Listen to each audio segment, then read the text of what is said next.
Who the heck is Pep Talks? I'm not gay, but I fantasize about Marco Rubio. Pep Talks. Pep Talks. Pep Talks. Let's eradicate the Kung Flu. I'm literally coming. Pep Talks. Pep Talks. Who the heck is Pep Talk? They want our women. They want our children. Pep Talk. Sometimes no means yes.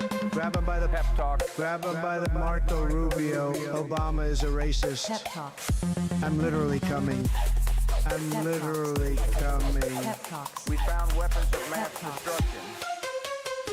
My fellow Americans, it has been confirmed today from Pep Talks that we are indeed all high on politics.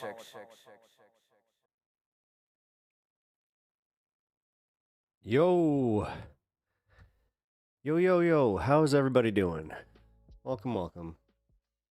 I'm Green was asleep when I got it, but I appreciate it. Hell yeah, man.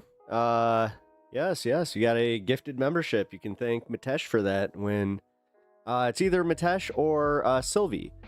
I know that you were in one of their gifted membership blocks, so between the two of them, thank you so much. I really do appreciate that. I love seeing when my members get gifted.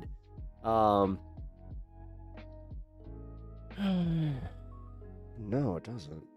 Hold on, give me 1 second.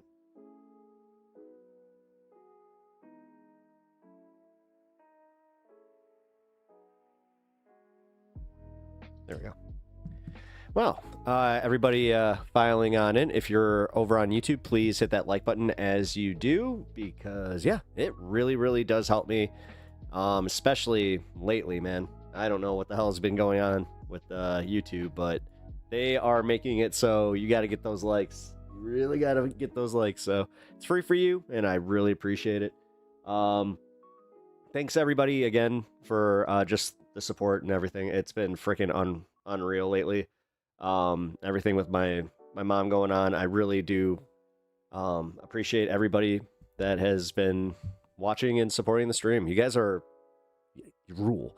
Anyway, real quick before we go into politics, it's a important weekend. It's well, we are coming into Easter weekend, which odd, and but it's 420, and I think that's where you guys thought that's where I was going. Well, surprisingly not. It's WrestleMania. It's WrestleMania this weekend. It is a jam-packed weekend for me as far as like trying to process everything that's happening right now. It's like, wow, I'm gonna have Easter on 420 and also have to watch WrestleMania. Like, this is crazy to me. But hey, you know what? It's gonna be fun. Mitesh, what up? How you doing, dude? Well, happy Friday, indeed. I hope you guys are having good Fridays yourself. Again, Mitesh, thank you for the gifted donations yesterday. I know that Charlie here really appreciates it if he was in that wave. Anyway, now for a little bit of the politics. Things, man, news kind of took a weird turn within the last like 24 hours because I've been seeing some like really like hopeful stuff. I've been seeing some movement in like the protest spaces that I've been part of, and then I see like a bunch of like infighting happening again, and I'm just like, ugh. Like I really am getting a little burnt out on that aspect of things where it's just like, guys, can we just stop? Just, man, more beers must be shared, and more J's must be lit, because I gotta say, man, it's been wild.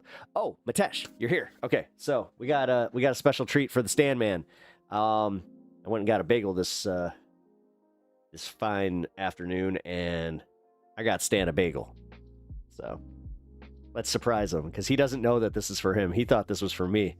He's just like, oh, that's a daddy treat. Well, little did he know. Oh, look at those eyes light up. Oh, boy. Oh, literally, his eyes are lighting up. Oh. Don't eat the whole thing.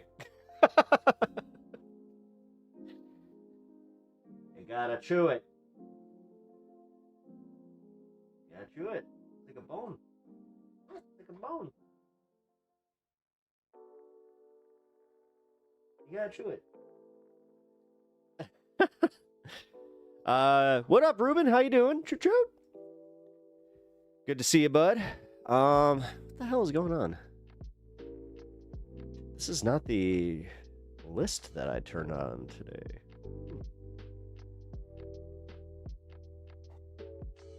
Oh, I never transferred it to my my Spotify. That's why. May get myself a whole mocha Friday treat too. Ooh, I had a mocha today, so yeah, get yourself that mocha. That was good too. Yeah, you know what? Hit the spot. Having the V8 today. Let's see. I got the black cherry. So it's black cherry, technically black tea. So this is, dude, I have to just go get like a case of these. These are the freaking best. 50% juice and rest tea. Yeah, I think you said it yesterday, but V8 is nailing it lately, man. Like, I am loving them. Free plug for V8. Why not? To everybody that's, you know, I might as well do it like in the early segment of the stream here. I may consume energy drink. I wish I could. Like, there's, it was specifically the blue, like the light blue Monster Energy that was like the tangerine, like, flavor. It was one of my favorites. It was like mango tangerine, and I drank way too many of those, and it definitely made me sick. My doctor's just like, well, you've had a kidney stone before. You want one of those again? It's kind of like, oh, really? It's that bad? He's like, oh yeah, you need to stop drinking these.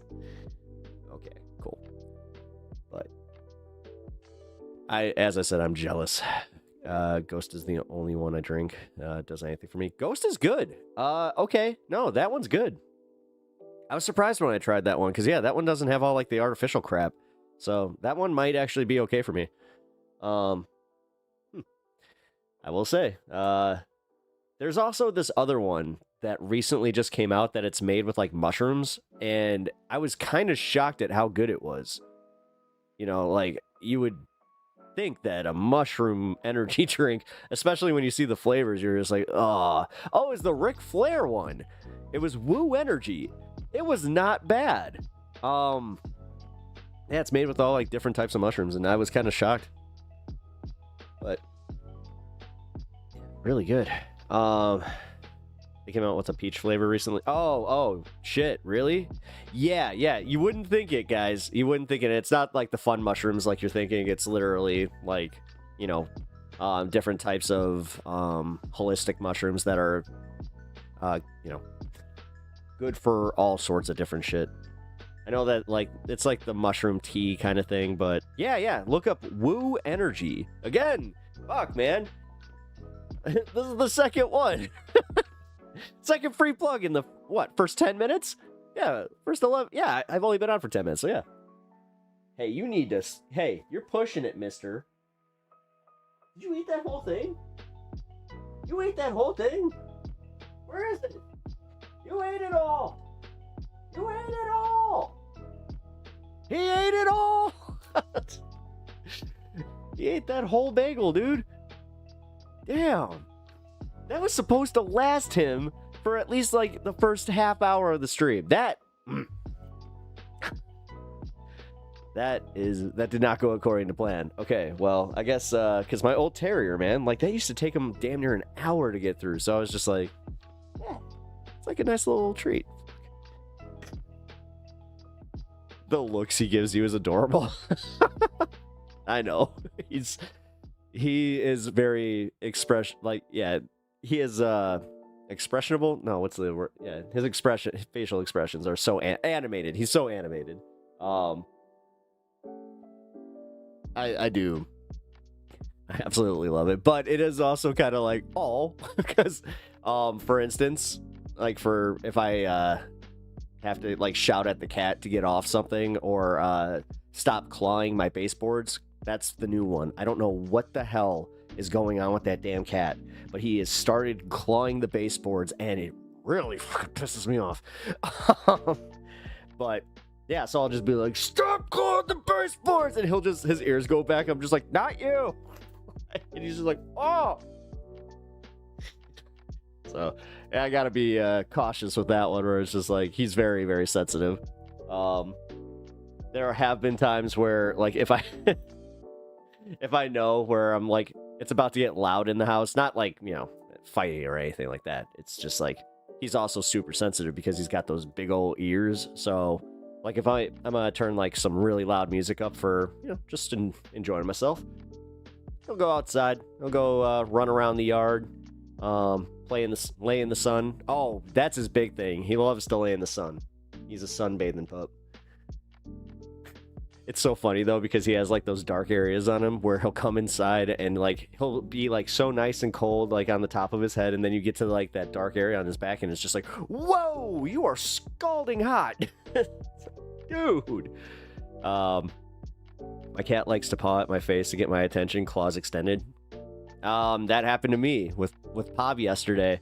So Unimoogle was holding Pablo, and Pablo was like upside down. He's doing like this, and I walk by and he just goes like this. Wow! It just like grabbed my arm with claws extended. I was like, what the let go of me. Yeah, he's a wild, he is he is legit a cartoon character. Like, he has cartoon character face. My cat is just a cartoon character. Like, I just watch him do his stuff all day, and it's enough entertainment for me. He is so fucking funny. And I have two cats that they look a lot like each other. They're the same breed. So him and his brother, like, his brother's like a bigger version of him. But he does not stop, and I'll hear it when I'm down here too, or just it's just like, dude, these guys, they gotta calm down. Damn. Again, I love having my cats. I also my other cat will remain unnamed. He does like the cutest thing where if you just go jumpy, he'll like, and you put your hand down, he'll jump to your hand. And I mean like legs extended, just it's one of the fun. You know what? I just realized I should probably get a video of that and put that on YouTube. Not a bad idea. Wait, streamer mode just turn off? Oh, great. Now Discord's actually giving me guff. Really? Mine does it really slow. She'll come perch next to me and slowly reach out to place her paw on my face. So she just does like that.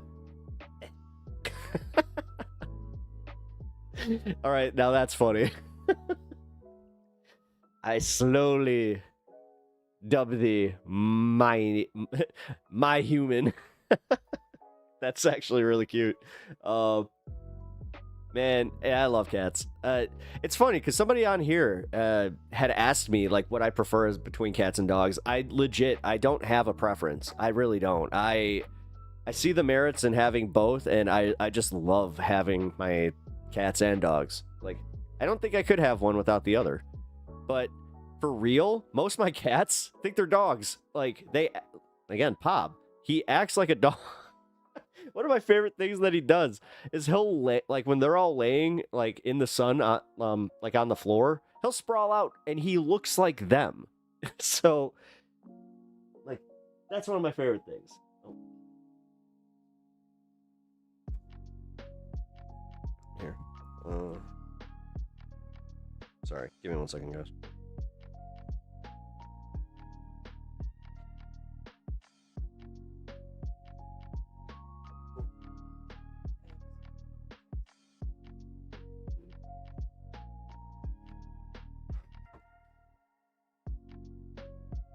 I notice most pro-cat people are not anti-dog, but pro-dog people are anti-cat. Yeah. No, I've noticed that. Hey, Tragic Mammal, what up, dude? Oh, hey, yeah. Yeah, it's 418, shit. Good call, thank you. Man, that's... Miss Alice. I hope she makes her way back soon. I know that she mentioned that she was going to be watching soon, so hope that happens. 'Cause I do miss her. I miss getting my warnings, that's for sure. Same, no preference. I can't have a dog where I am, but I like to have both. Yeah, okay, so you get it. That sucks. Yeah, my last apartment, I had a situation where I was being told that they're like, we're not going to renew your lease. I was just like, oh, okay. But I had just enough time before that was happening. Oh, hey, thank you for the 5 gifted memberships, man. Thank Unimoogle, Ruben's Train. Oh, hell yeah, Stephen Colbert's Cheese, and Rod. Blue Skies, Blue Skies. Is that who I think it is? No. There's no way. All right, here we go. Perfect timing. Hey, look at that. Look at that.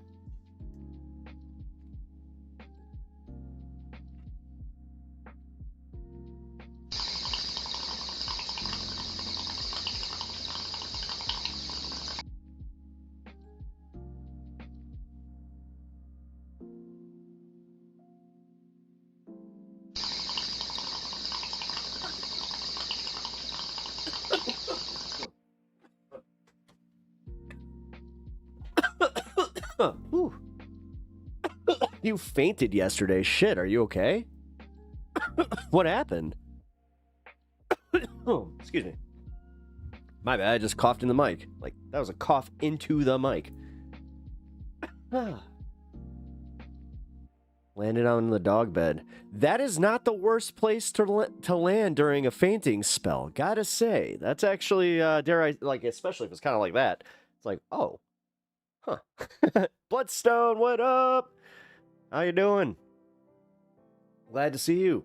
No, are you okay? And also, like, what was it? Was it, like, blood sugar related? Are you, like, dude, are you okay?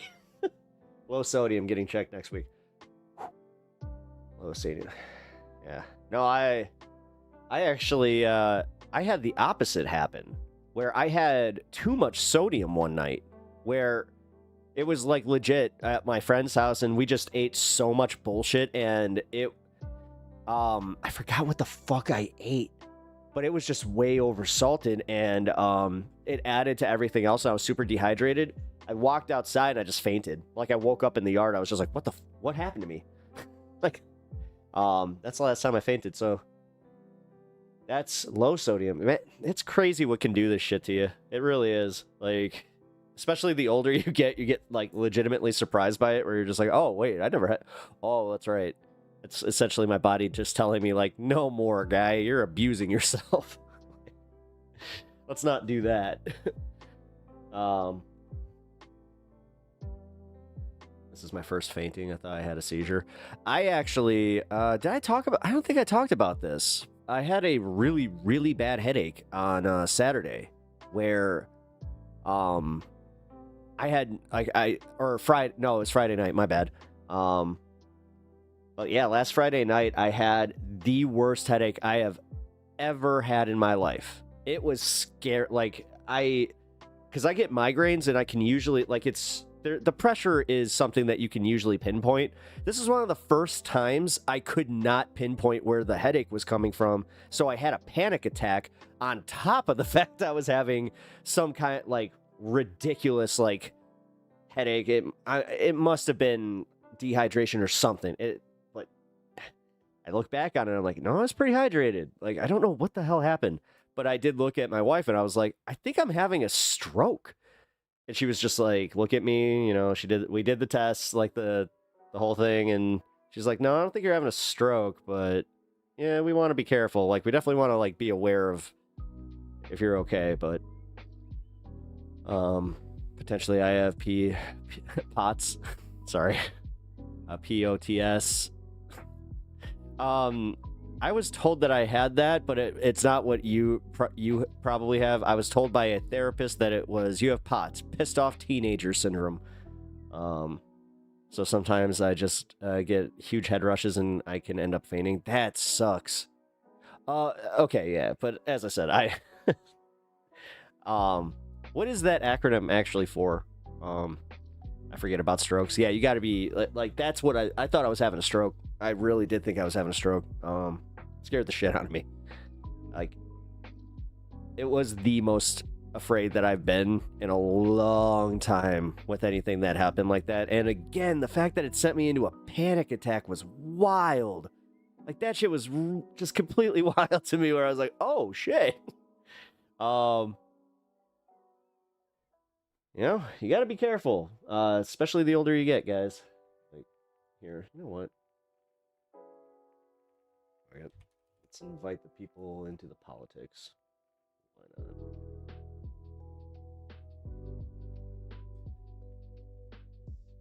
I think I'm the only political streamer up and running right now. I am. As far as, like, over on Twitch, that... Oh. Might be bad. We'll see what we just invited. I guess the anti-seizure med I take is such a high dose. It might be leaching sodium, which in turn may be causing me to have seizures, so they want me to change my meds again. It never ends. Ugh. I'm sorry. That sucks. God. Fighting with medication is the fucking worst. I just gotta say, you know. Australopithecus tracheidia syndrome, tachycardia syndrome. Orthopedic, okay.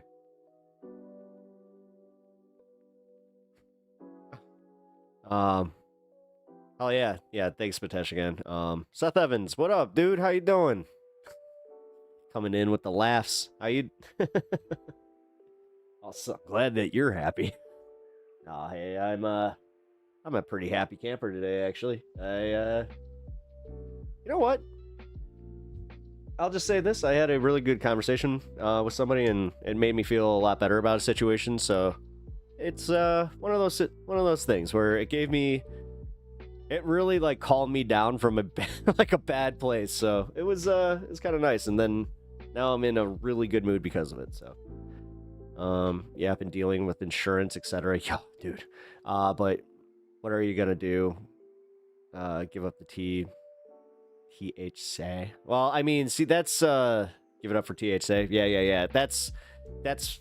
I had this conversation with my therapist. I've had multiple conversations with like different therapists about this approach, and I've had maybe I did a little, you know, shopping as far as opinions go on this one, because I did ignore the ones that were just like, you really shouldn't be doing that, but then the few that were just like, well, okay, if you're self-medicating and it is working, it's just like, cool. But yeah, realistically, there is too much, man. And I do hold to this is the CBD content. Like, if you don't know what C dot B dot D dot cool. You gotta love it. That's what CBD stands for, guys.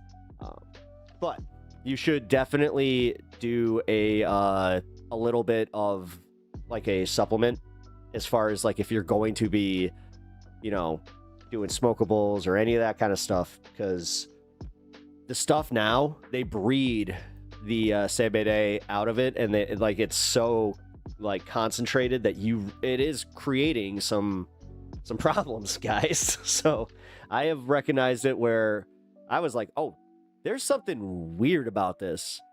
Yeah, hey, AMS, how you doing? First time chatter. Welcome. I'm Pep. Nice to meet you. Welcome to stream. And yes, that's what I'm talking about, but I'm on YouTube, so I have to be I gotta be within TOS over there, so I gotta play the game where I call it it is a majority report thing. I'm just gonna say, you know, they helped with that. But yeah, THC. It's so dumb that I have to say it that way, but I do. And then CBD. AMS, where are you from? I am from the the land of Chicago, Illinois. I always must say Illinois because I'm gonna own it. I'm gonna own it. You know what? I got Illinois, UK. Yeah, it is totally illegal over there. You guys still, actually, I was surprised when I was over there and I got some. I was like, not bad. Like, it was definitely like, it was fire. And this was, God, 20 something years ago. So I got that in Piccadilly Circus, man. There's a whole story behind that that a lot of people here have already heard. So, you know, if enough people are interested in say go for it, then I will tell you. But I thought you guys had coffee shops, or is that just Amsterdam? Amsterdam. Available in Amsterdam. Yeah. No, you can. That's what. Yeah. See, me and my mom, we when we did our European tour, she made it a point to just take the train and go to Amsterdam because it was that easy to do. But I was a dumbass and I couldn't wait to get to Amsterdam. To be fair, I had a girlfriend break up with me like that day, so I was kind of like, I have to. Like, I can't be sober for this. That sucked. God, that sucked. I paid over $50 fucking to get broken up with. Ugh. That sucked. And to this day, just a proper. Ugh. But still, UK, you know, I was kind of surprised. That sucks though. You know what? Like, I brought this up to somebody today where I was like, yeah, it is a different land now that it is like legal here. Just being able to go to the store and get all the goodies, like, you know, this and all the other like, it's so cool. It is so cool. It is something that I dreamed of just 10 years ago. And if you had told me what it is now, back that, fuck, I would not have believed you. I really would not have. Because the way that they were always kind of telling us it was going to happen, if it was going to happen, it was going to be super, super curated, like pharmacy. So when we first started in Illinois, we had a bunch of medicinal facilities, but they were all so clinical, you know? That still feels like a fever dream. It does though. The thing is, it does. Like it feels unreal. Like I think back to when I was like, I had to worry about getting arrested. Yeah, Unimoogle and Chad is my wife, and yeah, she's literally making 420 Easter baskets, which I absolutely love that she's doing this. It is very funny. But yeah, she's like, this is the thing. Like, she's curating this stuff. Like, merch is a thing. Like, it's just, I love it, man.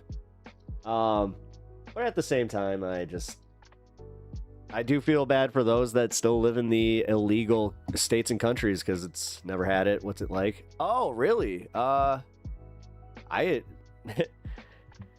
Euphoric. It is. Like, here's the problem that I have, like, trying to, if I were, like, to introduce somebody nowadays. So, back in the day, it used to just be, like, you had, like, swag, is what they'd call it, and then you had, like, dank, and, or, you know, fire or whatever. That's, like, the really, really good stuff, you know, but I always look at it as, you should always actually start somebody on swag, like, always get them, like, the worst of the worst, because if you get them too messed up, they will look at it and just be like, I'm never doing that again. I've had that happen too many times where, like, as a teenager, I was so ignorant to that, so I was like that guy where I was just like, oh, I got the best stuff, bro. And then these, you know, first timers would just be like, wah! Like, they would like spin, like get the spins and like puke. So yeah, you want to start off with, like, because now you can actually curate, like, the THC content and the CBD. So, like, for what, like, a first timer like you, I would give you something like a 15%, but I would also make sure that it had, like, a high, like, 12 to, like, almost meet the percentage, like 15 to 15 or 15, 12%. with CBD to make sure that you slowly get introduced to it, kind of thing. And then just, yeah, and it makes you enjoy things a lot more. It really does. Just it takes away the stress, like whatever stress you have, it like will evaporate. And then also it makes you think about really dumb shit, and like even if you start thinking of serious stuff, like things, it will just take you to a really dumb place, which I have fun with. It helps me not take life too seriously. Look at this sommelier. Dude. I really am. I should have like this. I should be like the John Wick guy that has like the, you know, the nice red suit. It's like, all right, sir, let's see. What would you like to have, a edible or a smokable this evening? We have certain percentages. We have the sativa and the indica.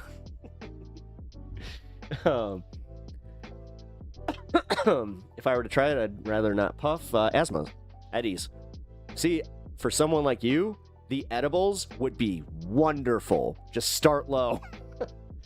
Just make sure that if you're gonna, like, the milligrams, you want to make sure it's lower. Don't go for anything, like anything near 20, do not even touch. Please. Too many noobs I've known that just went to the moon because they didn't understand what they were doing. And do not make the mistake where it's like you wait an hour and you're just like, this isn't working, because like literally it's gonna be like 5 minutes after you do that, and then you're just like, oh no. I do recommend it though. Also, if you have asthma, I mean, oddly enough, like, I know plenty of people that have asthma that still smoked and said it doesn't, here it hits like a freight train if you do it wrong. If you do it wrong. You gotta take little puffs, and, like, a lot of people do mix up the puff, where they, like, do the puff and, like, suck in. Like, sometimes, yeah, you don't need to do that extra bit. You just gotta hold it and then just let it out slowly. Again, this is the way that I would walk people through it, because it's just like, hey, yo. We don't, again, but it does. Sometimes, man, like what I did, I came back here and I was just like, woo, but it's fun. It's, I don't know, man. But hey, I appreciate you being curious, man. But I'm one of these guys that I do not push this on anybody. Like, no pressure at all, ever. Literally just satiating curiosity. I do not, like, condone the attitude of, you have to try this. Like, I've had so many people do that where they're just like, oh man, what? You gotta try it, bro. Like, stop. I'm not trying to evangelize the, the ways of the 420. I don't know why I'm saying everything so, like, I didn't need to do that one. Whatever. And then you have me with my carts. You do love your carts.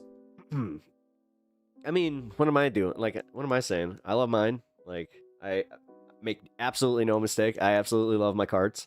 Because I like doing the, like, little puffs here and just getting, like, just that, like, almost insta buzz. It's pretty nice, you know, guys? Like, that's kind of like, I don't know. That's what I really appreciate, but that's what stopped me from trying sooner. People dogging me. See, I hate that shit. I have always hated that shit. Because, like, I look back at when I was practicing it, and, like, I got called on it pretty quickly. Like, I was... 14, 15. Like, it was before I even had a car. So yeah, but one of my best friends called me on it, and I appreciate him to this day for doing that, because it made me not that guy anymore, where, you know, like, it's so much more chill just to let people do whatever the fuck they want. Like, just let them be them. Like, just let them be them. This is, I mean, I'm not trying to, like, take it to the trans argument, but it's kind of the same thing, where it's just like, God damn, so many people just want to be, they don't know how to mind their business. Like, it's so weird. Like, maybe it's so 90s of me. Like, maybe that's it, is like I just have like such a 90s dude approach where it's just like, mind your business, bro. Like, mind your beeswax. I missed that one. Like, beeswax was always funny. But for real, like, it's one of them situations. But also, with the with the UK, what's your, and the whole trans situation over there, what they just voted on, I think that's like wild that it was like the language was so fucking like purposefully convoluted that they accidentally included a whole bunch of like, you know, what was it, the XY, or like the woman from the Olympics, they would now classify her as a male. That's fucking wild to me. I know another chatter who feels different than Pep. What do you mean? Oh, sorry. Totally missed it. Oh shit. All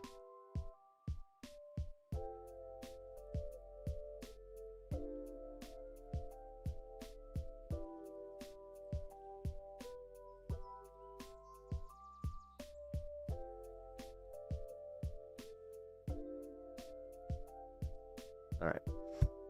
Haven't been focusing on the news. I have college exams. Oh, hey, congratulations. And also, hey, congratulations on taking your college exams. What you majoring in? What you studying? I actually have a good friend that I went to high school with that became a professor at Cambridge. You want to talk about, like, making me feel like an underachiever? When I found that one out, I actually had that moment, too, where I was like Cambridge? It's just like, oh, shit. I'm like, he's a professor?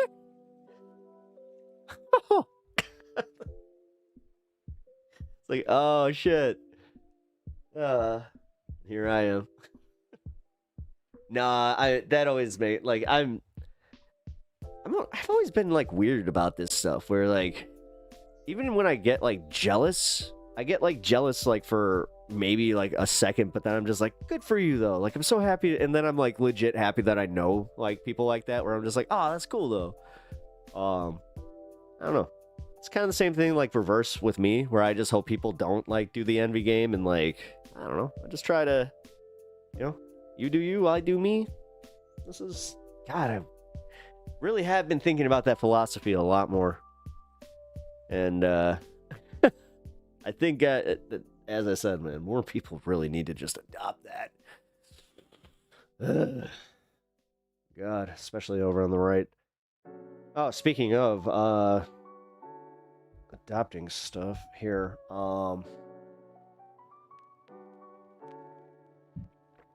was an interesting story that I had pulled up.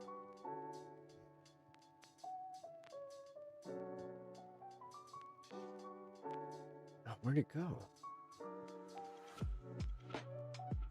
It was a story on the independent shift from voters away from Trump. Shit. This must be it. Hold on.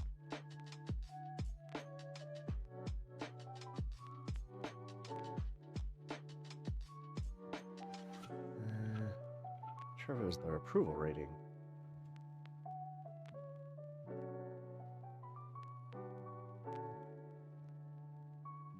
The Republicans' approval rating stands at 45%, a figure that's only higher than his own first term when recorded by Gallup. Yeah, and then there was the other part of that, though, where the Democrats actually have increased in their polling, which is kind of strange, considering that they haven't really done anything. So I hate the fact that it's like, I don't want to give any, like, credence to James Carville, one of my least favorite people, but man, kind of nailed it.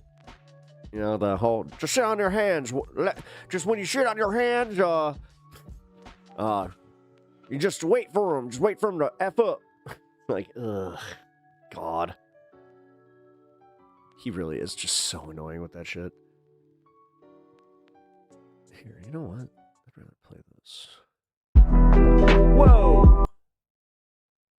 Why? Are you kidding me? Oh, that's why. Crap. All right, I might have to do this during a segment. All right, sorry guys, I'm gonna have to reload something over on the music side of things. I totally thought I had a different playlist lined up. Not the biggest deal, but it is kind of funny. So smoke and supplement with liquor. Thanks, Dr. Pep. No, no, no. And honestly, guys, this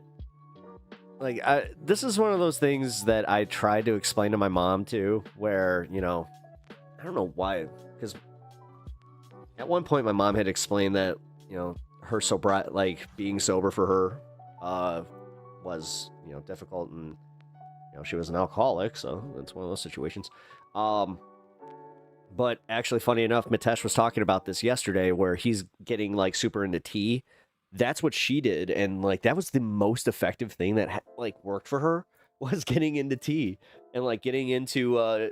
Although the one thing that it led to was more coffee for her too, because she would start her day with teas, and then in the middle of the day she would just like power down some coffee, and then end the day with a tea. So. Yeah, I just remember her making the joke that she's just like, I'm very well hydrated. It's just like, sounds like it. Holy shit. James Carville, yeah, cancer and a poster boy for everything wrong with the Democratic Party.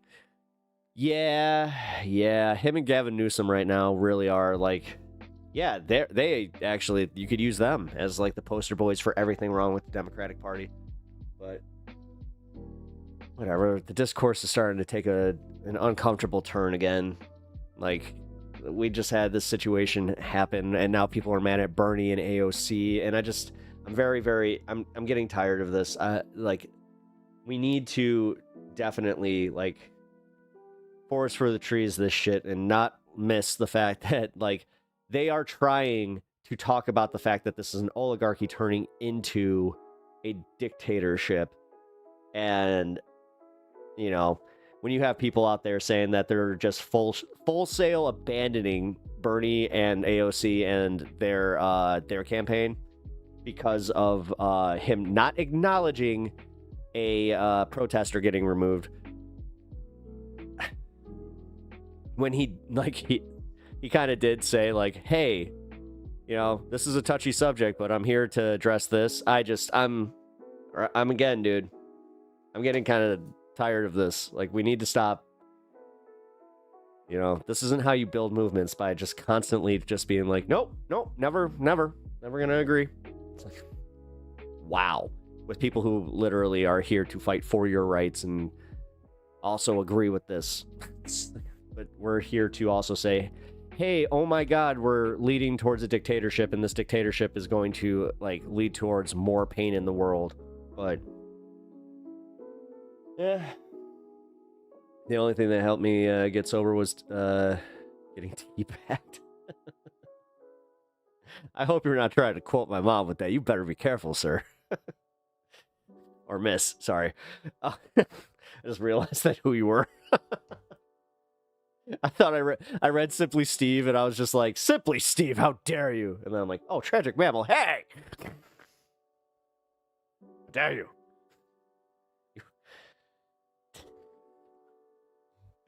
Now I'm actually like, oh shit. I hope that like didn't open up my mom for jokes. You be respectful. You be respectful of Mrs. Pep now. And okay, Pep's mom. Mrs. Pep is actually, this is a whole different situation. I remember that was really funny. Because like, full disclosure, my mom changed her name after her second marriage, so she it was just funny when people would call her that, and she's just like, no. See, they are targeting immigration lawyers who are U.S. citizens. Yeah, we actually did. I played the Democracy Now! Interview with the guy who actually, he talked about how, like, he gave him access to his phone. We had a broader discussion a little bit more of a broader discussion. Excuse me. Well, no, that's what they've always done my entire living memory, and that's roughly half of the equation of exactly how we got right here where we are right now. Yep. Okay. There is a YouTube channel that really advocates for supplementation and certain herbs during sobriety to reduce cravings and manage anxiety. So it's kind of like like when I was quitting smoking, like it's kind of, I'm not sure if this plays into it, but it was like chewing on something that always helped me. Cause like that, it was like the whole just oral fixation kind of thing. And that's when these things first started coming out. So like, honestly, I wouldn't even smoke it. I just do this. Like, just puff on it, like, but not even, light it. Although there are occasions where I was just like, oh, I might as well. I never did the smoke, like the just normal vapes though. Never did that. Never wanted to get into it.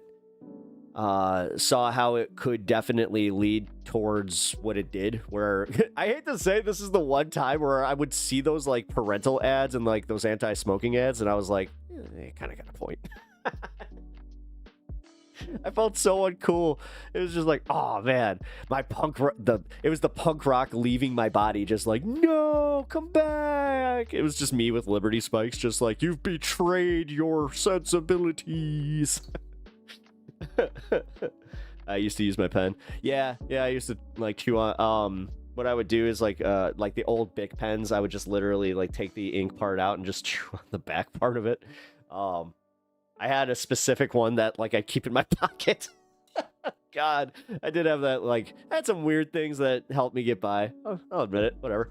Like to your point, he's not wrong. That strategy, at least for a short-term swing, does work for them, but it hasn't worked for the U.S. Wait, what do you mean? Like, Evan, what do you mean by swing?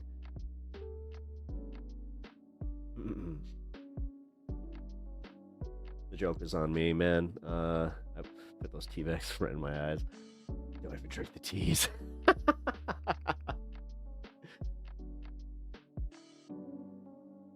Oh, man. DHS sending them emails. Yeah, the country's within 7 days. Jeez. Swing back to the Dems, yeah. Oh, for the election cycle? Yeah, I mean, that, like, they're trying to, like, do this play it safe bullshit where, I did try to tell somebody that they're trying to race between AOC and Gavin Newsom. I'm telling you right now, that's going to be the fucking primary. And it's going to, like, that's going to be the heated two, because you have a bunch of older Dems and Libs, like, that are about my mom's age, that, they are so set in their ways with a Gavin Newsom type. And you know what really scares me is how many of them do this shit where they're like, he looks like a strong politician. It's like, oh God, you're literally doing like, movie central casting of a fucking president. Like, they would, if Martin Sheen was still in peak condition, they would go for him. Like, that kind of shit. Fuck, if Kevin Spacey didn't do what he did, he could probably run. With how much America loves their, their entertainers. That's the one thing that, and I get it. Like, I kind of thought about that and why, like, guys like Matt Leck would have, angst against entertainment. And I could see it, like, with that, where it's like, if you keep having these, figures come out, like The Rock saying, I might run for president. It's just like, ugh. Is he from California?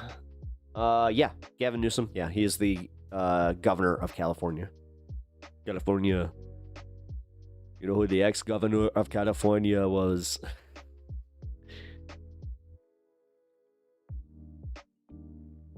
Oh, God. Okay. We, the long-suffering majority, desperate for a drop of actual representation. I don't know. I mean, again, I think representation's coming. I think that, like, DSA and, like, those types of organizations are going to have more representation. I have a feeling that they're going to have bigger pushes, too. But,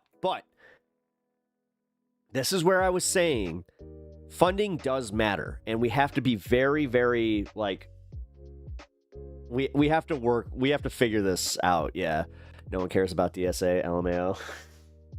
Current things, enjoyer. Well, hell of a way to enter the conversation, but hey, welcome. I appreciate leftism is declining in popularity.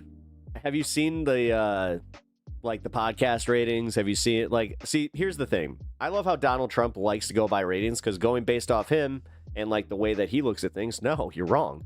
Leftism is actually on the rise. It's progressive leftism that's on the rise. The problem is we do have a bunch of this bullshit happening where you got this splintering happening over the Gaza, like over the stuff happening in Gaza, and then we also have compare the election results of 2024 to 2020. Nobody cares about podcasts. It's literally like that's a good barometer for how the country feels. And right now, Trump has lost so much popularity in 5 months. It's insane. It's insane how much he lost popularity with independents. It's crazy, man. Damn near 40-point dip. 40 points. That's insane. And you know what?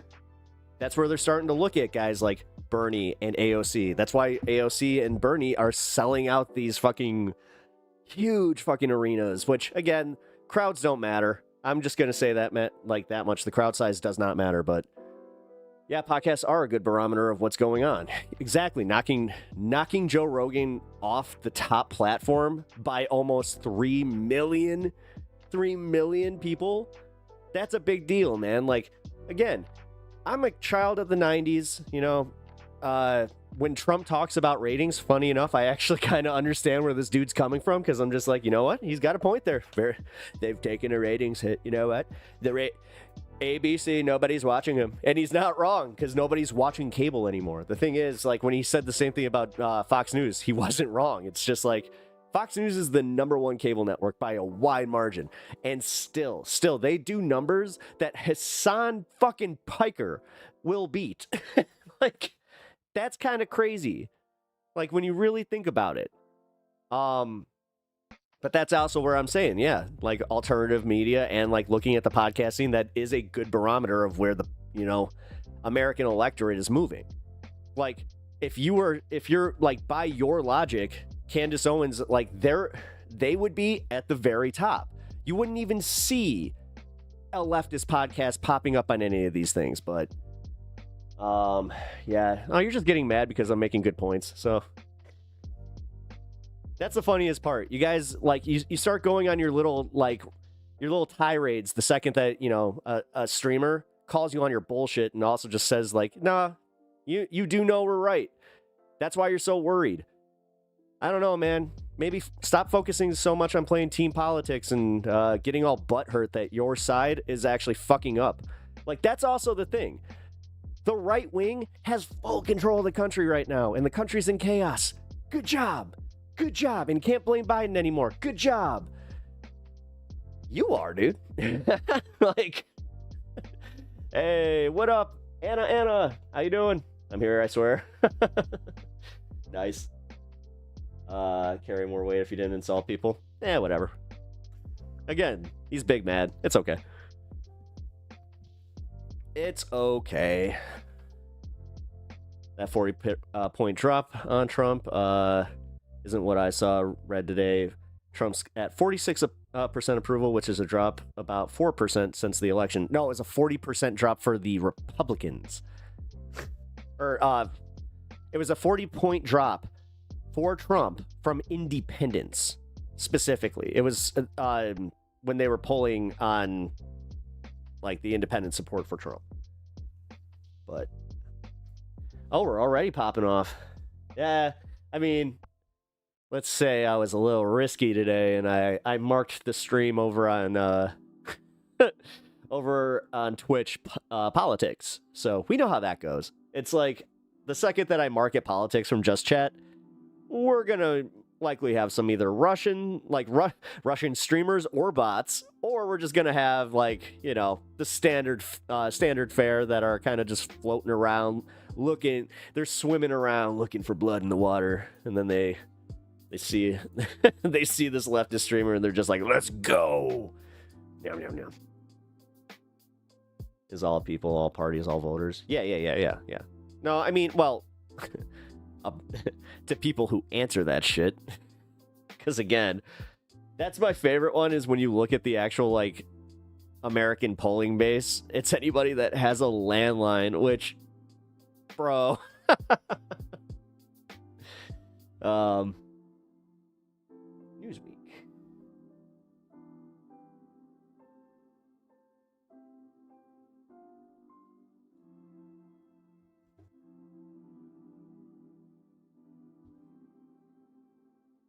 Oh, hey, look at that. Donald Trump has set a new and unwelcome benchmark in his presidency. According to fresh polling data, his net approval rating among independent voters has sunk to a record low, surpassing even the most unfavorable numbers from his previous term. Negative 16% to negative 22%. Broken his own record. Up from 41%. Independent voters were a key pillar to his coalition. 46% backing him, up from 41% in 2020.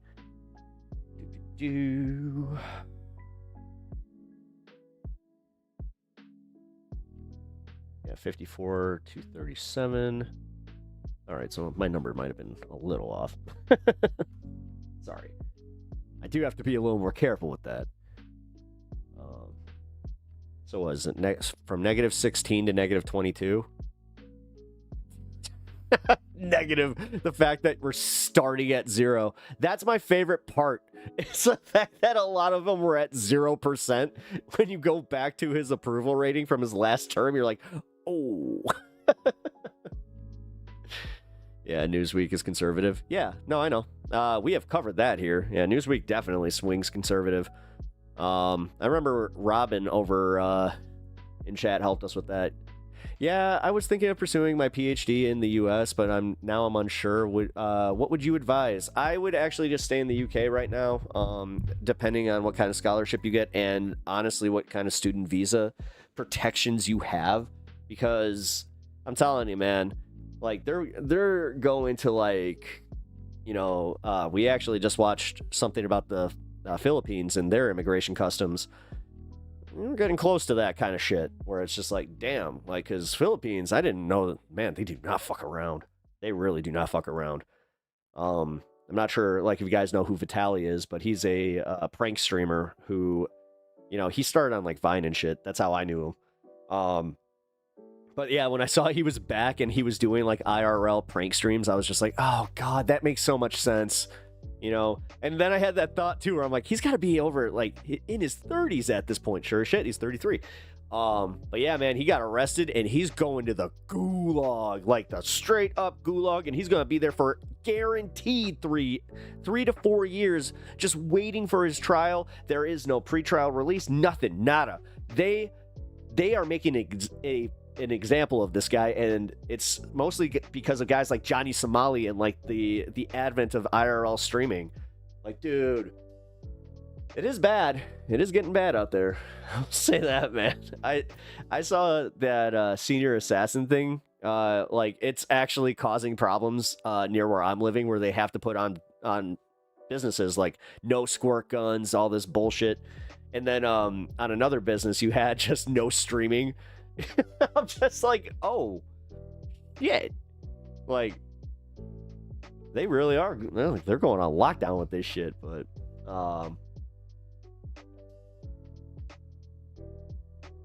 that current thing. Does he have anything nice to say? No. And I'm not sure if he can go back through his comments, but yeah, no, he hasn't had anything to say since before he popped in.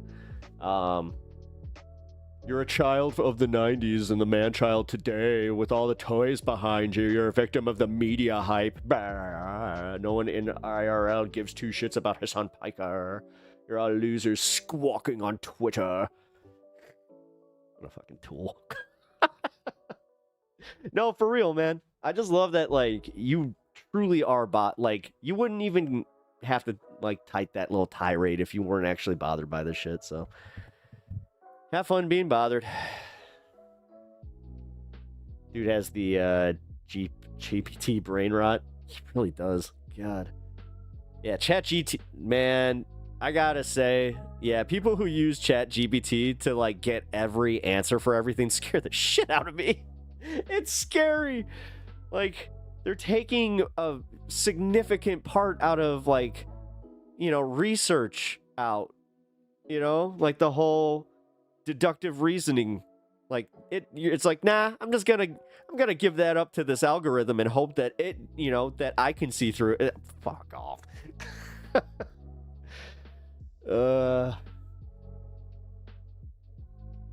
God, just when we were battling algorithms, now we actually have to, like, battle sentient algorithms. Ah! This is what Terminator was talking about. Oh my God, I just figured it out. Oh, man. I am just kidding. Oh, hey, Stan. Off cam, buddy. All right, well, let's get some news done. This is CNN. Well, today, the future of Ukraine peace talks really running up against the clock. Just moments ago, we heard from President Trump, who was asked about remarks from Secretary of State Marco Rubio when he said the U.S. would need to decide, quote, within days whether an end to the war is in fact possible, adding that if not, the U.S. would, quote, move on. As I noted, the president was just asked about this. Here's what he had to say. Yeah, very shortly. How many days is that? No specific number of days, but quickly, we want to get it done. If for some reason one of the two parties makes it very difficult, we're just going to say you're foolish, you're fools, you're horrible people, and we're going to just take a pass. Joining me now, CNN military analyst. So take a pass, what? Retired Air Force Colonel Cedric Leighton. Colonel Leighton, always good to have you with us. We also heard the president say when he was asked in some questioning there, asked about Rubio's comments, he said in terms of the timeline you heard in there, he said he's looking for enthusiasm from both sides to end this war. It seems there's certainly a fair amount of enthusiasm on Ukraine's part. What do you think he means when he says he's looking for enthusiasm on the part of Russia? Russia does appear to be dragging their feet a bit. Yeah, they certainly do, Erica. And, you know, it's No one of those shit. areas What? where, you know, to look for Wow, CNN's still carrying water for the whole idea of, like, yeah, it's kind of surprising that Russia isn't actually, you know, really doing anything in this. enthusiasm is kind of an odd term to use in a situation like this. I think what he means is perhaps commitment. And if he wants commitment from the Russians to get to a peace proposal, to get to some kind of a peace plan and an eventual peace accord with the Ukrainians, then you've got a whole different dynamic that you need to work toward. And I think the administration is making actually a fairly big mistake by not putting military pressure on the Russians. That could come in the form of various things, such as increased weapons supplies. Exactly. Like, he could just be like, you know what? Like, that's actually kind of what's scary about this to me, is the fact that he's not being open to that, where usually that's his go-to is, I'm going to use the big toys. I got all the big toys, you know, big boy, big toys. So are you going to force the big boy to use his big toy? To Ukraine, deployments of troops, the potential even of My little hand will hit that red button so fast you have no idea. Oops, it was the Diet Coke button. a no-fly zone in Ukraine. That is something that nobody I was rather thirsty, though. has been talking about since really the beginning of this war, and that is something, that's the kind of pressure that the Russians understand. All this other stuff, all these long meetings that Mr. Woodcock has had with Putin, all of those kinds of things have really not resulted in any benefit to the Ukrainians, at least, and I don't think they've even benefited the Russians at this point. It's also striking to me sort of the two different messages and almost a role reversal in some ways, right? So we're hearing from Secretary Rubio, we've got a matter of days and then basically we have to move on. And then you hear from Vice President Vance just earlier today, who said he was optimistic that they could bring this war to a close.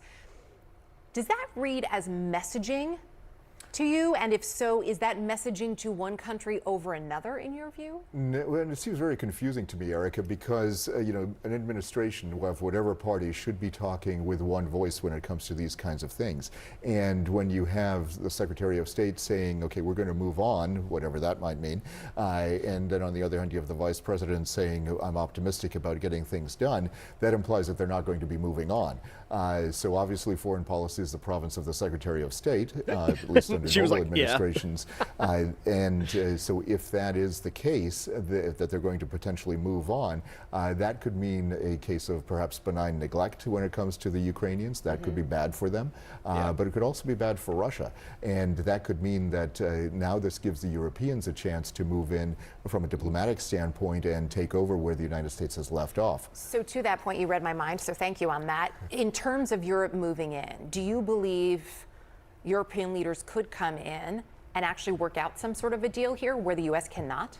Well, diplomatically, I think they might be able to. One of the key things, though, to think about is the Russians actually trust Trump more than they do the Europeans. So although, of course, most Americans even, and certainly most Europeans, why would that be? It's almost like, I don't know, it's like support the idea. What do you call it, puppet? Of Ukraine and support Ukraine's diplomatic position in this war, because we see Russia as the aggressor.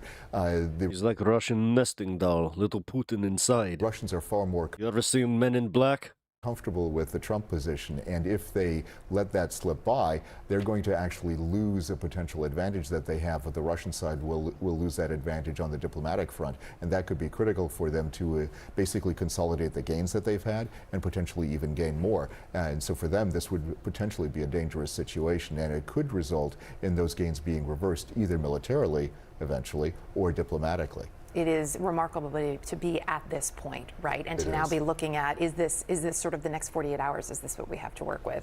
We'll be watching. Always appreciate your insight. So you're telling me that this is going to be like a done deal by fucking Monday, where they're just going to be like, you know what, we're done. Your expertise. Good luck. And nice to see you in person. What the Thank you so much, Erica. Great to be with you. Our U.S. security correspondent Kylie Atwood joins us from Washington with a closer look. And to add to confusion, Kylie, you have the vice president saying that they really need to make an SNL bit about these two. Optimistic about a resolution to the war. Is there any statement that we've heard from the White House in response? Not yet. We haven't heard from the White House beyond what we have continually heard, of course, from President Trump, that he wants to bring an end to the Ukraine war quickly. But it's clear that their patience is growing thin from those comments that the Secretary of State made just after meeting, we should note, with Europeans and Ukrainians over what to do next to try and bring a close to the Ukraine war. The Secretary of State shared with the Ukrainians and the Europeans the general framework that the U.S. has laid out for a peace plan. We're also told from the State Department that in a phone call with the Russian Foreign Minister Lavrov, a sweaty idiot. Rubio also shared Little Marco, look at him. That same plan. So essentially what is occurring now is the Trump administration is trying to make it clear that they're not just giving this plan out and waiting. They really want to see action from both sides towards conversations that could lead to an end of this war within days, according to the Secretary of State. The open question, of course, is what the United States is going to do if that doesn't come to fruition. If there isn't an effective engagement from both sides in the coming days, what does U.S. engagement with regard to Ukraine and Russia actually look like? Are they going to normalize relations with Russia, take off some sanctions, potentially build business deals between the two countries? Are they going to potentially give Ukraine more support to continue fending off Russia's invasion? We really don't know. And so what we're watching for here is what happens over the course of the next few days and what the administration does if this doesn't actually come to fruition. Or maybe they misread the Kremlin's calculations here, assuming that offering them more carrots and not more sticks at this point would bring them closer and further along in the negotiation process, which clearly has not played out. Kylie Atwood, thank you.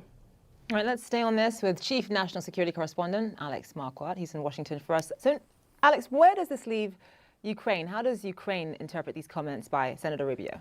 And Mitt Romney cosplayer Well, Jesus. you could understand him. if the Ukrainians were nervous about hearing Rubio saying we're going to move on and that if nothing happens in the next few days that will be done, because it sounds like the U.S. could just abandon their efforts altogether and move on to other priorities, which Rubio said there are many. So I think Kylie hit the nail on the head right there. Is if these ceasefire talks, these peace talks don't really go anywhere, what's the next American move?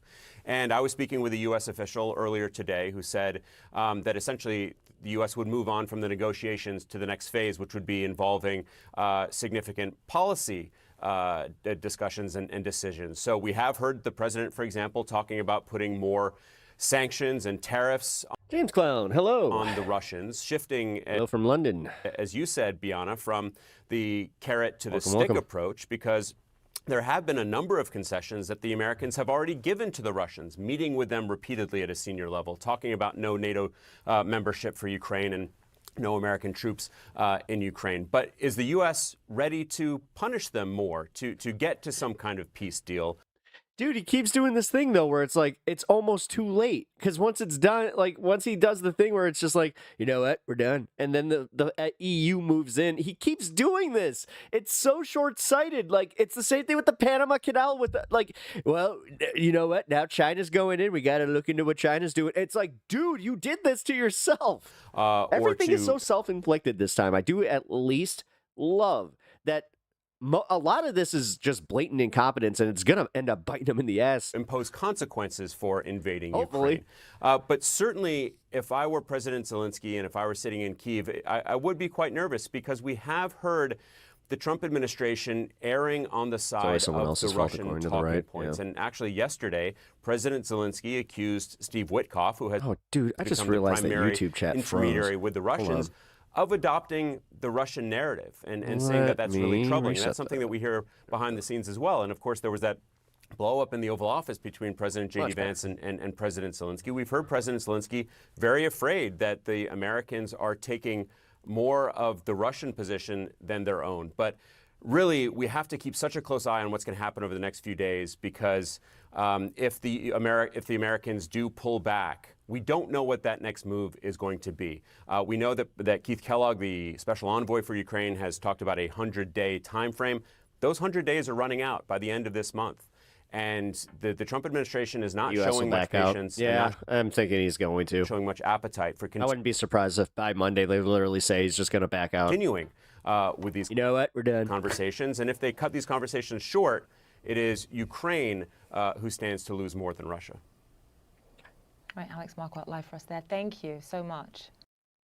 Yeah, I mean,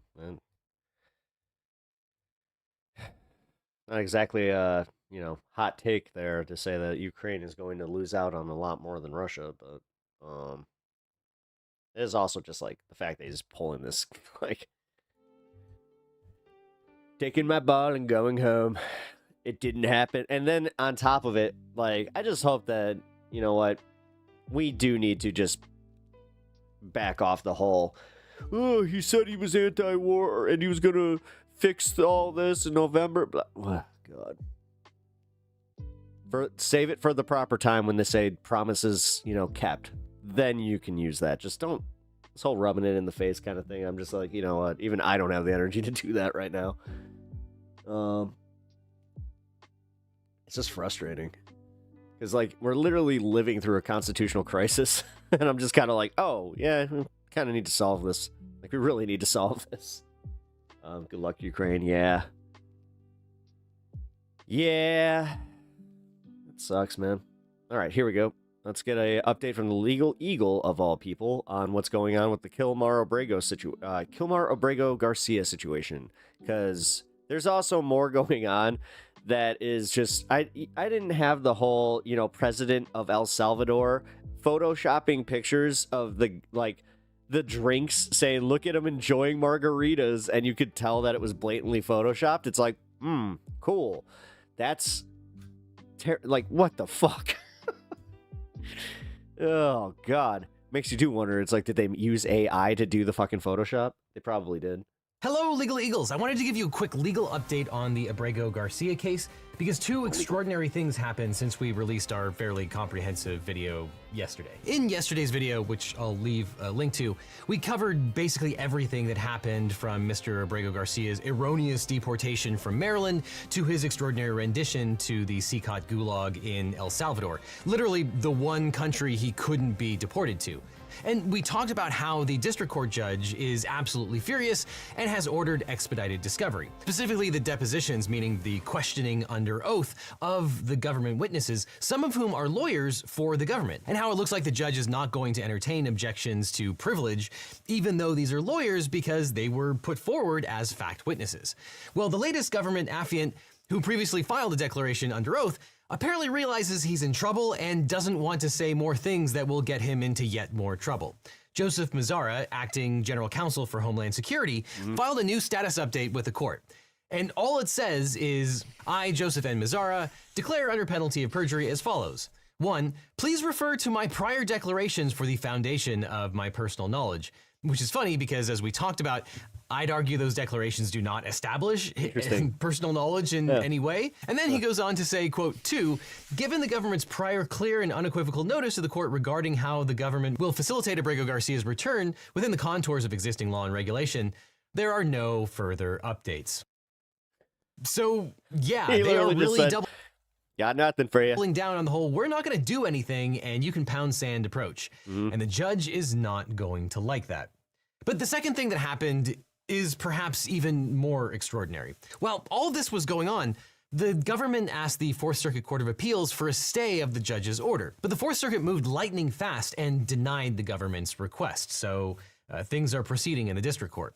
Judge Wilkinson wrote the order, and one of the extraordinary things about this order is the language that he used, but the other is the source. Judge Wilkinson is a Reagan appointee who tends to be maximally deferential to assertions of executive power. But Judge Wilkinson did not mince words. He says, quote, upon review of the government's motion, the court denies the motion for an emergency stay pending appeal and for a writ of mandamus. The relief the government is requesting is both extraordinary and premature.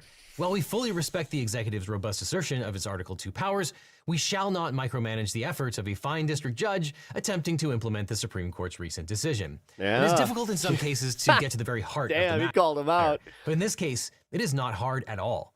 The government is asserting a right to stash away residents of this country in foreign prisons without the semblance of due process that is the foundation of our constitutional order. Further, it claims in essence that— It's literally the Magna Carta, bro. Like, the fact that, like, you have people that are sovereign citizens that are still, like, but Trump, but hold on. Because it has rid itself of custody, there is nothing that can be done. This should be shocking not only to judges, but to the intuitive sense of liberty that Americans far removed from courthouses still hold dear. Literally everybody. The government asserts— Anybody who understands what due process is, which shockingly, there's a strong amount of people that do not. Do you know how much I've been seeing on fucking Facebook? For every crime that gets reported in my local fucking pages, how many people are just like, deport. They just did it with a white guy where they're like, deport him to Norway, and it turns out that the guy is he's not even Norwegian. Garcia is a terrorist. Dude, we seriously have a fucking brain broken, like, electorate. It's fucking scary. And a member of MS-13. Perhaps, but perhaps not. Regardless, he is still entitled to due process. If the government is confident of its position, it should be assured that position will prevail in proceedings to terminate the withholding of removal order. That would allow sensitive— It's almost like they know they have no case. Diplomatic negotiations to be removed from public view. It would recognize as well that the facilitation of Abrego Garcia's return leaves the executive branch with options. Every time I see that highlighter effect, it's just like, oh, Illuminati, if she had just not gone for it, in the execution, she couldn't just leave it alone. To which the courts, she would still have a career today. Court's decision should extend a genuine deference. That decision struck a balance— not that she deserves it— that does not permit lower courts to leave Article 2 by the wayside. The Supreme Court's decision does not, however, allow the government to do essentially nothing.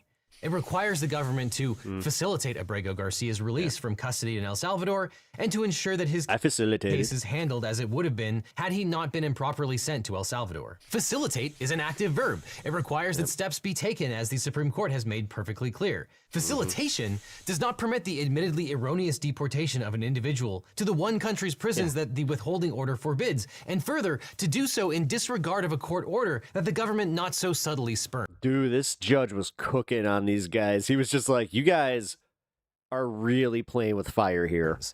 Facilitation does not sanction the abrogation. And he doesn't seem like he's too thrilled about the idea of the judiciary, or like the executive branch having zero accountability to the judiciary. God, I can't of talk. habeas corpus through the transfer of custody to foreign detention centers in the manner attempted here. Allowing all this would facilitate foreign detention more than it would domestic return.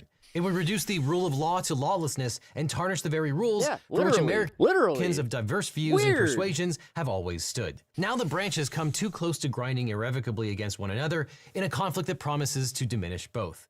This is a losing proposition all around. The judiciary will lose much from the constant intimations of its illegitimacy, to which by dint of custom and detachment, we can only sparingly reply. The executive will lose much from a public perception of its lawlessness and all its attendant contagions. The executive may succeed for a time in weakening the courts, but over time, history will script the tragic gap between what was and all that might have been, and law in time will sign its epitaph. It is, as we have noted, all too possible to see in this case an incipient crisis. But it may present an opportunity as well. We yet cling to the hope that it is not naive to believe our good brethren in the executive branch perceive the rule of law as vital to the American ethos. This case presents their unique chance to vindicate that value and to summon the best that is within us while there is still time. I don't know, I thought that was worth flagging and updating yesterday's video. Wow. You know, given the author, this may have been written specifically for the members of the Supreme Court who are basically putting their heads in the sand to what the executive is currently doing. But it's also a sign that judges are taking this seriously. I realize if it's frustrating that if the Trump administration is going to be completely intransigent, it's going to take some time to force them to course correct. Still, given that the executive currently isn't stopping and is in fact scouring social media to punish speech it doesn't like, now might be a good time to scrub as much personal information from the internet as possible, which you can do with the help of today's sponsor, Incogni. Because Incogni removes your personal... Bud. I mean, you're really giving me a lot of hope. Ah, you son of a... Great. What am I supposed to do? Scrub my entire YouTube channel? How about not? As much as I know that would bring joy to some people. No. What the fuck? I gotta let my dog out. MAGA fascism. Here. Let's see CNN glaze the Dems for a minute and see what the hell they have to say that the Dems are actually doing right for once. This morning, the U.S. Supreme Court says it will hear the case on birthright citizenship this May. This is about President Trump's efforts to overturn what has been a right or seen as a right for well over 100 years. This is the 14th Amendment. How it has been interpreted in the courts and elsewhere has been that if you are born in the United States, you are an American citizen, regardless of whether your parents are here legally or not. Again, this goes to the court in May. The president says he's excited. He sees this as a chance to get rid of it. CNN's chief data analyst, Harry Enton, is here. So, this effort to end birthright citizenship. Yes. How do Americans feel about it? Yeah, okay. So a lot of scholars, legal scholars, will say this is a fringy idea. And I think the American public agrees it is a fringy idea. Take a look here, ending birthright citizenship. And keep in mind, this polling specifically asked about for children born to immigrants illegally here. Look at this. Just 41% support, 56% oppose. You rarely get 56% of the country to agree on anything, but on this one, they do agree that ending birthright citizenship, even for children who are here to parents who are born or who are here illegally, they oppose that idea. And keep in mind, I've looked at every single poll on the subject, different question wording. In every single one, the majority oppose. Oftentimes, the opposition number is actually higher than the 56. If anything, this is the low level, at least at this point in time. Okay, again, to be clear, this is a majority against the president's position on this. Correct. How has this changed over time? Okay, so I want you to take a look right here, right? This is this 41% who support that idea currently. Only about 4 in 10 Americans. Take a look here. This was a stat that I think surprised Mr. Berman. He was surprised by this one. Look, he's shaking his head off on the side. Support ending birthright citizenship. We get 41% now. Look where it was in 2010 during the Tea Party craze, right? 47%. How about in the early 90s? It was a majority who supported. Shouldn't even be The up for number discussion. has You're been born here, going you're American, down, that's down, it. Yep. down on this particular subject, which I think is quite surprising to a lot of folks because there's obviously the anti-immigration fervor in this country seems higher. But on this particular question, support ending birthright citizenship, in fact, we're near record lows on this number, at least over the last 30 years. To be clear, support for deportation is rising. Correct. So this is running in the exact opposite direction of what you might think. Support for ending birthright citizenship is actually think about it. How many down. people exactly are right. actually And when birthright this was one of those citizens things in this? I kept looking at the from polling data. 93? Sometimes you get one piece of polling data. From 92 to 2010 to 2025, you've seen a trend here that there might be some actual like growth in people that are birthright citizens. So like that would in fact impact this by these margins. Weird. Then you look at another and you average it. It's just very clear. It just used to be considerably higher than that 41% The right fact that they have these discussions, like now, which again is at the higher level of the polling that we've actually been looking in a million at. years, this is never what I would have predicted on this, which that's crazy. Is why it's so important to see what the polls are telling us here. How about this issue in terms of being a motivator to get to the polls? Yeah, okay. That's crazy, but you see how we have this big 41 here? You know what we're not showing? The giant number that dwarfs that for not being in support. Okay, so it's not just that only about 4 in 10 Americans support President Trump's position on this. You might also say, okay, but what if it motivates Republicans to go out and vote? Again, this to me was so surprising. Makes you very motivated to vote. Ending birthright citizenship. Just 31% of Republicans. This issue actually motivates Democrats more. 51% say it makes them very motivated to vote. This is just from top to bottom a political loser for Donald Trump and Republicans. They may like his stance on immigration overall, but on this particular question of ending birthright citizenship, even the children who are here from parents who are here illegally, it is a political loser. The majority oppose it, and Democrats become quite motivated to vote, considerably more so than Republicans. Again, so interesting given that the White House thinks it is winning the political battle right now in issues involving deportations about Abrego Garcia and others. This I know is a separate issue, but again, this is a political battle they're not winning. This is exactly right. This is a political battle they're not winning. Democrats are winning this political battle, and if I were advising the Donald Trump White House, I'd say stick to other issues on immigration, not this one, because this one, as I said, is a political loser. Harry Enton, an education. Thank you very much. I mean, if they're trying to get their influence out there, fine, but yeah. Another footnote story where it's just like, that's going. Nobody's going to care. Nobody's going to even talk about it because he's more than likely going to pass on this one. Hate to say that they're not the ones like pushing him to do that, in my opinion. He's just going to pivot anyway. All right, what are we at? Oh, damn it. I missed Mountain Time. Crap. Shix. All right, well, let's wait for the next one to come. We got, all right, a few hours, about an hour, 50 minutes. Okay, yeah. There we go. In 50 minutes, I will get going.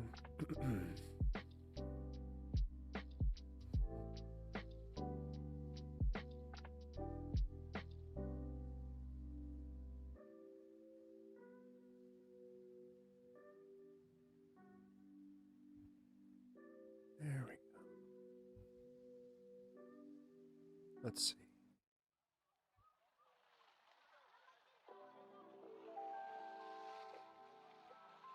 All right.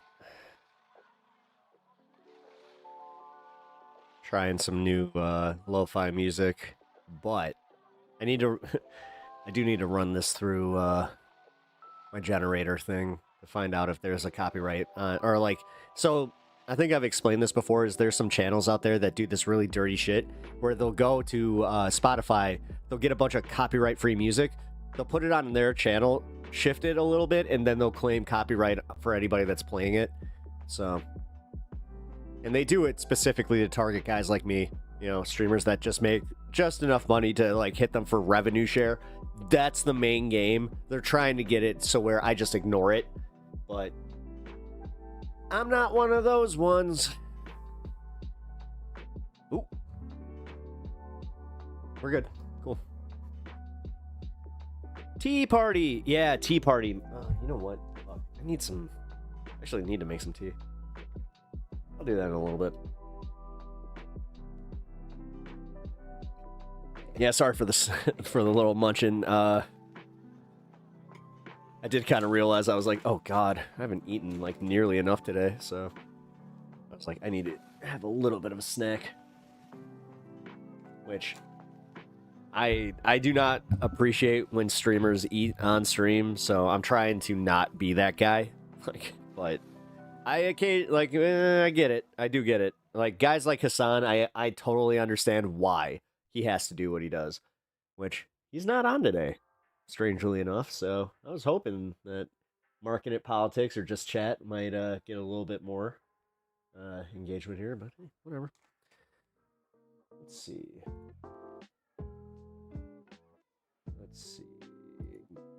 Let's check. How's that going?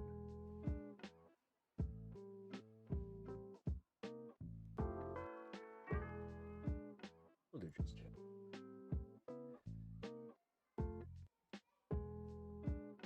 I'll gladly make you tons of background music for free. Oh, please do. Yeah. Totally. Hey, thank you.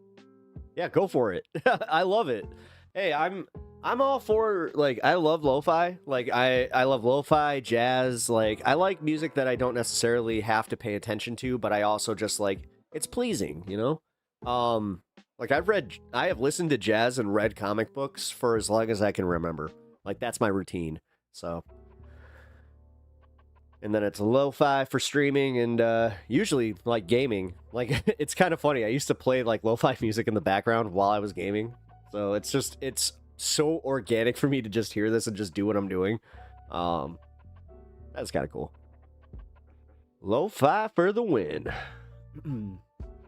It's also cool because I saw, like, the advent of that genre. Samurai Champloo was, like, the first anime soundtrack that had a lo-fi, like, vibe, essentially, where they took a bunch of, like, hip-hop, did, like, a lo-fi twist to things, you know, and then they just totally made it, like, into traditional Japanese, like, what do you call it? Not den music. I forgot what the fuck it's actually called. But it's essentially for, what, you know, in Japan they would have for, you know, like a casual bar kind of scene.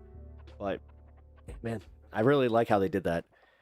It's the same way that, Cowboy Bebop really got me into, like, alternative jazz, essentially, where, dude, so many different genres of jazz are mixed into that soundtrack. So I just realized I have to watch Lazarus, because that's done by the same guy that made Cowboy Bebop. And then we get a new Trigon coming up, man. I am so excited, and it's the original Vash. I didn't like that remake. I just really didn't like what they did with it. It made no sense. Like, they changed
CM Punk arc, this is, if it does not culminate in Paul Heyman and CM Punk joining forces against Roman Reigns, I'm going to be so upset. We'll see. But also, how appropriate for WrestleMania being on Easter. Austin 316 just says I whooped your ass. I don't know why I made him sound like a politician there. But... oh, God, this one of the best. I don't know if you guys aren't into wrestling, but you have the opportunity to watch WrestleMania somewhere for free. Definitely give it a shot. It's a lot of fun, man. Wrestling, I love the fact that it is just tune in, turn your brain off, but it's getting a little harder to watch on WWE side because they keep incorporating some, you know, like people who really suck, like Logan Paul is a big one, where it's just like, oh God, they didn't just incorporate him, they made him a wrestler. Ugh. And he's okay. He's actually okay. I'm not gonna say he's good, but he's okay. He can hold his own. Ugh. Pisses me off. Die. Anyway, let's MAGA fascism hitting nuclear levels. Let's go. Oh, hey. Dumpster, yeah, the dumpster. Dumpy. When is Trigon coming out? When is new Trigon?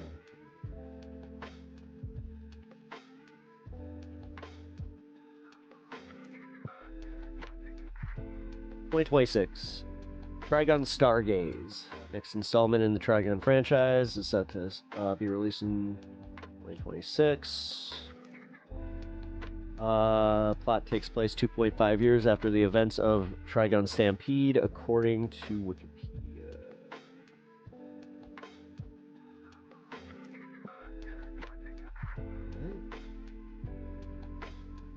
Oh no, wait, I thought it was going back to the original.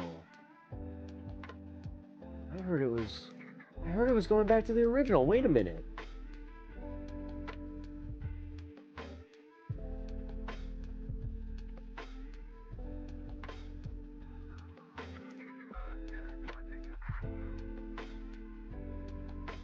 Huh. It's not a remake of the old anime, it's a reimagining of the manga. Okay. Cool. I'd say it's a fine product on its own, whether it's good. Okay, cool.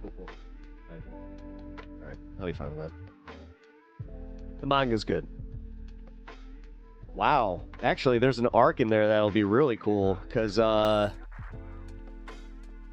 heard it's based on Stampede. Well, okay, Stampede, the one good thing is Nicholas D. Wolfwood does get his full arc in that, from my understanding, so... that was my one problem from the manga translation into the anime, was that Wolfwood literally does not last, you know, nearly as long as he does in the manga, where, like, his whole, you know, arc is so much more impactful. Just gonna say that much, too. Buddy, I know. You gonna go potty? All right, give me a second here. All right, I will take you out. Give me one sec. Here. Welcome everybody to Crystal Kyle and Friends. Today we're talking to a good friend of the show, Ben Norton. Ben Norton is a brilliant guy. He runs Geopolitical Economy Report, and he talks a lot about the U.S. and China and our declining role as a superpower and their ascendant role as a superpower. And he's going to get into the tariffs, the trade war, basically everything around the economic decisions that Trump has been making and the impact it'll have. And I'm sure he has some spicy things to say about that. There is no one better on this particular topic than Ben Norton. That's right. So we've been trying to get him for a few weeks. He can be difficult because he's oftentimes in China or other places. And so super excited to talk to him. You guys should be watching all of his videos because Did Crystal play basketball in high school? I wonder. we have been, and they have been very instructive. Yeah, they have been. So got a lot of stuff to She get strikes me as somebody who played sports in school. Before we do that, though, so this one just came across my radar. Senator Lisa Murkowski, the Republican of Alaska, she's one of these Republicans who's viewed as like one of the most moderate She's often very concerned. Yeah. Yeah, she is the very concerned one, right? And she was at some event, and this is raising eyebrows because of her reaction, but she basically talks about, like, she's asked about, like, hey, what do you say to people who are afraid? And here's her reaction. What are you going to have to say to people who are afraid, or who represent people who are afraid. We are all afraid. Okay?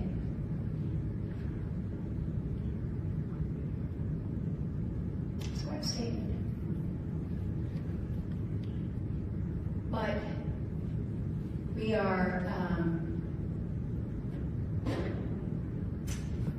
we're in a time and a place where I don't know. I certainly have not. I have not been here before. And I'll tell you, I'm oftentimes very anxious myself about using my voice, because retaliation is real, and that's not right. But that's what you've asked me to do. And so I'm going to use my voice to the best of my ability. And sometimes it will be viewed in a way that, well, that's pretty confrontational.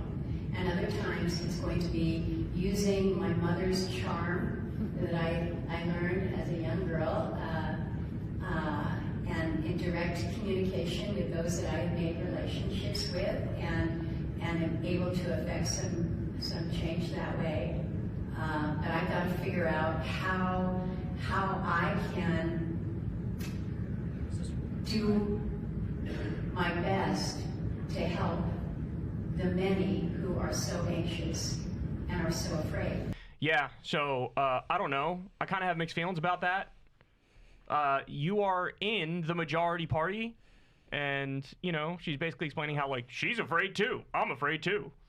And it's like, we kind of need you to be one of the people that steps the fuck up right now. So apparently in the first term, she voted with Trump over 70% of the time, right? And she always, I'm concerned, but then she usually votes with them. Right. Right? Like, I don't have the exact numbers in front of me, but I'm sure when it comes to Trump's picks, she was, like, through the roof voting in favor of them. Right. And now these are the stormtroopers enacting fascism right in front of our eyes. Yeah. And I mean, listen, I haven't followed every word she said. I haven't seen her say anything about the mass project of disappearing people into a foreign gulag in El Salvador. You know, seems like something you might want to raise your voice about, kind of an important one right there.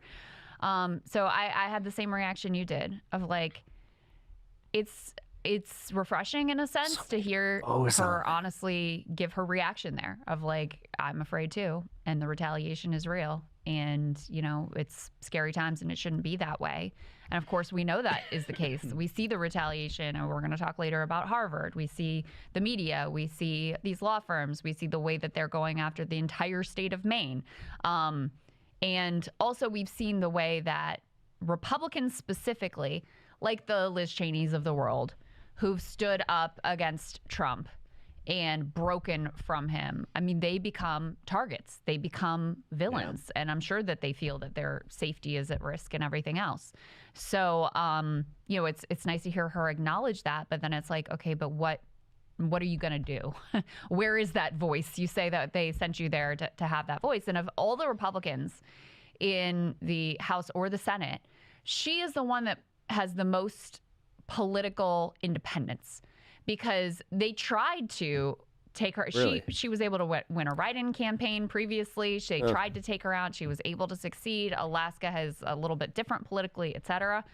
So she can claim the most sort of, like, political separation and mandate separate apart from just being part of the party. Does anybody know when Murkowski's term is up? Trump, or just being a Republican.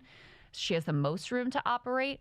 But, you know, I feel like she just got elected. So what? It would be 2028. She's going to be part of standing up against the lawlessness, authoritarianism, and fascism. I haven't really seen that yet. But this is what the fascists rely on, right? The implicit threats. That's right. They're like, hey, maybe I'll turn my mob on you or whatever. Yeah, it's the obeying in advance. That's what it is. But if we all stay together, there's nothing they could do. You know what I'm saying? Well, like, if everybody stands up, what are you going to do? You're going to come after literally every single one of us? No, you're not. That's what we've seen, too. And I do think the courts, I think the universities, I think the law firms are learning. Like, if you, like Columbia University, they're like, all right, we'll go along with what you want. We're going to follow your, you know, we're going to do your thing that you asked us to do. And then that's not enough. Now we're going to take over your Middle Eastern Studies department. That's not enough. Now we're going to put you under a consent decree. That's a good point. It's never enough. If Yeah. you give an inch to fascists, they're just going to continue to push, continue to push, continue to push. The only answer is a solidarity and a standing up to them. And yeah, we haven't seen that from any of the Republicans. Yeah, this time ironically, around. the only thing they respect is strength. Yeah. This is why Trump, he That's looks the at only other chance you have. authoritarian leaders. He looks at other authoritarian leaders and he's like, oh, those guys are impressive. Those guys are interesting. I like those guys. And that's why you see him like cowering in the face of China now when China's like, get on your knees and beg. You started the trade war. Get on your knees and beg. We're not changing anything. We're going to escalate too. You need to fix it, right? So that's effectively, you need to do the same thing domestically. These guys got to hit a fucking brick wall. Yeah. If they don't hit a brick wall, I mean, They're going to keep going. They're going to keep going until someone stops them. That's right. And to that point, so Axios has this thing. I guess they talked to some Democrats about, all the chatter around Kilmar Abrego Garcia. Mm-hmm. And here's what they say. So this is from Axios. The sentiment within the party about rallying behind deportees is not universal. Oh, my God. The second House Democrat who spoke anonymously, a centrist, called the deportation issue a soup du jour, arguing Trump is setting a trap for the Democrats, and like usual, Yes, and they're taking it. we're falling for it. Yeah, they're totally taking Rather it. than talking about the tariff policy and the economy, the thing where his numbers are tanking, we're going to take the bait for one hairdresser, they said, likely referring to Andre Hernandez Romero. So They are, though. First of all, they are taking the bait, but it's like, here's my take on it, though, is you have enough people that are still like on the right side of this, because like Kilmar Abrego Garcia, that's one that, like, dude, this is causing the constitutional crisis. So even though it plays into the immigration issue, and yes, like they're playing into it more that way, there is at least an awareness that, yeah, he's still fucking up the economy and we can always pivot back. But the Democrats, I have seen that they're starting to already kind of like chase that ball. It's like, don't. Literally wrong on the polling merits. Like, this is not remotely popular. Right. Defying a court order. Yeah. This person is totally innocent. And of course, the polls show deporting innocent people is fucking in the toilets, of course. But even if that wasn't the case, can you imagine the degree of like political pundit brain rot you have to have in order to make a point? Deporting totally innocent people who did nothing wrong to a slave labor gulag that might be a death camp, and saying you never get out under any circumstances. And by the way, 75 to 90% of the people who are there are totally innocent, according to all the report. Looking at that and going, well, I've done my political calculations and I've come to the conclusion this is not the most effective issue for us. What the fuck? You have no morality. Just like Chris Cillizza. Tell everybody what Chris Cillizza said. That was fucking insane. Yeah. He says, let me make the case for why Democrats should not keep talking so much about Kilmar Abrego Garcia. Stick with me here. The Dow Jones dropped almost 700 points. The NASDAQ dropped. The head of the Federal Reserve. You can do both. Like, this whole idea that they can't walk and chew gum and focus on two different issues is kind of insane, though. Reserve said inflation was likely to go up. Did you hear about that? Yo, what up, Coyce? How you doing? Any of it? Probably not, because the lead story on every homepage and every hour of cable TV was Garcia. The simple fact is that there can be only one dominant news story at a time, and right now it's clearly the legal and political fight over the deportation of Garcia. Now ask yourself, which issue is better politically for Democrats, immigration or tariffs? First of all, I completely reject the framing that you can only talk about one thing, only get attention on one thing. No, I think that is utter and I was about to say, this is ridiculous. Like, how come it's being framed this way where you have to do either or? complete garbage nonsense. 100%. Yeah. Putting that aside, you have no soul. You have no morals. You have no values whatsoever. You have no conscience. And this is actually, this type of thinking, I think, is precisely why Democrats have been losing. Of course, because it's like you don't believe in anything. You Democrats not being eager to help. don't believe in anything. And this is, even if it was just, quote unquote, just about this one innocent man being locked in a torture dungeon for life, people should fight. People should be upset. But this is not just about one man. This is about all of us. That's right. That could be you, Chris Cillizza, you dumb bitch. This is about this administration's ability Clip it. to kidnap whoever they want and lock them in a dungeon forever with no due process whatsoever. That is what this is about. And if they can do it to Kilmar Abrego Garcia, they can do it to you, Chris Cillizza. They can do it to me. They can do it to you. They can do it to whoever they want. There's As no due long process. as they get the planes in the air before anyone can say anything, They have found, one of the judges described it as a path to perfect lawlessness. That is why this administration is fighting so hard with regard to this one individual. And that is why we all, anyone with a shred of integrity or conscience, should be fighting so hard to make sure that he is returned, that Andre, the gay makeup artist, is returned, that all of the people who were sent there. Because think about that, even the ones who were criminals, this is worse treatment than we give serial killers in this country who get due process and get locked up in a supermax. This is No, and they're doing it just to, like, we need an example. Here we go. vastly worse. They need to be brown. don't get any time outside. They barely get fed. There's 65, 70 people locked in a cell. No mattresses, no sheets. I mean, and a lot of questions about what else is going on there as well. Rife with human rights abuses. The whole point of this place is you never come out. That is the point. So you tell me what you think. What other things do you think are going on there? Well, I mean, wasn't it just made in, 2 years ago? And they say that the average is 3 to 7 year sentences, but you don't get to appeal. You don't get to do anything. And by the way, we should be clear with our language. Like, I understand like, I'm not going to just take their word at it, but you should at least report on the fact that that's what they're saying, and then go, yeah, but do we believe it? These aren't deportations. These are kidnappings. Yeah, that's right. Deportation implies some right. level of due process. Well, they are. Right. There was Political no due kidnapping process. is And a This is fair kidnapping, assessment. Back and to this your is human country. trafficking. These people are not even from this country. You sent them to a foreign gulag in a third country, and Trump is out saying, I mean, how dumb can you be? He says, the homegrowns are next. Bukele is said he's going to double the capacity. Yeah. And that it's up to the U.S. to fill it. That's what he said. But Crystal is a thing. It's only going to be the bad ones, so I'm okay with that. It's only the bad ones. You're right, because Because that's what we've seen. Yeah, and like you trust the judgment of this administration to determine who's bad and who's not. One more point. So first of all, Crystal, you're a fucking monster. You're a disgusting human being. Second of all, this argument that he's making reminds me of the type of person who would criticize the logistics on the Trail of Tears, or the logistics on the train to Auschwitz. Yeah.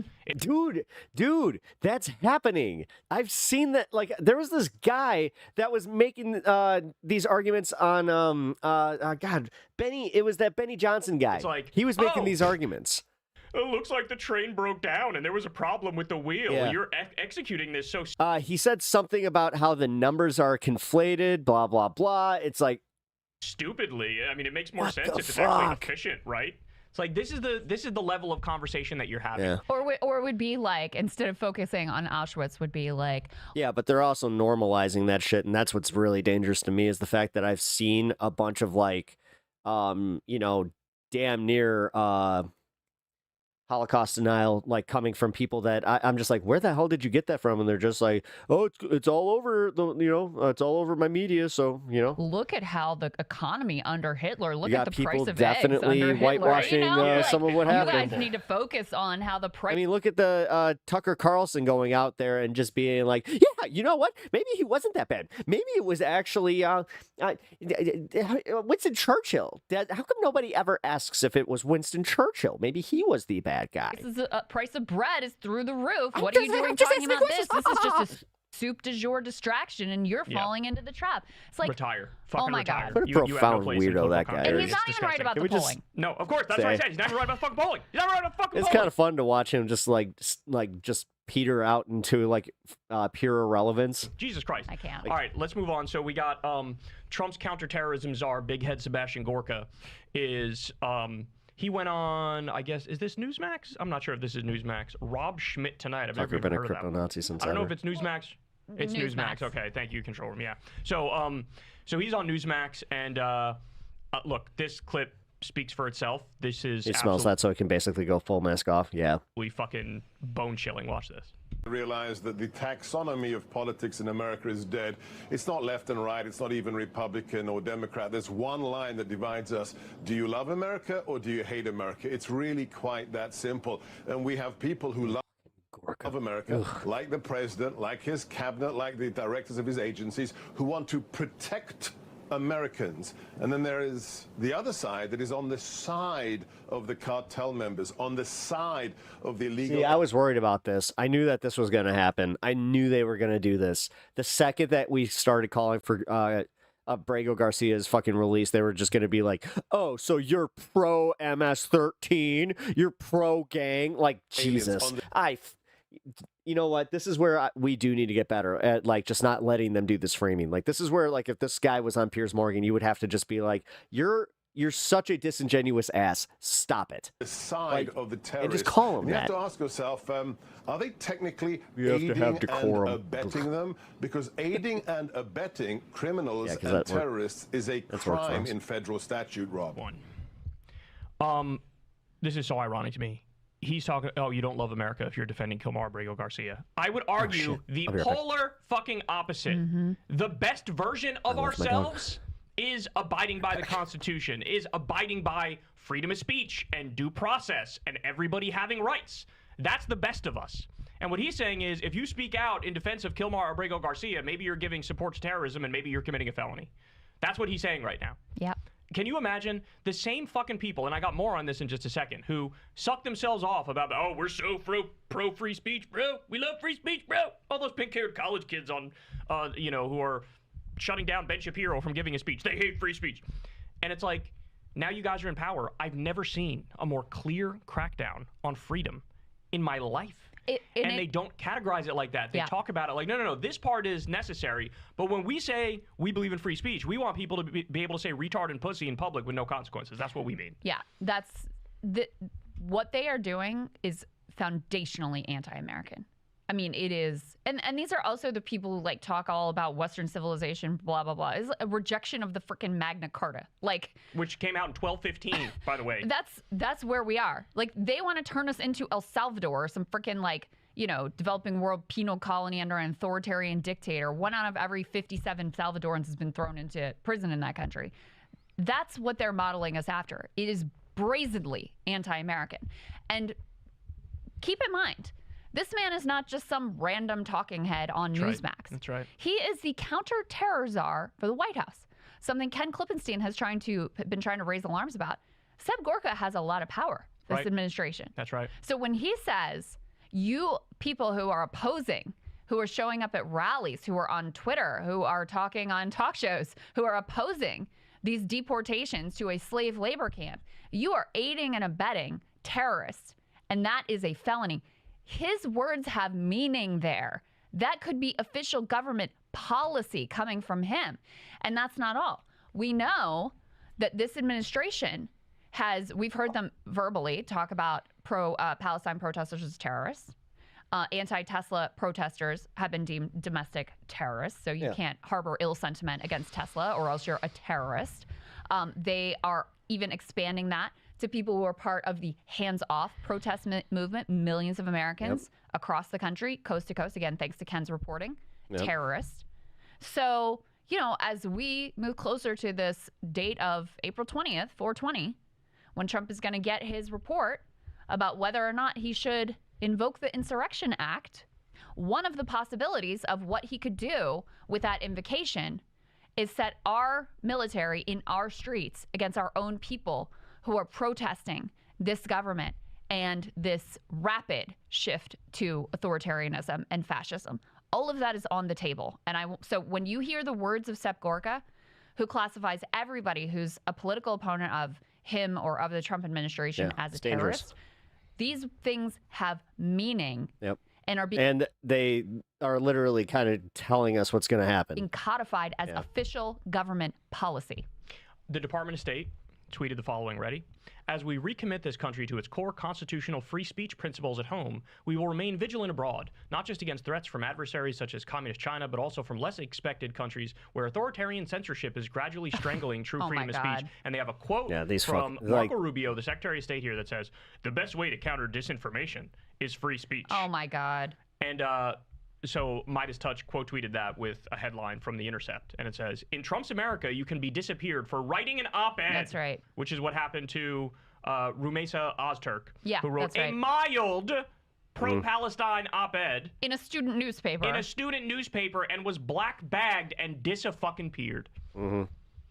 Free speech. The thing that I really can't the thing that I just can't wrap my mind around is how in the midst of this fascist takeover, they simultaneously pretend to be embracing the opposite values of free speech and openness and freedom. And it's like, it would honestly be an easier pill to swallow if they were just direct about what they're doing. Yeah, I said that. Right. I literally said that. It would be so much easier if they would just go full mask off. But this idea where they're just like, they clutch their pearls. How dare you call us fascists? And then you have the assholes on the left that are just like, we're doing the boy who cries wolf thing again. It's like, yeah, except this is the time where it's like, there's a fucking wolf. Freedom. We don't believe in the Constitution.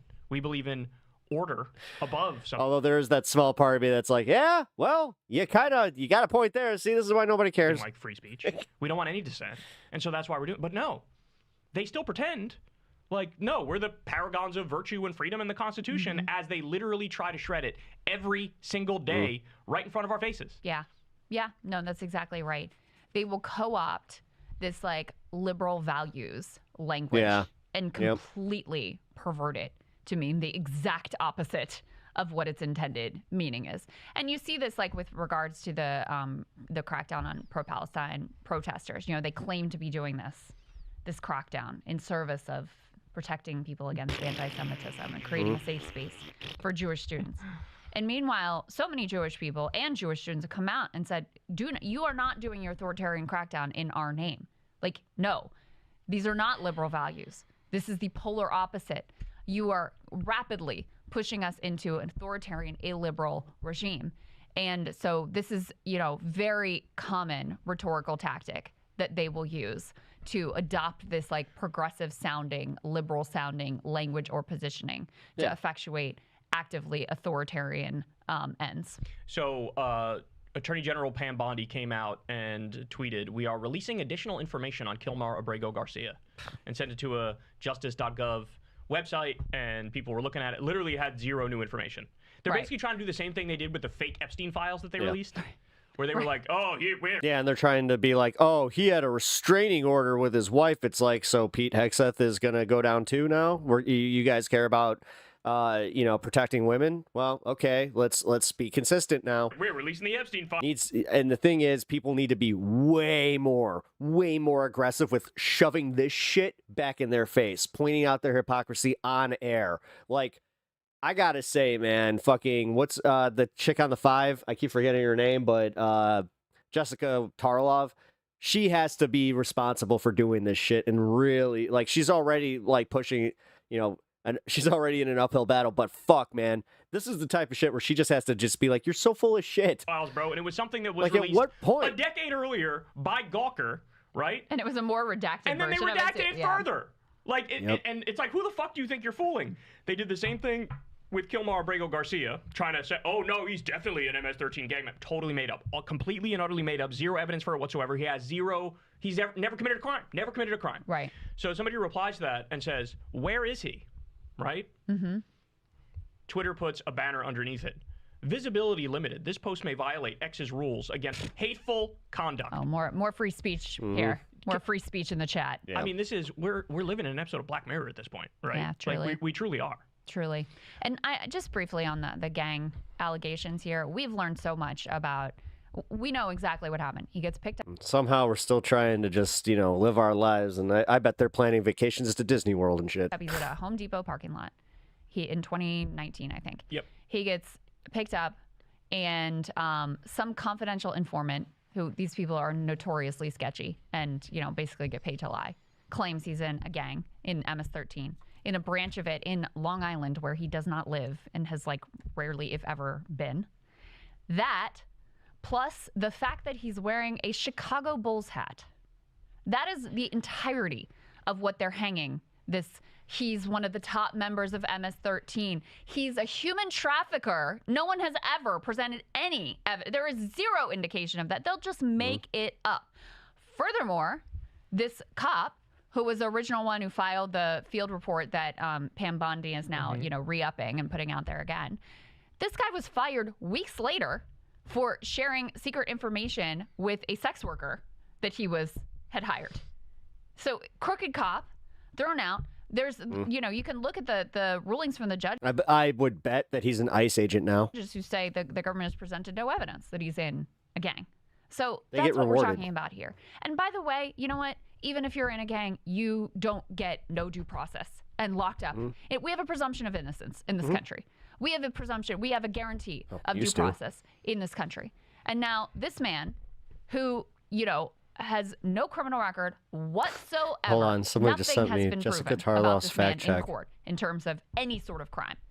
This man is getting worse treatment than serial killers locked up in a supermax in this country for life, or getting, you know, I mean, it's just. And the people that defend this, like, they can never be forgiven. They also can never be forgiven. separated the 3 day laborers and talked to them one-on-one each and said, if you give me information, I'll let you go. And it was one of the other day laborers who pointed to him and said, yeah, he's in a gang in New York. Well, he's never fucking been in New York. He never lived in New York. Right. He never lived in New York. Right. And so clearly that was that guy trying to just like, hey man, I want no Oh, problem. Kenzie. Oh, shit. Problems. You want me to tell you something? I'll tell you something. I'll get the fuck out of here. And, Right? you know, and that's Wait. what they use. That's the I saw you evidence. pop And up here's again. what I want people to Hey, Ken. understand too. What are you doing? The key point here is that the courts had said in a lawful ruling he cannot be removed to El Salvador. He had a protection from That is the deportation. only detail you actually need to know. He cannot be removed to El Salvador, and they deported him to El Salvador, to this horrible prison.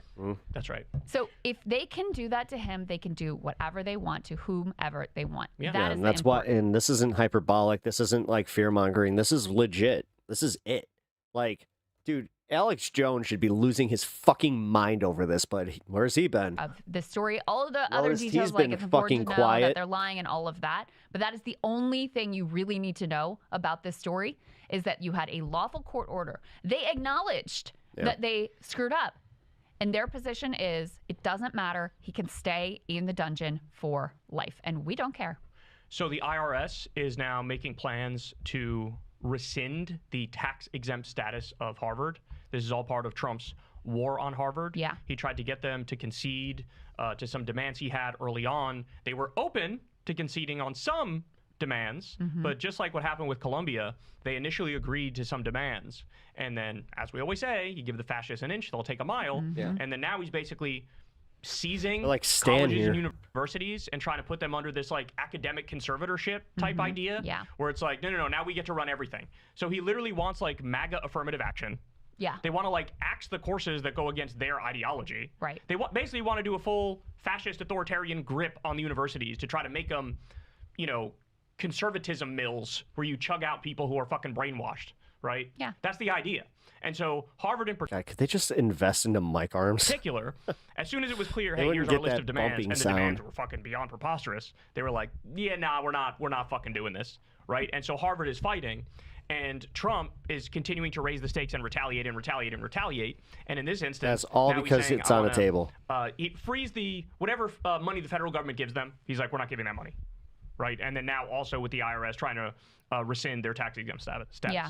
Yeah, there's a lot going on here, both in terms of, number one, Saddam Hussein. the broader goal of the Trump and, you know, allies like Chris Rufo. This is a broader, like, right-wing project, is an ideological one to punish the accurate teaching of American history that includes things like redlining, that includes things like, you know, the accurate history of Reconstruction. He just comes around the corner in a beret. It's like, hey, no. Slavery, Jim Crow. They want to just whitewash the whole history of this They country. want to whitewash the whole history. And Jason Stanley wrote a book called Erasing History that's about the way that this is a consistent playbook with fascists. Yeah. Where you can only this book is at glorify the country. I They, need to read this. you know, Trump Have has it. issued I need to executive read- orders about quote unquote patriotic education. Again, what that means is that you can't actually It's tell like the truth every book. about the nation's history. Right.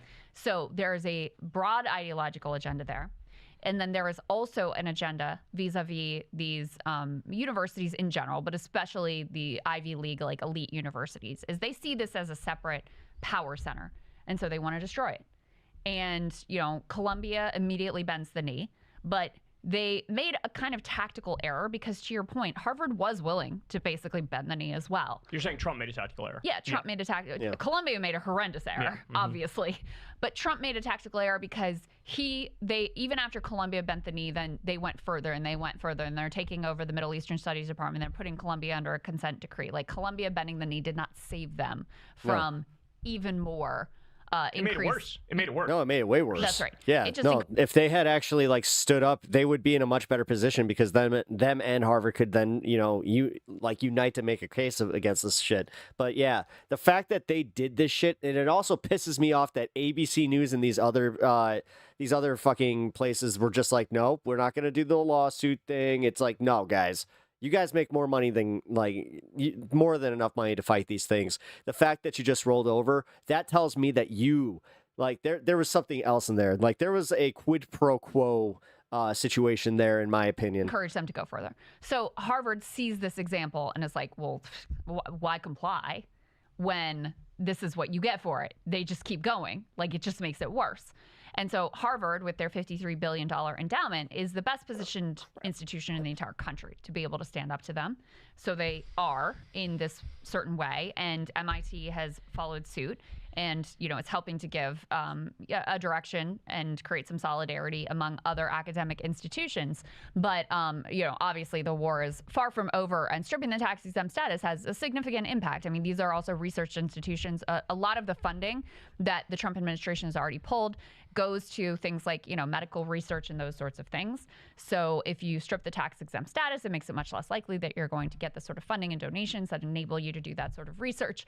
It will be significant for Harvard, and it also sets an example for institutions that do not have a $53 billion endowment and do not have that position of strength and wealth that Harvard particularly does. But, one thing Jason Stanley says is he's like, ask yourself whether there are liberal universities in authoritarian countries. Obviously not. And now, by the way, the lawyers are fighting back too. So initially, a bunch of them bent the knee, and we're going to do a whole bunch of pro bono work for Trump in the tens of millions of dollar range. And then they realized, because other lawyers came out and they all signed this letter, like over 100 firms were like, "Fuck you," and the horse you rode in on. Yeah. Right. And so then the ones that had initially agreed are now balking. So it looks like there was overreach, and people are starting to wake up and realize, like, oh, okay, we all have to band together and say fuck no to all of it, because if we don't, we're cooked. And I think the public protests have helped too little too late, though. Some backbone. Even on the left, we're kind of dude, we did this thing where we kind of disbanded before we even fucking formulated a resistance. We really as well, seeing millions of people out on the streets. Well, and the I media hope this isn't looked back on as a time where we really screwed up. I hope this is a time where we can look back on it and say, no, this was the start of the resistance too. But, every time we'll I turn on see. MSNBC. I mean, with everything going on 420 like that, again, too many people are just not paying attention to that, which kind of scares me. You see, it's like I'm watching Crystal Kyle and Friends or Secular Talk. Yeah. You know what I'm saying? We've been passing around clips like, oh my God, we never thought we'd see this on MSNBC. You got Nicole Wallace basically like, where's our Che Guevara at? Nicole Wallace like, Bernie Sanders and AOC are the leaders. They are the best. They're doing the thing everyone should be doing. It's like, oh my God, I never thought I would see this. Yeah, never. All right, so a few more things. We only got 2 minutes until Ben gets in here, but let me just run you through these things real quick. So the Trump administration plans to eliminate the IRS's direct file program, which is the electronic system for filing your tax returns for free. Would you like to take a guess the reason why he did that? I'm going to guess it has something to do with money in TurboTax. Yes, TurboTax gave him for his inauguration $1 million, and so now he's axing free tax filing returns. We also have this huge scandal that credit to David Schroeder at the lever. Trump's IRS nominee Billy Long just had his personal debt paid off by donors whose firms have business before the IRS. And so we all know what's going to happen here. Six-figure debt paid off by these people. He's going to turn around, clean their slate with the IRS. They're good to go. Well, so massive corruption. Not only that, but now, he will so have blatant. to be It's loyal just to whatever so blatant. Trump wants. Of course, so when you're It's so blatant. To the Harvard tax exempt situation, because he would have to be the one to strip them of their tax he'll do whatever they status. want because he just got his debt paid off. He'll do whatever the fuck they want. He's a little fucking cuck boy. That's exactly right. And by the way, go look at a picture of him. He looks like a cuck boy. His name is Billy Long. Go Google Billy Long. I'm sorry that you had to look at that. All right. Then we have The Daily Beast is reporting that the Pentagon's elite tech unit is now collapsing. Well, congressional after Dem clashing with leadership Elon decided Musk's to just Doge. sit back and say nothing. And so this all ties into what we learned the other day. There was an NLRB whistleblower who came out who were like, hey man, these guys hacked into the NLRB, stole a bunch of sensitive data, covered their tracks to make it so like you couldn't particularly track exactly what they were doing. Then there was some fucking IP address in Russia that went in. The second they got in, the IP address in Russia got in. And then now this guy's he's a whistleblower, he's getting threatening letters and a drone picture of him walking his dog, right? Bro's literally running a crypto scam. He's laughing in the face of the law What and we're talking order. about here is who the fuck is Elon Musk working for? Who is Yep. Doge working for? They have nefarious deals with foreign governments, not only to steal our data, but to destroy our entire government. And so that's now on the table. That's now a real question. Who the fuck is Elon working with? I mean, he has deals with China, he has deals with Russia, he has business deals all over the place. It looked like he might be on the payroll of some of these people based on the reporting from this whistleblower who was like, you have no idea what's going on and what we realize now. Yeah. I mean, that story is so insane. Yeah, I know. Mass exportation of data, all of it. And then the final one here, and this is a big one, but Judge Boasberg came out and said the court ultimately determines that the government's actions on that day demonstrate a willful disregard for its order, sufficient for the court to conclude that probable cause exists to find the government in criminal contempt.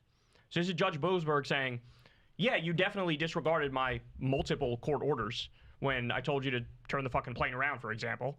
And you said, tee-hee-hee, your ruling doesn't apply because it's over international waters. That's totally made up, by the way. Everybody knows that's fake. Oh, he did a verbal order. It doesn't count. Tee-hee-hee. Everybody knows verbal orders count just as much as written order. Right. Right? So now he's starting the proceedings for criminal contempt.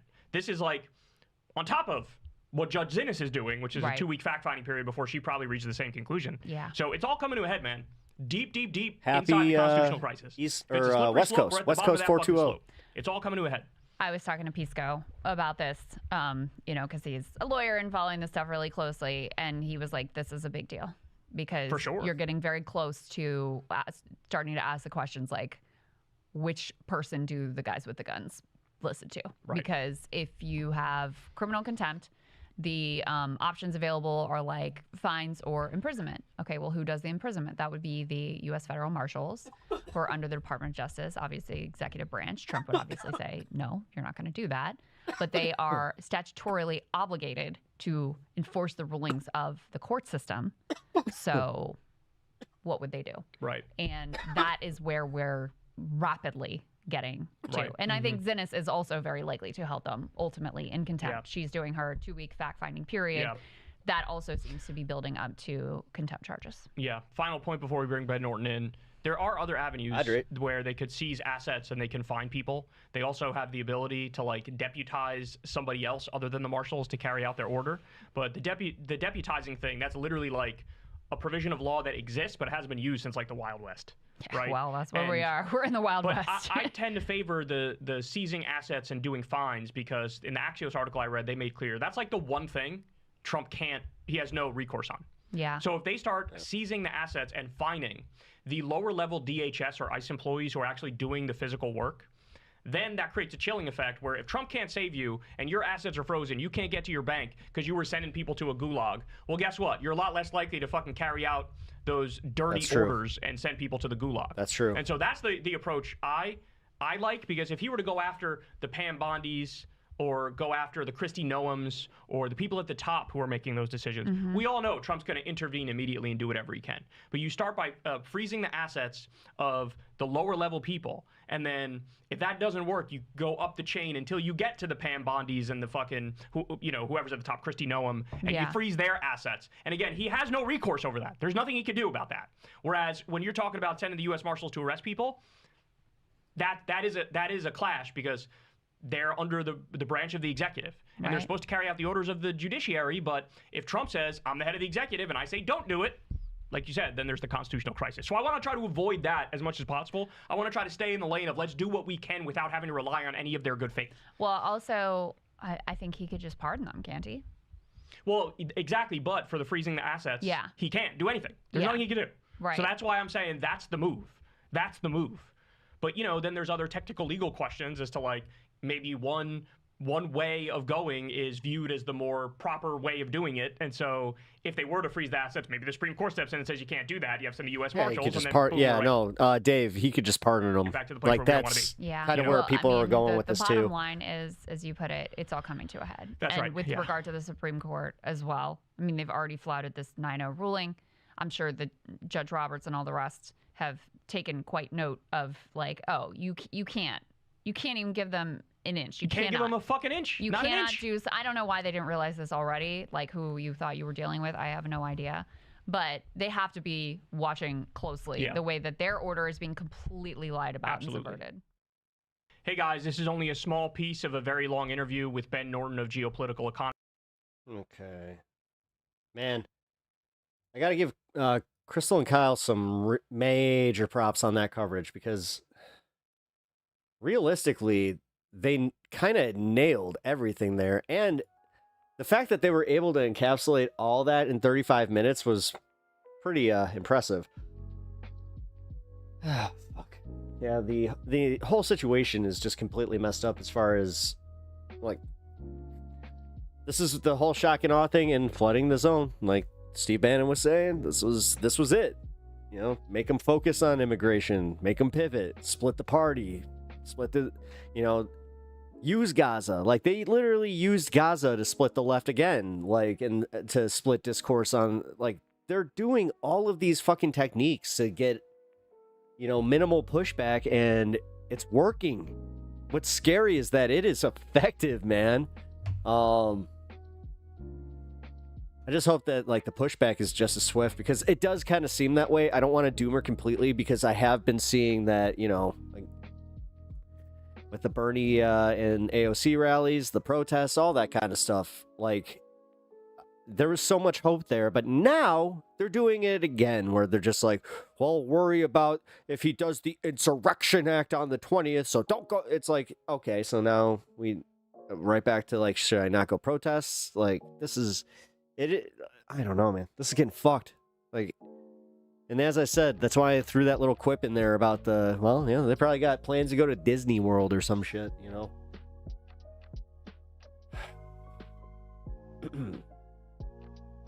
This is so wild. All right. All right. Let's go with the Jessica Tarlov video that I was just sent. Apparently, somebody took umbrage with me saying that Jessica Tarlov does not push back enough. So let's take a look. Hello, everybody. David Schuster here. Jessica Tarlov, the lone liberal host on Fox, keeps proving she's a national treasure amidst the conservative garbage on Fox News. Tarlov just shamed her right-wing colleagues in epic fashion on live television.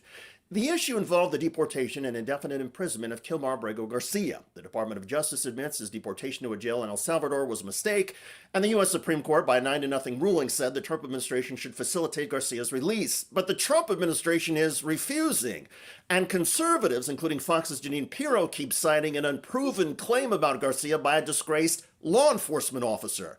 Tarlov is hitting back. Watch. Abrego Garcia, there is no proof that he was an MS-13 member, and it has been debunked many times. It's been debunked yes, by it has. liberal It was newspapers. That's in not a true. Court of law. Oh my God.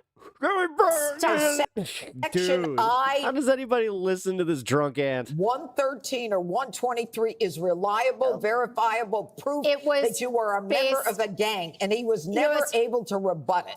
It was based on double hearsay testimony and also a detective who was indicted nearly weeks later for providing confidential information to a sex worker. He was also allegedly an alcoholic. That's how we got into this. But the point is that this man has been living in... What are you talking about? That's a primo witness from the Republican standpoint. That's somebody that they could really get behind. Hell, they might...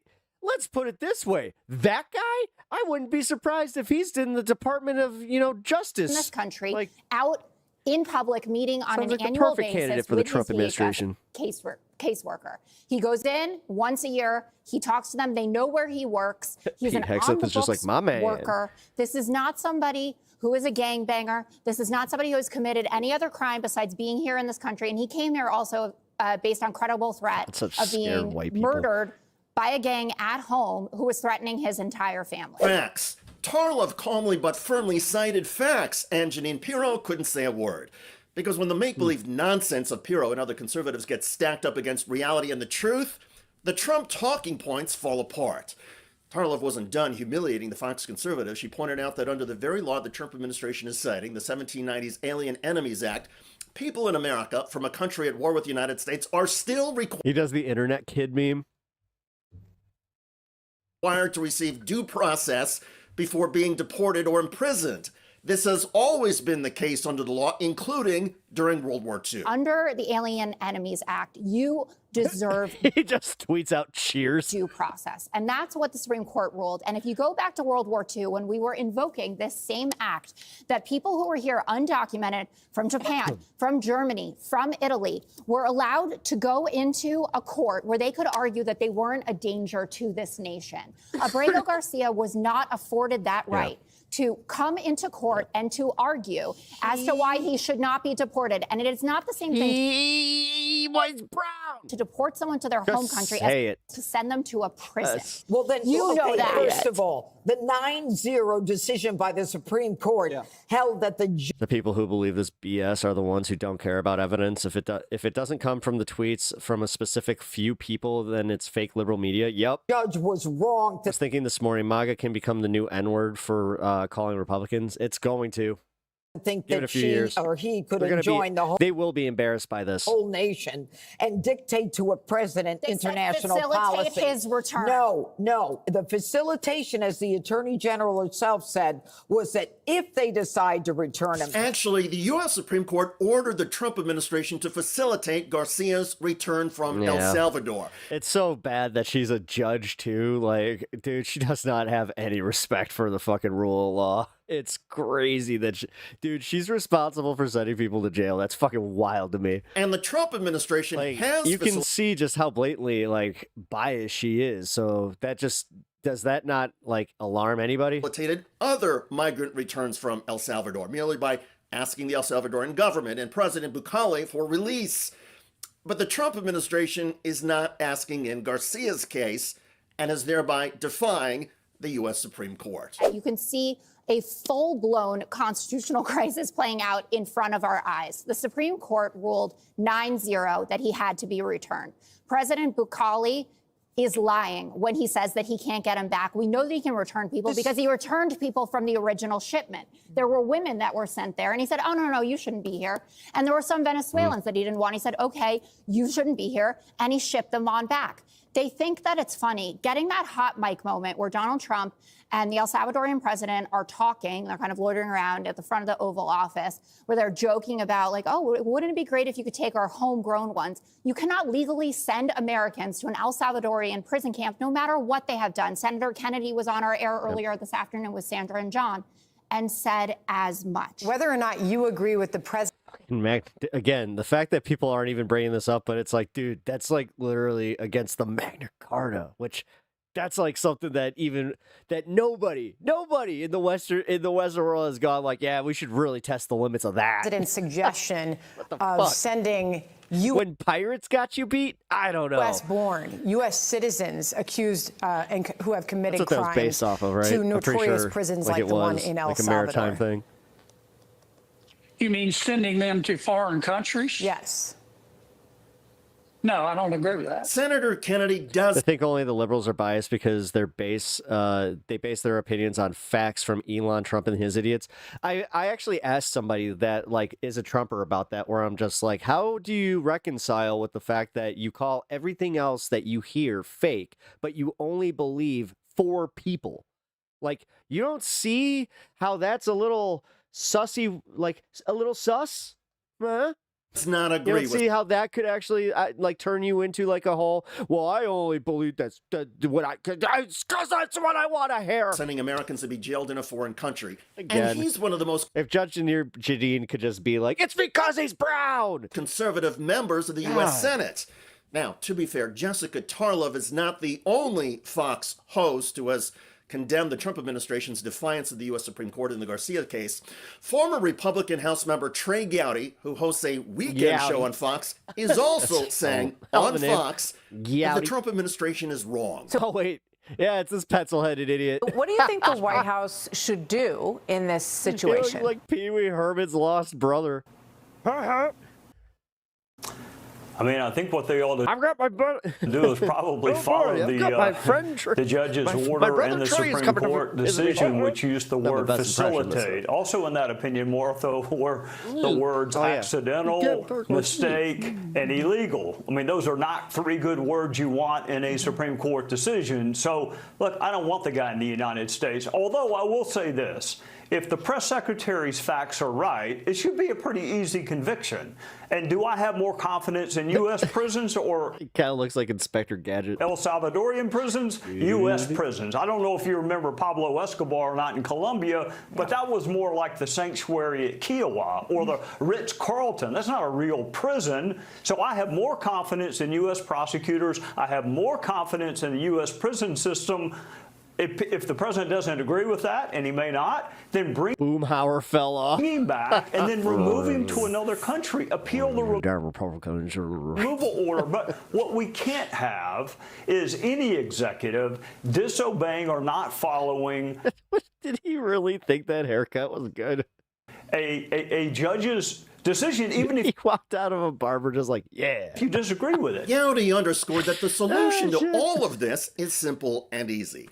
Do you think that his barber knows who he is? So that like he did like a psyop on him. He was just like, no, Trey, this really it fits your look. Trust me. You got some you got some riz, man. The Trump administration should ask El Salvador. So Gowdy is saying El Salvador prisons are the riz or the Ritz. Oh boy. Salvador to release Garcia, bring Garcia. No, I think he. Garcia Did I back to the United that? I thought he was saying that the other ones were the Ritz States. And give Garcia a hearing and the due process that our Constitution requires. If the Trump Justice Department has evidence that Garcia is a terrorist or gang member, they should present that evidence in court. And if the evidence is clear, a judge will then rule that Garcia can be deported. But for the Trump administration to simply bypass the Constitution and defy the U.S. Supreme Court, that is outrageous. And don't take my word for it, or Jessica Tarlov's or Trey Gowdy's. Even the late conservative Supreme Court Justice Antonin Scalia would be infuriated by the Trump administration. You see, years ago, in a case about due process, he wrote, "It is well established that the Fifth Amendment entitles aliens to due process of law in deportation hearings." So this isn't complicated. Kudos to Jessica Tarlov for trying to break it down, though, in easy to understand terms and with basic facts. She may never I understand everybody loving her because she is the liberal voice, but every once in a while it does make me go, ugh. Convince the conservatives on the 5, but when history... The fact that it's the 5 and it's literally 4 against 1 seems, come on, can't they just make one more, just one more? Records who spoke out for the Constitution. And the blonde barely talks, so let's be real. Like, I think that she's the weakest link there. You are the weakest link. Goodbye. Against the fascist impulses of the Trump administration. Oh, God. They're hire Anna Kasparian next for the 5. Jessica Tarlov wild. will be remembered as a hero. By the way, House Republican Marjorie Taylor Greene is on the defensive over insider trading allegations. Marjorie Taylor Greene's suspicious stock trade soared 29% despite tariffs. And Rep. Marjorie Taylor Greene's 17 stock buys in the market crash turned to profits after Trump's tariff pause. Given what the government's been doing and this administration's been doing, it would not shock me, and I hate to speculate, if we were to find out that a whole bunch of people who work in Washington as our elected leaders, one way or the other, ultimately sold stocks last week, or potentially worse than that, shorted the market. Check out that video at the link below. I'm David Schuster. Thanks for joining us. Not bad, Dave. Not bad. I really dude, I've been liking a lot more of the stuff coming from Rebel HQ. I'm starting to think that they might be breaking from TYT soon. I don't know. I'm just getting that vibe. I could be wrong. So as you all know, Bernie and AOC have been doing this anti-oligarchy tour. And look, you got to call it what it is. They are putting up prime LeBron numbers now, bro. They are. I mean, it looks like the Beatles at their peak. Wherever the fuck they go. They've been going to purple districts. They've been going to just flat out right-wing ruby red ass districts. one place they went, I saw this last night. I forget the name of the place, but Ruby Red District, population of like 84,000, and like 30,000 people came out. I mean, this is 36,000. They actually outdid the Denver protest. It's hard to wrap your mind around the Denver crowd. Extent to which here you have two political figures, Bernie and AOC, in an off year when it comes to elections. We're talking April of an off year. They're doing this tour, by the way, seemingly every day. They're in this a new place. I mean, I was talking to Crystal, like, are they just going to keep doing this, like, for the foreseeable future? Are they going to, at some point, are they going to be like, all right, we'll take a little break? I don't know. I don't know the answer to that. But at one point, him and AOC say fuck it and just start a band. What they're doing is they're going around and they're spreading the gospel of, hey man, you are witnessing. I would like to introduce you to AOC. We have formed a band. We are the candidates. And that's how they announce it. You are witnessing the robber baron billionaires hostily take over your government. It used to be all the corruption was behind the scenes. Now they've said, fuck it, what's the point of even trying to hide it? Corruption is basically legal. And so now it's in front of the scenes, and it's not subtle anymore. Elon is destroying the government, deleting agencies he doesn't like that regulates his ass. Well, at the same time, they're destroying Social Security. They're saying we want $1 trillion for the Pentagon, which, by the way, is the main fraud-filled part of our government. They failed 7 audits in a row, can't account for over 60% of their funds. It's kind of funny when you think about it. And so, no, it's not. It's terrible, but they've had enough. It's the Everybody's way he had said enough. it, where it's just like, that's and a lot they're of standing up. audits. They're fighting back. They are the only ones on the Democratic side who are fighting back in this particular way. Yeah. And there was reporting early on that Bernie sort of sat back for like a week or two and was like, can somebody else please take the reins here, bro? I'm fucking 83 years old. You know, I should be laying on a beach somewhere, sipping a mojito, watching reruns of Murder, She Wrote on TV. Bro. Like, really? I got to be the one to get out there and do it? And what it looks like is happening is Bernie Sanders is like, that's actually one of my favorite shows. Sort of passing the torch. I'm also a fan of the Golden Girls. Prepping AOC. Like, hey, you're going to hold the mantle of my legacy moving forward, right? And one of the things Bernie famously said before, I think, Dorothy is a bit of a Betty, if I do say so myself. The 2016 run is, I wish I had started earlier. Like, I didn't start early enough. So here we are in April of an off-election year.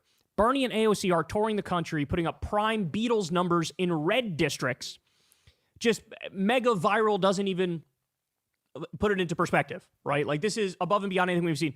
Bernie and AOC are putting up stronger numbers than Bernie at the peak of his campaigns, right? He was able to pack a place, don't get me wrong, in 2016 and in 2020. But this is above and beyond even that. You want to know why? Because there's a mass awakening in this country, and people are looking at Trump, and they're going, really? This guy? This is what we're going to do? Well, this is, Trump, again, this is where I have to say, this is on the Republicans, and I wish there was one honest Republican out there that would just admit it. Just admit that the independents looked at what Trump is doing in his first, not even 5 months, his first 4 months in office, and they are just like, what the fuck, bro? Like you said, you were going to make groceries cheaper. They are way more expensive. You're making everything more expensive. I have to rush to buy shit pre-tariff pricing. I have to try and buy a car now that I wasn't really planning. There's so much of this shit that people are he's saying it's waking up to, but honest to God, it really is just like them going, wow, we did not expect you guys to fuck this up this bad. And they're coming out in numbers and saying, bro, we're going to go full fucking fascist because And honestly, this is where a bunch of Republicans should feel very embarrassed. Like, if they're Trump supporters, should feel super fucking embarrassed about this. These are the people that it's like, you're going to have to explain this at some point at a party during the summer from a fucking normie. And then you're going to do the thing that you always do where, you're just a liberal. You're just, the leftist media got you on that one. And it's always these fucking pivots instead of, yeah, he really did fuck up. Again, this is one of those situations that I get really up in arms about, is the fact that they can never play this by the same set of rules. That's fucked up. I could never play basketball or hockey if they were playing by their own, like literally first grade, bully rules where it's just like, this is my home court. And home court rules say that my mommy said that I get to score all the baskets. And if I miss, then that still counts as a point. Buffoon reality star decided to. It's very tiresome. It is. We're going to let the billionaires completely hijack our government because this guy's as corrupt can be. Dude, MAGA's whole thing is that they have no shame. It really, yeah, man. And so now, that's Dave.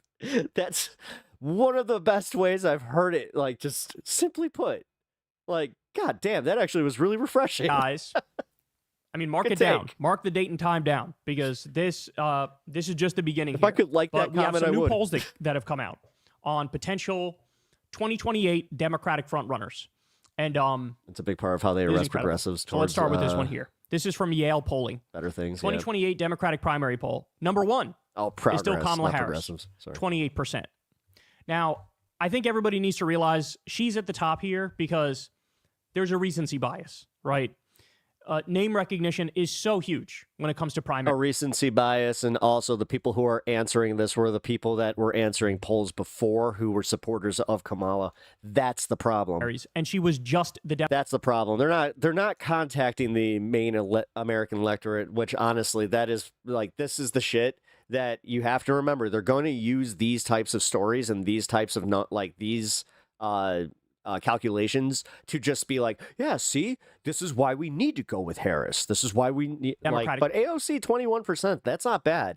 Only 7% behind Harris is not bad, I have to say. Standard bear. That's actually kind of, and so people are going, wow, it's actually shocking. Going, basically, Pritzker 3%. Yes, we can keep our governor. Thank God. For lack of a replacement, like getting spanked by daddy. Oh yeah, which is funny because they're just like, I like thinking for myself. In my mind, right? You like being told what to do. I had this conversation earlier today where I was just like, no, realistically, these people, they have a daddy complex where they need to be told how to think. I brought this example up how when I was playing hockey, we had a leadership discussion where they were just saying like what was going to be expected of us at like as being captains of our team and like having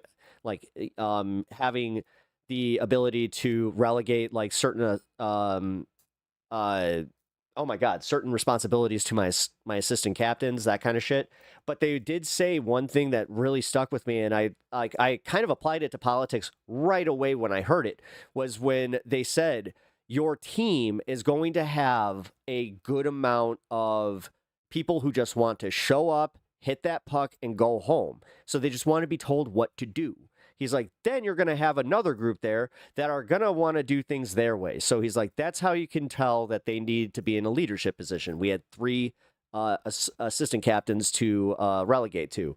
So that's why I was kind of like, oh shit, like that is kind of like, yeah, you can apply that to politics, and you got your leaders, followers, obviously your naturals, but people don't like apply that to politics, rarely ever. And I'm not sure if it's like a third rail situation where it's like, well, you're kind of underhandedly insulting the electorate. It's like, yeah, but underhanded, that kind of works. Now, sure, Kamala, right? That's what a lot of Democratic voters are doing. She's at 28%. Okay. Number 2 is Alexandria Ocasio-Cortez, 21%. She surged all the way from like, I don't know what her average was, 1%, 3%, something in that ballpark. There, yeah. Surged to 20. I remember it was near Pritzker and Kelly. 8%, 21, nipping at the heels of Kamala and her 28. Now, by the way, you tell me what the trajectory is going to be when Kamala's incognito, nowhere to be seen, right? Last time we saw her, she was doing some speech at some Australian real estate conference. And AOC is touring the country talking about the threat of the fascists and the robber barons. Yeah. But corporate media is still going to try and push Newsom and Kamala down our throats up to that primary. Which one is going to stand up in the long run? Which one is going to gain in the long run? You tell me. I'll wait. This is AOC, but again, this is assuming that the fucking DNC doesn't like just kneecap everything again. A difficult question. So AOC is now second. Because I could see the DNC and RNC working together to squash the independent movements. She surged to be one of the front runners in 2028. Right behind AOC, we have Pete Buttigieg at 14%. By the way, he's not doing much. I saw him on a podcast the other day, but that's about it, right? way too early to really have this discussion, but whatever. Newsom, all the way down at 6%. He was viewed as a real favorite for a while, but since he decided to do a podcast where he smoothly jerks off Steve Bannon and Charlie Kirk. Dude, the Charlie Kirk one, my kid watches you. Ugh. Kirk and Michael Savage, Robert boom, Barron. he went down. Takes a sip of tea. Shapiro. Josh Shapiro is at 5%. Mark Kelly, really? He's at 4%? You need a sassy teacup for that. He's the Like one of the ones Arizona with, like, the Democratic little, senator, very milquetoast. J.B. Pritzker at 3, Mark Cuban at 3, Gretchen Whitmer at 3. Oh my that one's God, going to go down the tea too. plate. She just Like, met with fuck, Trump what's and it that was called? humiliating. And Andy Bashir at 3. So AOC now one of the favorites. Let me give you more. So this is a different poll. Ready? That's why so many MAGA guys flock to this religion, or to religion, sorry. They want a daddy for everything, a sky daddy, an orange daddy, a billionaire daddy. They want the opportunity to think and just follow orders, yeah, but also be perceived as the man of the house, the one who has the strength. Yeah. On his echelon insights. Yeah, they want to be told that they're doing, you big strong man. Harris is at 28%. You're a And this big, one's still strong leading, but man. she's 5 down. Big strong man club, yeah. From their last poll. Booker surged to second place in this Only if you give us money, though. one, +9. Why? Yeah, I'll give you money to tell me. Saucer. It's called a saucer. Thank you. Because he did a 25-hour fucking filibuster. I legit It wasn't really a forgot. filibuster technically, but it was like That wasn't even a brain fart. I forgot what the fuck that thing was called. like he just held the floor for 25 hours, I guess is the proper Well, that's terminology. And people are going, "Oh, thank God somebody's fighting. Oh, thank God somebody's fighting." Yeah. Now, as I've told you, I'm not in favor of Booker being the candidate for a variety of reasons. I mean, this guy still takes a tremendous amount of money from the Israel lobby as Israel is doing a genocide, and his voting record is very pro-Israel, again, as they're committing a genocide.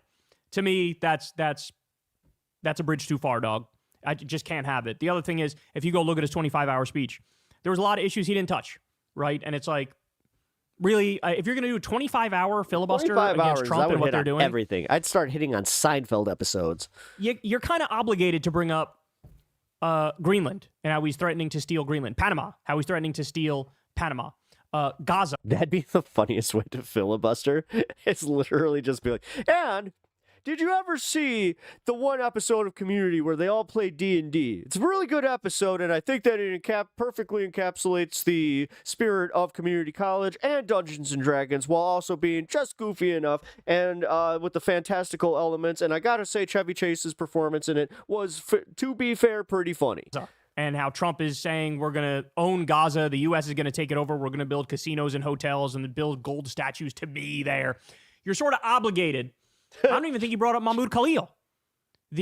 Or do you think that he's like still kind of going and it's just like, sir? It's just like, and one more thing. The Trump administration, it's like, sir, this is a Wendy's.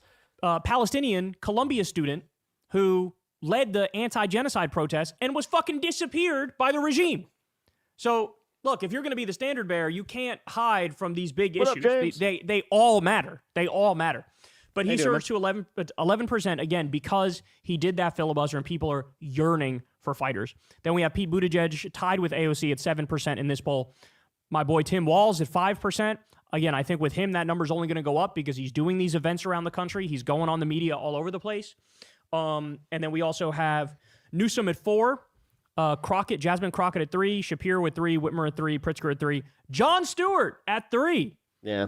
Jon Stewart at 3. I love that.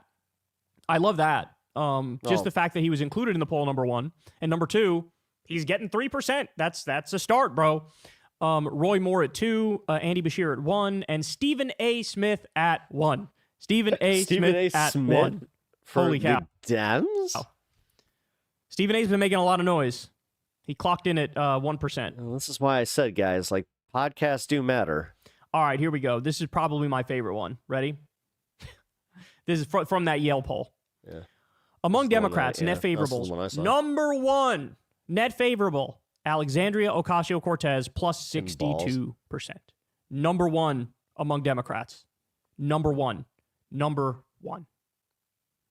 Kamala's right behind at 59. Pete Buttigieg is plus 50. Whitmer plus 38. Kelly plus 35. Bashir plus 33. Newsom plus 30. Shapiro plus 28. Cuban plus 25. Ruben Gallego plus 24. Roy Moore plus 20. Cooper plus 18. Pritzker plus 15. And they're ready for this. Oh, I love this. Inject this into my veins, bro. Ready? Chang was not doing blackface. He was a drow. Would be hilarious to have heard on the Senate floor. For this, ready? Stephen A. Smith, net favorable among Democrats, -17. So in other words, all that like fucking centrist tap dancing he does, people are not in the mood for that.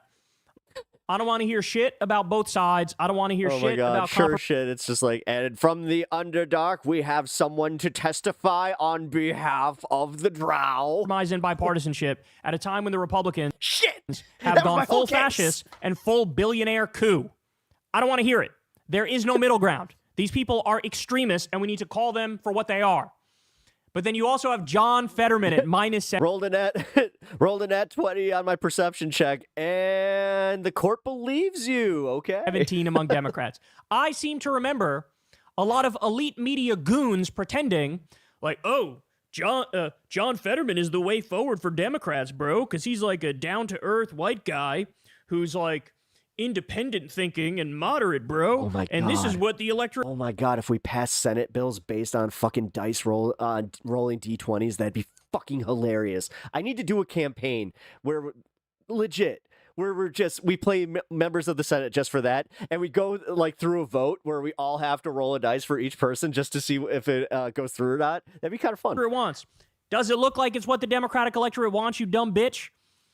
Not even close. It turns out when all of your commentary in the midst of a fascist coup and a billionaire coup, when all of your commentary is about how Israel is based as they committed genocide, and all of your... To be fair, John Fetterman had not revealed a great deal about himself. Yeah. No, dude, yeah. Commentary is like, oh... Yeah, when the thing is, he was like Obama fucking like super fan, you know, like the way that he was talking about shit too. Like, I don't know, man. The only reason I was a fan of Fetterman during that election cycle was the fact that the alternative was Dr. fucking Oz. Oh, well, you got to hand it to Trump on this thing. You know, this is one of those situations where it is kind of like, yeah, this could have been worse. That thing, and like, are they really all that extreme on this whole focus where it's just like, oh, fucking Fetterman. I mean, I kind of agree with them on the issue of him. It's like, how about we stop doing, like, where, you know how, like, I've had this argument before where the, not opposition politics, where infiltration politics, where it's just like, oh, it's really hard to do infiltration politics. Apparently not. Because Kirsten Sinema and John Fetterman, they fucking did it. Immigration. Fuck. It turns out when you... Why is it so hard for us to, like, do something where, like, get somebody out there where it's just, like, they do a bunch of, like, wink, wink, nudge, nudge. It's, oh, my gosh, it's in the pudding. Such, do that, you know, people look at you and go, what are you doing in this party? You clearly don't agree with the people in this party. What are you doing? What are you doing? Like, just join the other party. If you're going to say mostly positive things about the right and mostly negative things about the far left, right, and all day long you talk about how Israel is based as they carpet bomb more children, well, this is going to be the result. This is going to be the... No, he's just going to register as an independent and just vote along the line. Like, no, like, dude, stop acting surprised by this one. This is one where it's like, come on, Kyle. Like, you kind of did the same thing where everything, like, the after Kirsten Sinema did that, then it became like a fucking little bit of a, oh gosh, you did it again. The result. And then finally, look, I want to leave you with this. Team AOC is now on Twitter is now releasing like seemingly like presidential style 2028 ads for AOC. Yeah. Good. One thing they learned, and I gotta give the Trump admin some credit on this one, is from him. Start early. And one of the reasons... God, if it were up to him, he would have literally started his campaign that February. But they were even like, you know what? Biden's going to have a honeymoon period. Calm down. Surging is because in the midst of doing this tour with Bernie Sanders, where they're both hitting all the right points, she said... You can run as a Republican and be a commie. Just put freedom and patriot in front of the bills. And shit like this. Here we go. Bakersfield. This is a matter of fact. Donald Trump is a criminal. He was found guilty of 34 felony counts of fraud, found liable for sexual abuse. And if he wants to find the rapists and criminals in this country, he should look in the mirror. Is that so hard? I mean, my whole fucking life, Democrats are, you know, they fight with the kid gloves on. Republicans show up with a chainsaw and a sledgehammer, and Democrats show up with pogs. And they're like, Pogs! You want to play some pogs? Hey man, I brought a kick-ass slammer. I brought my Pokemon slammer. It's the best one. Like, this is It's what got we've the been looking Pokeball at. on it.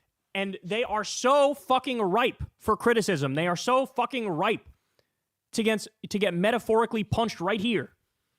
And Democrats refuse to do it. They refuse to state the obvious. They refuse to bring up points that are just devastating when used in the other context. If you had a Democratic president with Trump's record, oh my God, they would have been hammered into the ground so relentlessly and so thoroughly that nobody would ever be like, yeah, I like that guy. But they just let Trump get away with everything. Well, no, we're not having that anymore. In today's day and age, with how extremist the right is, this should be fucking no holds barred. Give them everything you got. You go for the fucking jugular day in. Non-millennials are like, what the fuck are those? And day out. And you make clear, this shit is fucking crazy. And they belong behind. Well, kids, we used to print out these, we would just buy them, but they were little cardboard circles that you would have a thing called a slammer, and you would try to, you would put them in a circle and try to play a game, and I forgot how it was actually played. Bars. They don't belong running the country. I collected the damn things. They can't even manage an Arby's. God, I got into that Never mind the That was a federal dumb one. government of the United States of America. Yo-yos was my favorite one. When everybody was into fucking, like, Dunkin' yo-yos. Oh, my God. I was so happy that year. And so this is why she's surging. This is why she's surging. I think the trend is only going to continue. Look, there was a time where I didn't think she had the chops to be, like, the actual Democratic nominee. Right? There was a time when I thought... Yeah, because there was that, like, let's call it what it is. There was the little bit, it's sexist, but at the same time, it's real. Like, to acknowledge the fact that Hillary and fucking Kamala, so everybody was doing that, like, maybe not a woman, and it did kind of turn into, like, why the fuck not? What? Wait a minute, what the fuck are we doing? I don't know, man. She's got some growing to do. She's got what the kids say, the Riz. Leans in on the wrong issues and doesn't lean in on the right Democratic issues. activities. But it genuinely and sincerely looks to me like she has learned from Bernie's example, and she's That should be the primaries. We just play Beyblade. realizing, oh, or Yu-Gi-Oh. Okay, this is how you do it, and these are the issues you lean in on, and this is the way you make the argument, and triggering him. This is a big lesson that she had to learn, and I think she may have learned it. Aylin, how's it Tim going? Walz was just talking about this the other day too. Triggering them is a good thing. Being the target of their ire is a great thing. You should want these people to fucking despise you. Mm-hmm. You should want them to attack you 24/7. Don't be afraid of it. Don't try to, when they smear you, come on, you don't quite understand because that was slightly misstated and the reality of the situation is, no, you come out and say, bitch, I love it. Cry more, motherfucker. Cry more. I'm right. You're wrong. I'm telling the truth. You're lying. If you want to have this fight, I'm your Huckleberry, bitch. I'm your Huckleberry. This is how you do it. Certainly in today's day and age, the social media age, the more noise that's generated around you, the more anger, the more passion that's generated around you. Yeah, the right is going to circle the wagons and be against you. Oh, good. But the left, and in this moment, the center and the liberals and the leftists, everybody's going to go, oh, fuck you, right-wingers. We're with her. Right? And so you got to play that game. You got to lean in. I originally didn't want Hillary because of the bombing, but then we got Trump and increased bombing. This is politics. It's almost like we're getting 2.0 on that one. Politics is not clean. It's not like you can skate by and get everybody to love you. Everybody's never going to fucking love you. The question is, what do you stand for? Fight for it and stand on business and don't take any bullshit from anybody else who might disagree with you or might call you out on it. Welcome their hatred, just like FDR said about the Wall Street bankers and the economic royalists who crashed the economy and destroyed our country. He said, they hate me, and I welcome their hatred. Yeah, so did I. You need to say that not only about the economic royalists and the billionaires and the robber barons, you also need to say that about the far right, about Fox News, about the Republican politicians. And yeah, they're going to convince at least half of their voters that you're the devil. So fucking what? So fucking what? Yeah, but that's also part of the problem that we were just talking about, why they're always playing with kids' gloves, why they don't want to, like, put, here's the chainsaw versus chainsaw. The chainsaws are scary. They're loud. Stand on business, say your piece, fight for the right things, and let the chips fall where they may. And I think she's learned a lot of those lessons, right? I think she's got that same mindset now. I think she's bad to the point of deserving prison, but I think then I'm pretty harsh when it comes to the judgment of public representatives. You pick your battles. Walls where he's like, I know I'm doing something right when they're bitching him. Yeah, no, it's a great way of putting it, and that's the thing. You pick your. I think they said that at the end near when Kamala was, up, and Oliemi said that where she was just like, if we're picking the easier person to fight against, then I'm gonna pick Kamala. It's just like. Moaning about at that point you're almost voting for your the opposition just because they are the weaker opposition. Me on Fox News lying about me all day, right? I voted for the Socialist Party in 2016, but that was in MA, which was always going to vote them. It looks like she's learned that. It looks like she's leaning in, and so there has been a sea change. Oh, final point. Yeah, that 2016 election night was very M. Night Shyamalan. I was watching MSNBC yesterday, and I was trimming. It went till like 3 a.m. Me and my buddies, we were all, sitting in a circle, passing a J around, and all of a sudden, Joe Rogan, I remember he had Bill Burr on, and he called it, and I was just like, no, and I freaked out. My beard up, right? Like, and so no I heard it on in the other room. We just did that. And one of the hosts is like, we talked about Kilmar Abrego Garcia. One of the hosts is like, and this was before all the Van Hollen stuff. You're like, where the fuck are the Democrats? Like, where are the Democrats? What's going on here? Here you got this guy literally destroying the Constitution, destroying due process. There's no hearings, shipping people off to a slave labor camp. Like, they sounded like me. And I'm listening, and I'm going, what? Is that fucking Nicole Wallace saying that? This is a former Bush administration official. Bush was a fucking war criminal, too. What the fuck are we talking about here? Yeah. So I run out and I check, and I'm like, oh my God, that is Nicole Wallace. And Nicole Wallace and fucking Claire McCaskill, of all people, moderate of all moderate Democrats, they're both like, yeah, the only Democrats I see fighting are Bernie Sanders and AOC. They're the only ones leading the way. They're the only real ones. And I'm like... But calling them Democrats, because they are, that's the weird part, is, this is where we can play with this momentum, because they're trying to own it. So we could use this. Did I fucking wake up in the Twilight Zone? Yes, we did. Look at our situation. How the fuck are you going to still ask that question? Yes. Can you... now you're just going to be like, oh, it's weird. Now they're actually fighting back? Fucking A. Never in my wildest imagination did I think MSNBC, which was like corporate Democrat central, establishment central, that in my lifetime, I would hear them suddenly sounding like me. Going, hey, where are the fighters? How are you going to stop this? This guy's a fascist. It's only Bernie and AOC fighting. Well, to be fair, Trump did kind of go full fash. And even MSNBC was just like, it's kind of like what those leftist podcasters are kind of saying some of this. Maybe. Saying that.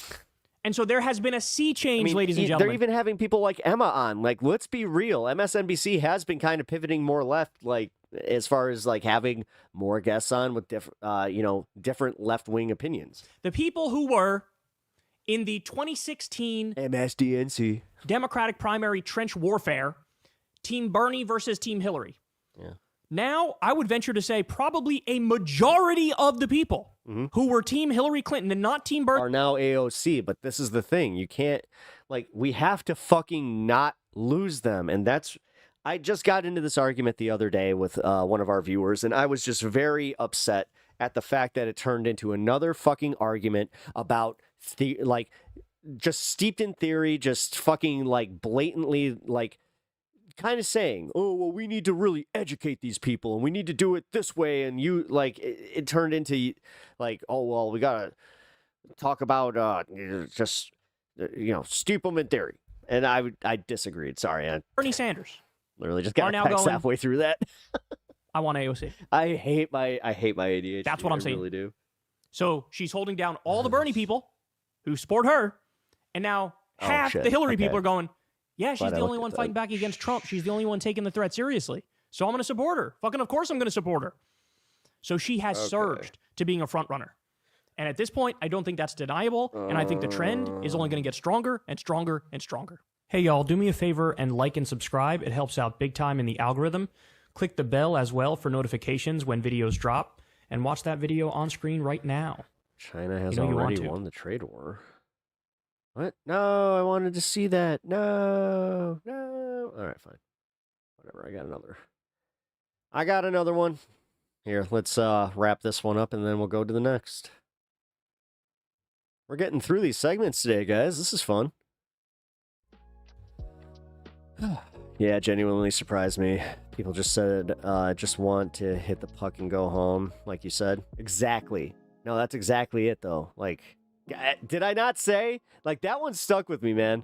I will never forget that meeting, because that was, it was like a leadership meeting where, like, the head of the league and a whole bunch of, like, the referees and everybody, yeah, it was cool that they did that, but it did get me where I was like, holy shit, like, you can really apply that to politics and just how that works, where, you know, that's why so many people do just tune out.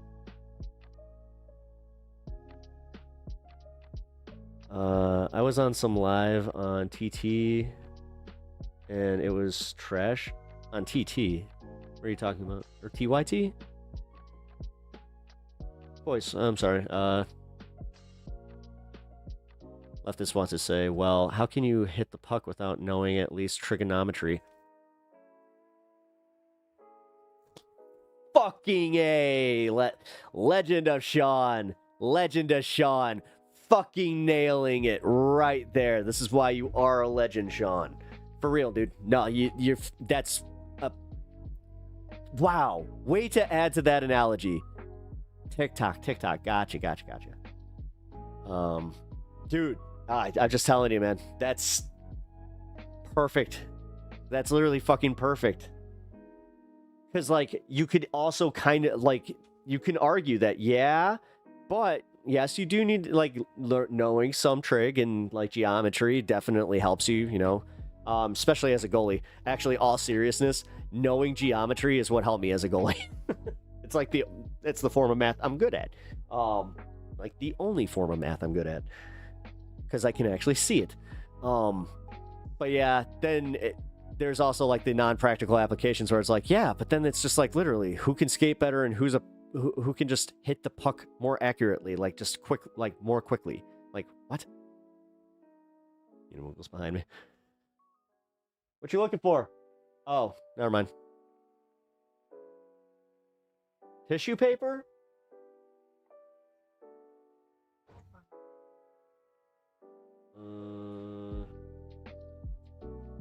I think it's by the wrapping paper. There's something to be said for the paralysis of waiting for the perfect plan. Exactly. See, this is where I was also saying, thank you, Seth. Like, it's not just the perfect plan, the perfect candidate, because what they're doing now is they're talking about, like, Francesca Fiorentini. She had a video today saying, criticizing Bernie and AOC for not addressing the Free Palestine flag, and then also, like, again, it wasn't their team. You find out later that there was a no flags rule at that building. So it's almost weird when, like, I get it. Like, it's a political rally, the protest, but to do this disingenuous thing where it's like, they carried her out, they brutalized her. No, they didn't. They casually walked her out. I saw it. I watched the whole video. It's kind of ridiculous that people are doing the thing, and, like, it's almost like, this is what I was saying. They're looking for reasons to not like Bernie anymore. They're looking for reasons to abandon AOC and Bernie, and then just be like, let's move on to the next one and just eat the next one. Because I feel that way as a streamer. I brought this up recently because I have had a situation recently where somebody, like, they literally, instead of just, like, talking this stuff out, it's just, nah, you know what? I'm abandoning this. Fuck this, you know. But hey, to each their own. I'm not gonna sit here and criticize, you know, people like that. But when you make it your point to be like, well, no, I'm a political activist and I want to move this, like, I want to help this movement, I want to grow this movement. Well, maybe it's, I don't know, kind of antithetical to that whole situation where you constantly fight with leftist streamers who do not fit your virtue, like, or you're not virtue signaling, your like your God, what is it called? Oh God, I forgot the term for it. Where, God damn it, purity testing. Like, I do not reach, you know, I don't pass the purity test, and that's bullshit.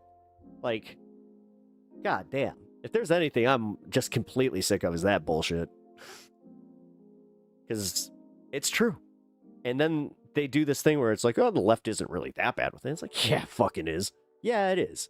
Dude, I'm a small leftist streamer, and I've already dealt with this with enough of my, these were people who were regular viewers, guys. So I'm sure that some of you can figure out what's going on, but I'm not going to full-blown just go for it. You can just imagine some hockey anime where the players is doing advanced math formulas in his head. Dude, I know that there is actually one like that. I forgot what the hell it's called. But yeah, that goes all the way back. What was that tennis show? That tennis show was so fucking good. I remember watching that with my friend where he was like, yeah, dude, it's a tennis show. I'm like, a tennis show? I watched like 2 episodes and I was hooked. I was like, okay, this is fun. All right. It's really good. God, what the fuck was that called? Just in time to clip chimp. Oh, inverted mystic. You being cheeky. Look at you. All right. Prince of Tennis. That's what it was. Prince of Tennis. Thank you. Yeah. Hot. Yeah. Yeah. Dude, it's such a... What's that orange thing behind me? That... Oh. Here.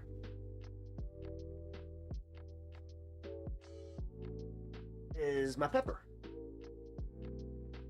Stuffed pepper, and he's got a little leaf a leaf crown, if you know what I mean. Super snake shot. That's cute. Thank you. And my wife got that for me. The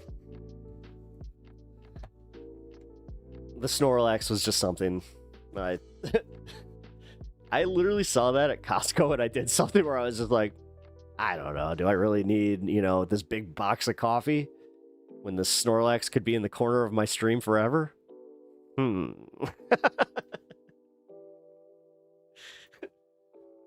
you gotta love those decisions. I always love that, because it's like the decision was made here. My favorite one is actually seeing that in real time. It's for some reason, it's always in the beer aisle at Target, where it's like someone always is just like, yeah, I don't need eggs right now. I'm gonna go for the 6er. It's very funny. Oh god. All right, so as I said, guys, though, like, one thing I am gonna say here is, if you guys have disagreements with me, do not be afraid to try and hash them out with me through chat. If you want to hash them out privately, please follow in the Discord, and I will engage with you. I would rather have a conversation about this than splinter the left and literally do this thing where then all of a sudden, because I can already tell, it's gonna turn into, with the purity test, it could literally turn into him just being like, oh, well, this guy doesn't fit that. Don't even bother. Come on, man. That's the kind of shit that I'm definitely not. I'm not cool with this. Me and Angry Ginger were just talking about this together, where it's complete bullshit that we allowed this to happen as often as we do. Because he said it is pretty unique to the left. He's like, look at the way that, how long it took for Candace Owens and them to have a serious blow up where, he's just like, yeah, but it's almost like a sport where, leftist content creators, they see the boost in numbers coming from certain drama segments that they're just that they give in. Not wrong. I gotta say, I've seen it. When I tag stuff with a little bit of the little drama spice, it's a spider emote is crazy. Whoever made this wants streamers to see it in the corner of their eyes and freak out. U.S. tariffs destroy China. I called it. What? It's mutually assured destruction. Tariffs hurt everyone. Well, yeah. Oh, are you saying China's dollar tank today or something? Oh, I don't know. Wasn't paying attention. Yeah. Well, no. Blanket tariffs. See, this is the thing. I got to borrow from Kyle Kalinske with this one, because he definitely has coined this, where he says, I am not against blanket tariff. I am not against tariffs. I'm against blanket tariffs that, and using them for a trade war, like using them in a way like this irresponsibly, where you're like, this isn't how you negotiate with like countries. Yes, like, god damn it, this is one of those situations where I also had it explained where I was just like, okay, so like if this were happening in a business, this could like make or break the business. And somebody was just like, yeah, this is kind of like him over leveraging on the casinos. I was like, that makes so much sense. Like, yeah. There was a trade deficit between me and the degenerates. They were coming in, the old ladies, they were taking me for everything. Every time I heard the ding ding ding from them getting those 666s, ironic that it's the 666, you know, mark of the beast and all. It's almost like they were calling me home. Sorry. All right, I do actually have another segment that we need to get to.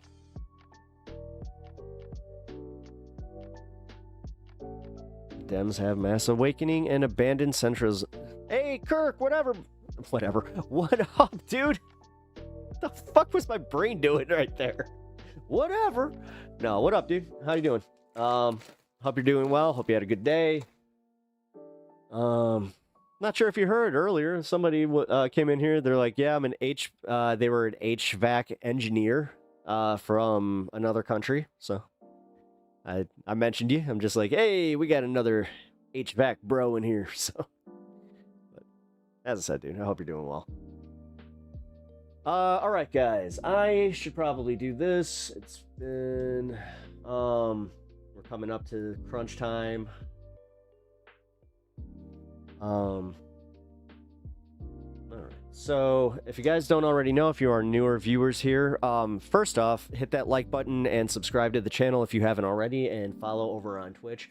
And here is the link for my mom's memorial fund. If you guys can help in any way, it goes a long way, and I really, really appreciate it. We are coming up to it. I've also trying to figure out if I'm gonna have my sister on via, like, you know, I almost said via Skype. What would it be? Discord or God, I could force her to get Discord. No, it'd probably be through Zoom, but I'm trying to get her in person, guys. We're trying to make this work out. So it sucks because she just got a new job, and of course she kind of called it too. Like, she has like bereavement and everything, but she's in this really bad position where, because she's very new to it, where she's like really worried to take it. And I'm like, yeah, you know, because the company she works for, it's a risk. It's definitely a risk. So I just hope we can make this work out sooner than later. And on top of that, I'm going to have a few other guests coming on soon. I got my buddy Arcadian out there, and my friend Sid. He's just Sid. He is one of my favorite people to just get random takes from. He really does. He's got a special brain for things, but he's also a kind of special cat, so that's neat. I'm also an HVAC engineer. Oh, you are? I didn't know that. Cool. That's dope, dude. I didn't know that you were actually like a full on, like, well, that makes sense. Yeah. Technician engineer. Matash, thank you, bud. Also here, man, I really appreciate that. Matash $5. Man getting massage emoji. Person in lotus position emoji. Peace dove emoji. Oh, thanks, man. I really appreciate that. And here, let's get the pup his part. Let me get the... He's like, turn on stand cam, please. All right, King. Here you go. It's your hair. Shedding something fierce there, kiddo. Oh. He's so happy. All right, let's get that added.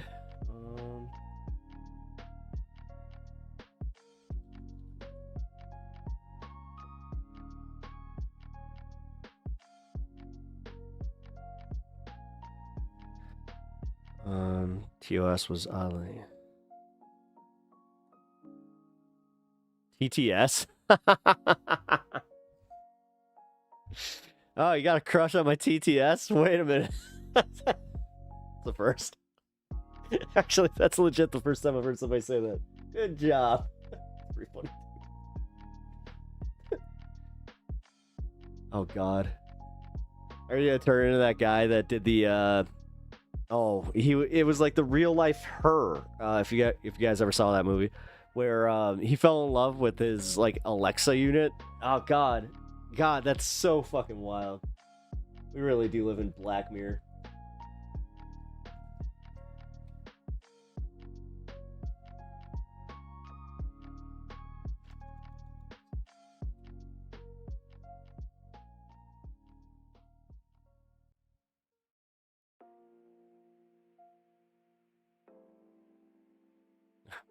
Really is coming up fast.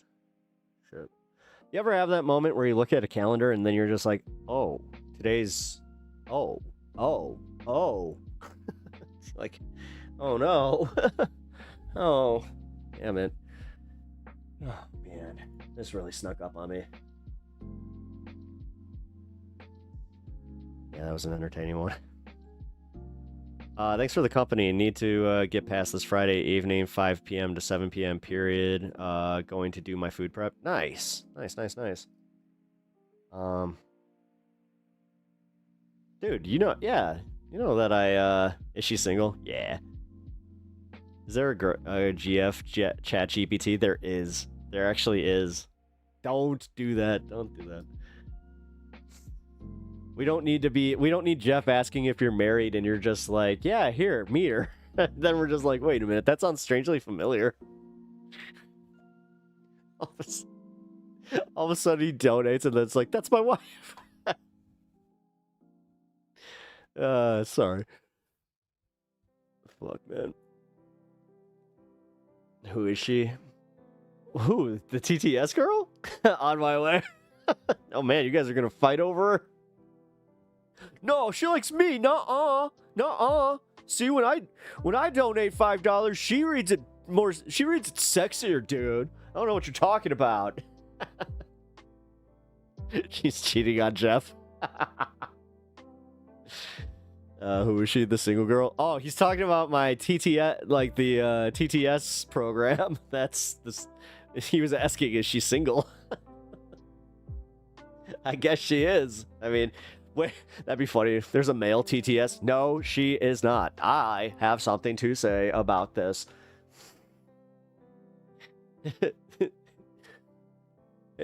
It's literally a TTS like from like 10 years ago where it sounds like that. Hello, my name is TTS. I am here to help. God.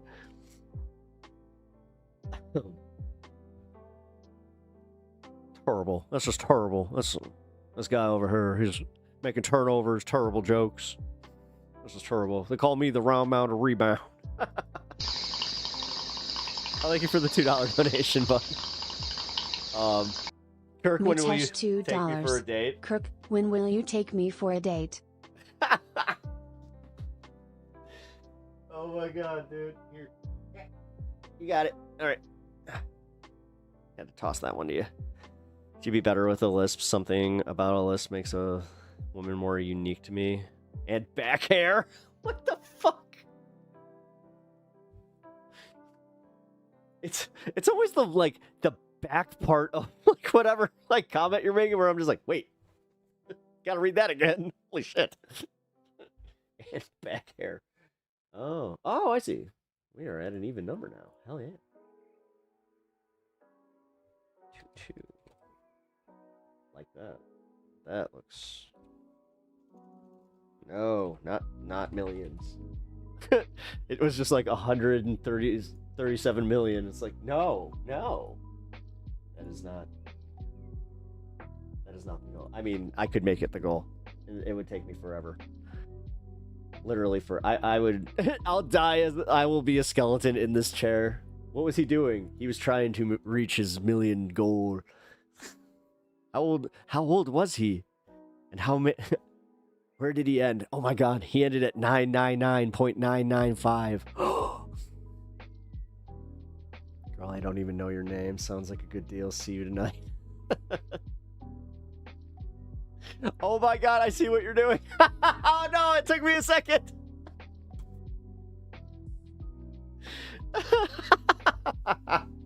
Dude. Okay. Now that is commitment to the bit, and I appreciate that. That's fucking funny. Stan, I wish you could understand what's going on so you can enjoy this with me. This was really, really funny.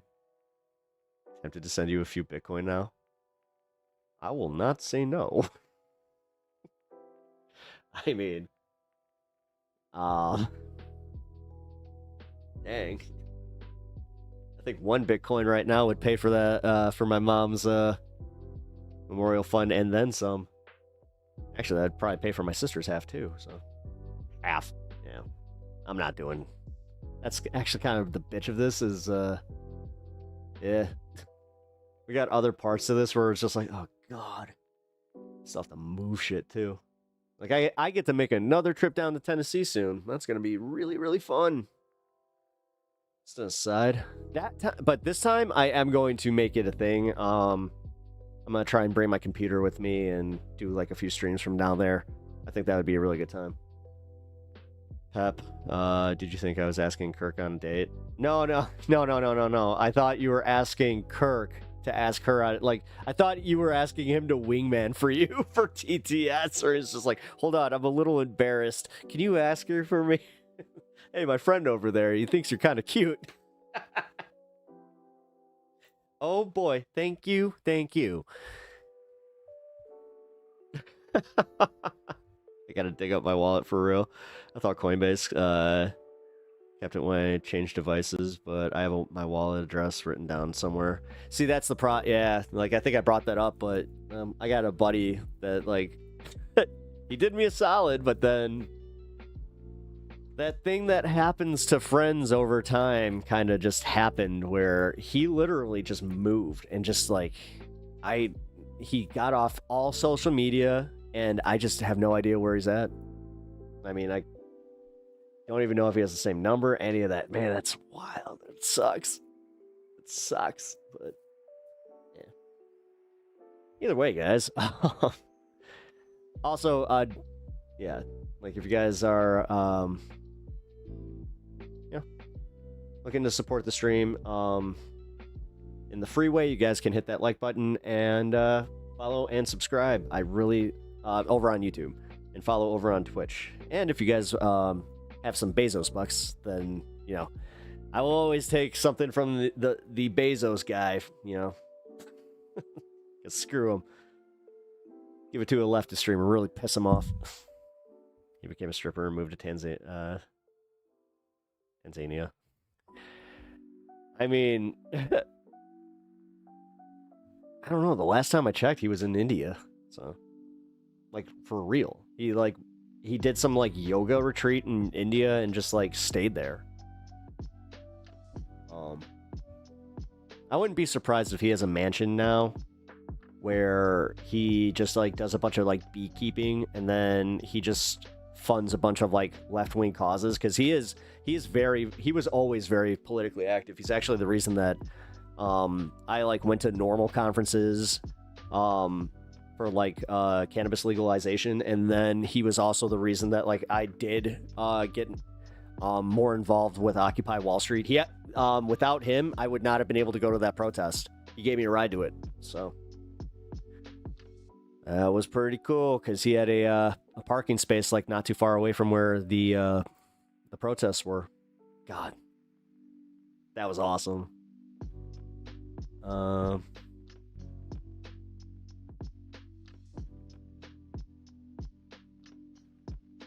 We are at 3:30.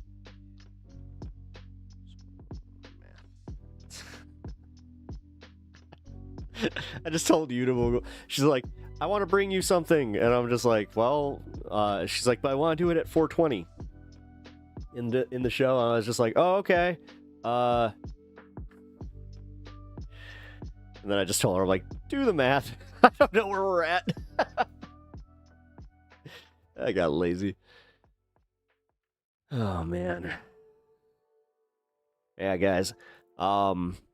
Speaking of when I do the, there we go. Yeah, 820. Oh, yeah, shit. Yeah, 820. There we go. Well, then, for 820, let's get to this then.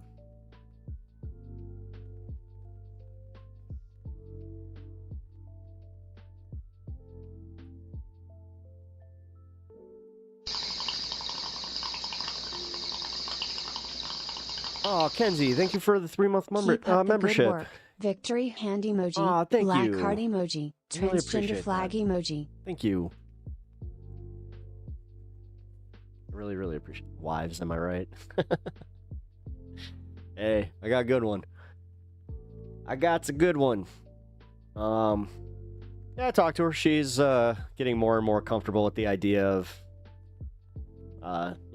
actually showing herself on stream, so don't you guys go taking dirty thoughts with that. Here we go. Real quick, guys, I want to do the ground news segment, which, if you guys are not aware, busted. Oh shit, you weren't supposed to see that. Really? You didn't think that she would be in chat? Damn. Man. You calculated wrong, my friend. You calculated wrong. All right, so Trump intensifies push to oust Fed Chair Powell over... Okay, but he can't. What happened? Trump called for Federal Reserve Jerome Powell's termination yesterday following his speech at the Economic Forum. Powell's term doesn't end until 2026, and an attempt to remove him could trigger a legal battle and market instability. Wall Street investors prefer an independent Fed, while financial markets are already volatile due to Trump's broader tariffs. Yeah. Notice how this is being reported on by the center, the right, and the left. So this is one of those situations where it's just like, yeah, I'm pretty sure that nobody wants Trump to get his way on that one. Trump denies bid to block Trump administration from deporting Venezuelans. U.S. District Judge James Boasberg on Friday denied a request to block the Trump administration from deporting suspected Venezuelan gang members. Great, so we're still on that fight. I woke up this morning and I can't smell... Oh, no, Squish. Oh, crap. I need to taste my food here. Yeah, you do. Yeah, what's the point of being in another country where you can't enjoy the cuisine? Oh, dude. Sucks. Damn, dude. Yeah, I've been there. I have been there. There's nothing worse than when you wake up and you realize you're just like, oh, shit, I got it.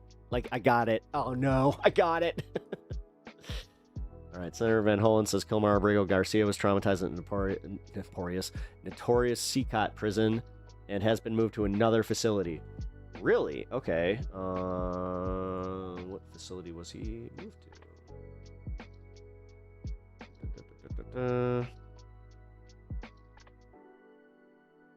It's about protecting the constitutional rights of everybody who resides in the United States, Van Hollen says. I mean, yes.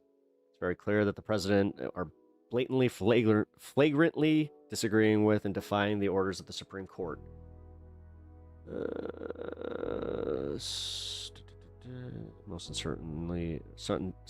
Much uncertainty remains about the future of Abrego Garcia, a Salvadorian citizen who was living in Maryland after Van Hollen was presented with a carefully staged opportunity to meet him on Thursday. The senator said that Abrego Garcia reported that he had been moved from a notorious Salvador prison to a detention center with better conditions. Well, that's good, at least. Small victories.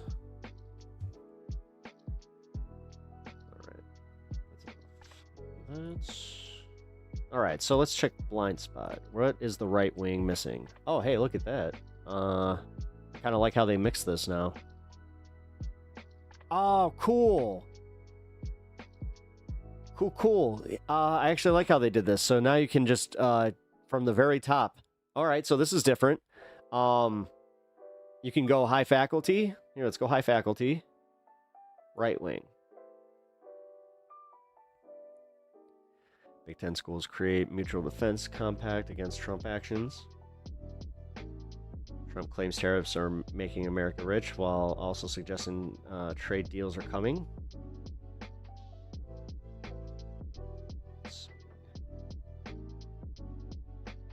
Independent.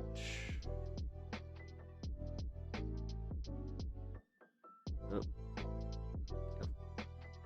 All right.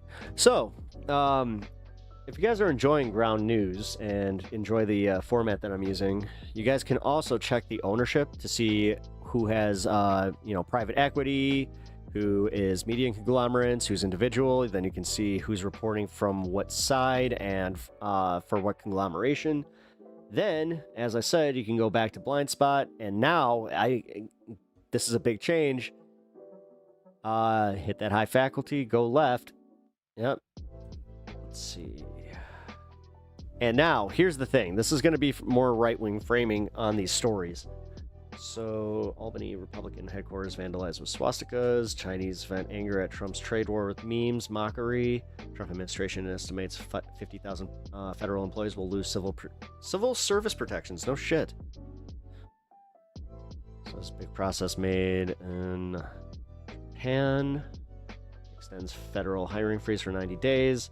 Pollster Nate Silver calls Ocasio-Cortez. Here we go. That's interesting. Nate Silver, not my favorite, but he's saying that AOC is going to be it. Bro, Trump administration replaces federal COVID-19 response page with lab leak explainer. I did see that. I saw that. My buddy actually just sent me it. I think he wanted me to watch it, but I'm just like, nah, maybe. We'll see. Got a few other things I wanted to get to first. All right. But, speaking of, here, if you guys enjoyed Ground News, you guys can check it out for free, and you can also get a 40% off discount if you guys enjoy it and want to subscribe. So, definitely give it a shot, guys. It really helps out my channel. And I really do stand behind Ground News. I don't know where I'd be at in my news consumption throughout the day without having Ground News right now. Because, dude, looking at what is fed to me through, whether it's Facebook or like just my phone, like my phone's news page is insane. Dude, I can't tell you how many times they've sent me like 4 articles that are, opinion pieces from like People magazine where I'm like, what the fuck is this? And it, you would think it's based on your algorithm and what you're reading. Nah.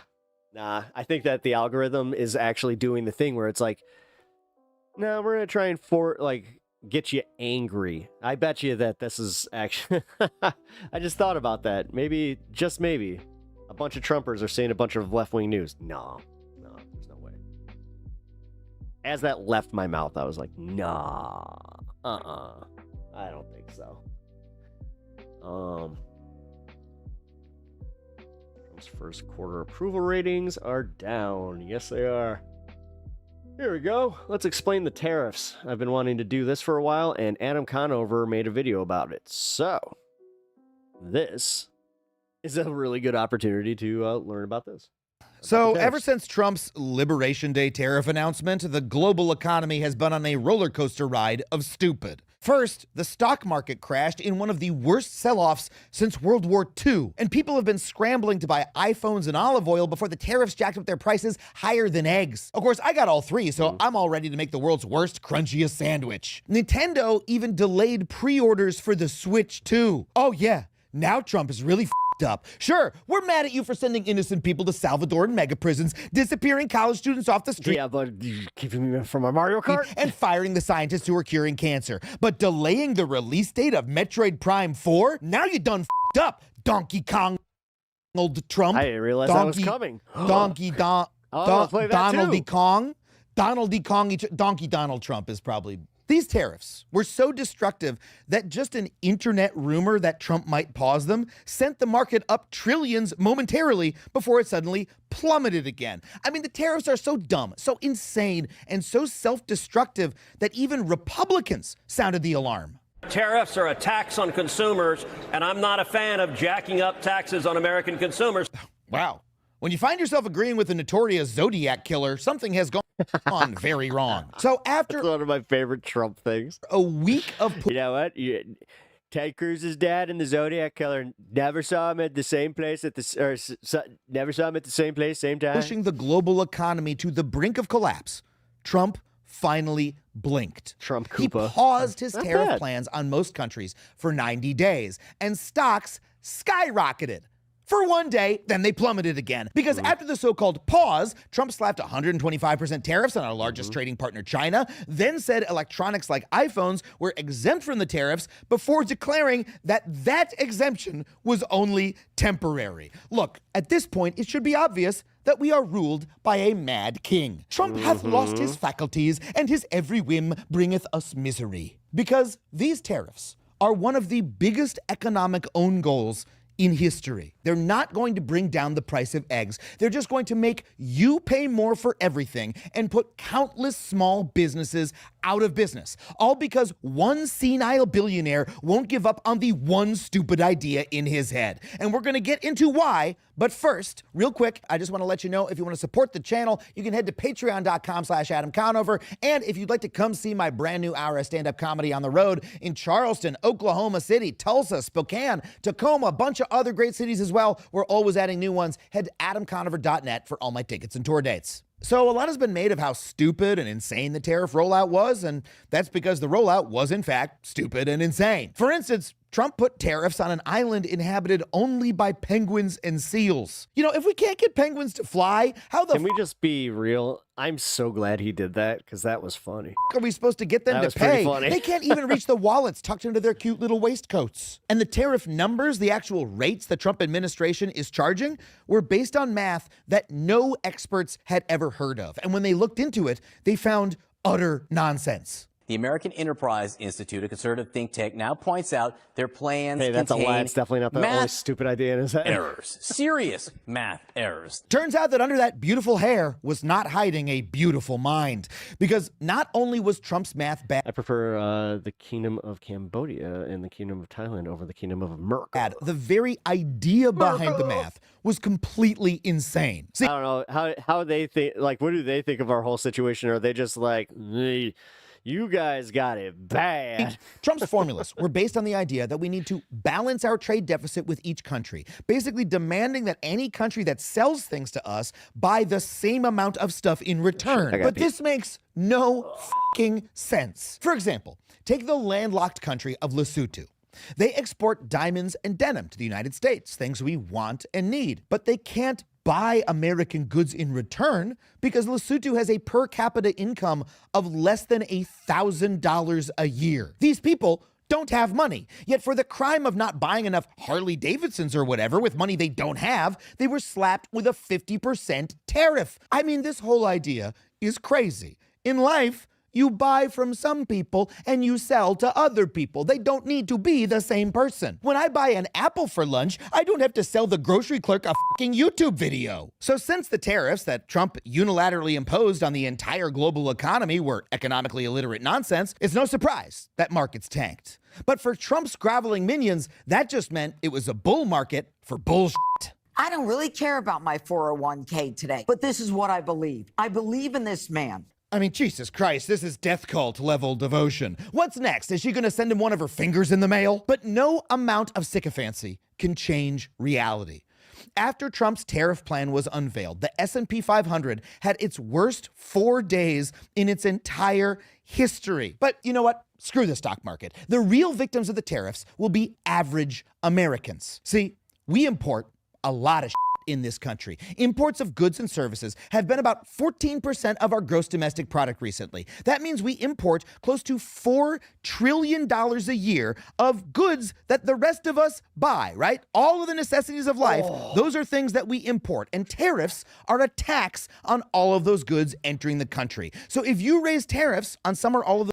Haven't really discussed it with my friends. We have better things to talk about than Trump and his Stupid bullshit. Nice. Those imports, you are raising prices on a major chunk of all of U.S. spending. We're not just talking about big ticket items like cars and appliances. It's everyday shit.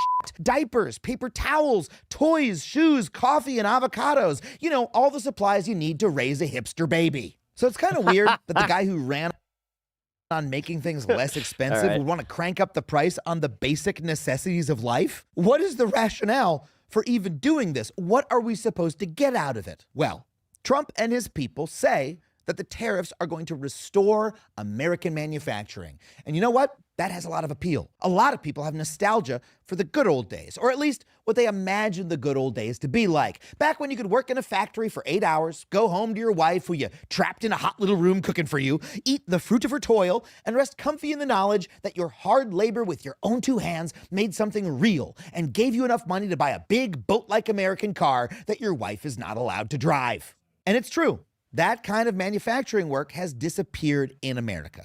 American manufacturing employment peaked at over 30% in the 1950s, but today, manufacturing jobs are under 10% of employment. So the idea behind these tariffs ostensibly is that by making things we import more expensive, it'll bring back the good old days by forcing business owners to start producing them here instead. But unfortunately, there are about 1 million reasons why this will simply never work. First of all, we live in a very different economy today than we Whenever I'm having a good laugh and can't stop, I watch Joe Rogan stand up and it stops just like that. Did in the 1950s. As Americans have gotten richer, we've spent less of our money on stuff. So one of the reasons we make less stuff is because we buy less stuff. Instead, we spend more of our money on services. And that is also where, surprise, surprise, more of the jobs have gone in our economy. That's right. Don't let those Black Friday riot videos deceive you. Americans topped out on materialism as a percent of income. I try to stay away from politics on vacation. I might listen to Habituation Room or a couple of streams while I'm walking somewhere, but that's rare. Sorry, I've been absent. Don't worry about it. Decades ago. Enjoy your vacation. And in fact, this kind of transition happens in every economy. The more developed an economy gets, the less manufacturing jobs it has and the more service jobs it has instead. We're also in an era of increasing automation, and it is way easier to automate a factory worker's job than a home health aide. All these trends help explain why manufacturing employment is down this century in all rich countries, not just America, even those countries that have policies to promote manufacturing, like Japan and Germany. It's true that globalization and trade deals like NAFTA accelerated the trend, but they didn't create it, and that means protectionist policies like tariffs can't fully reverse it. In fact, tariffs actually could make the trend worse by disrupting the manufacturing that actually is happening right now in America today. Because remember, even if you make something here, you still might need to buy some of the parts for those things from foreign companies, and all those parts are now more expensive because of the tariffs. And guess what? Once you've made the thing, well, suddenly you have no place to sell it because other countries have slapped retaliatory tariffs on America, making it more expensive to sell our stuff to them. I'm glad he did this. All of this means that tariffs actually make local manufacturing harder, not easier. And you can tell this is the case if you look at what American companies are actually doing. Like, okay, if the tariffs were actually a boost for manufacturing, then an American company that makes automation tools for factories would probably be ramping up production to supply all those new factories that are coming, right? Right. Wrong. Haas Automation, a company that makes machine tools for, you know, manufacturing, cut production and overtime and stop new hiring after demand tanked as a result of Trump's tariffs. The fact simply is that tariffs are a 19th century policy that are attempting to recreate a mid-20th century form of employment in a 21st century globalized economy. They simply will not work. No. But also, we have to add... No, nostalgia is actually going to stifle progress on this one, and I have a feeling that historically they're going to look back at this and just be like, this is... This is definitely going to... if they... That was a bad decision, guys. Did work. Even if... Maybe we should look forward and stop looking backward all the fucking time. Tariffs did bring back manufacturing. Would that actually benefit Americans like you or me? Or would it just help out Trump's the Trump depression rich friends? Let's look at how Trump's Commerce Secretary is pitching the idea. The army of millions and millions of human beings screwing in little screws to make iPhones, that kind of thing is going to come to America. It's going to be automated. Okay, so according to Lutnick, the tariff dream is that sweatshop jobs are going to come to America, but then they're going to be automated. Okay, so are Americans doing the shitty jobs or are robots? Right. Do Americans really No, want and then when he was pressed on it, he's just like, oh, well, you need somebody to fix the robots. who work in sweatshops, whether or not they're also working next to a tired, sweaty robot? I mean, it's not like unemployment is at record highs. It was at just 4.2% last month. So where are all these new sweatshop workers supposed to come from? That last stat, by the way, came from our data partner, usafacts.org. If you want real data straight from the government, they're the place to go. And in a time when it's so hard to trust what you see or read, it's really critical to have useful and reliable data. And usafacts.org is a great resource for us when we're writing and researching these videos. So check them out. Once again, that's usafacts.org. So if unemployment is not at record highs, who is going to do all these new manufacturing jobs? Well, Treasury Secretary Scott Bessent painted this cheery picture. We are shedding excess labor in the federal government and bringing down federal borrowings. And then on the other side, that will give us the labor that we need for the new manufacturing. What this dude is saying is that all those scientists for the federal government who were working on curing cancer or predicting the path of hurricanes until Trump fired them, remember those folks? Well, they're going to be put to work in the factories. Yeah. That's right. Scott's utopian vision of our post-tariff economy is a fired government climate scientist hunched over stitching Scott's business casual sneakers. Now, is that a good thing? It certainly doesn't benefit the scientist to get that job. I think she'd rather be doing, fucking science. In fact, most Americans. Fuck her. She's not a billionaire. God. You know what? These fucking takers. God. Can we just get rid of the takers, guys? Like, man, stop whining so much. What the fuck is wrong with you people? Rather be doing something other than working in a factory. You know how I know that? That's what Americans fucking say. Sure, we think other people should work in a factory.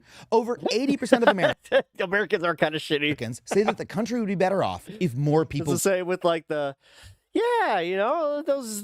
need American jobs. Let's get rid of the immigrants. Well, when you get rid of those immigrants, are you going to go, picking strawberries in the field? You know what? We can keep some of them. Worked in manufacturing, but only 20% say I would be better off if I worked in a factory. You know why? Because working in a factory is fucking hard. It's loud. Serious injuries are incredibly common, and you have to eat your lunch every time the cartoon whistle blows. Given the choice, a lot of people would prefer to kick back at a desk job and use all the nice things that other people toil away making. And you know what? That's what Howard and Scott and Trump are going to do. But they want you to be the one working in the factory. I mean, think about this. The right wing spent the last decade telling the rest of us to learn to code. Now they want us to learn to sew Nikes instead. Yep. These tariffs are fundamentally condescending. They're cooked up by rich assholes like Lutnick. Why don't the peasants want to do the shitty jobs, Dad? And Trump, who think it's better for other people to work in factories, even when those... Because they not like us. They're not like us. They're not like us. People don't want to. In fact, every part of the tariffs will hurt disadvantaged and average Americans most. Folks who earn less money spend more of their total income on necessity goods like diapers and towels than the wealthy do. So when the price of goods go up, they're impacted more. And even though the whole fucking point of the tariffs is allegedly to protect American businesses, they are guaranteed to bankrupt countless small business owners across the country. My comic shop is one of them. Look, let's do a little math. America imported $438 billion worth of goods from China last year. Recent data shows that 41% of those my favorite thing in rap, right? Imports were for small or medium-sized businesses. Now, if you throw in the 125% tariffs on Chinese goods that are now in place, I calculate that millions of small business owners are currently 100% fucked. Your local plumber. Yeah, again, my local comic shop owner, dude, he's panicking over this shit. Your favorite board game creator, your favorite online clothing retailer, even the guy selling this fidget slug with the Rock's head on Etsy. Sure, this abomination is 3D printed, but where do you think 3D printers and 3D printer goo come from? China, motherfucker! All these small business owners, these real people, are going to have their livelihoods obliterated by the tariffs. And you know what? A lot of small business owners voted for Trump. So again, why is he doing this? What is the purpose of all the pain he has caused? You think he actually cares about his voting base, though? That's cute. Causing to his own voters. Well, the answer is weirdly simple. Donald Trump just loves tariffs. Like he's simply inexplicably obsessed with them as a concept. Simply the word tariff sends a charge through his body all the way from the top of his head down to his aged genitalia. I mean, you think I'm joking, but you have to remember, he's a very old man. Jenkins, you don't mind paying more for your groceries, right? No, miss. I love contributing to the economy.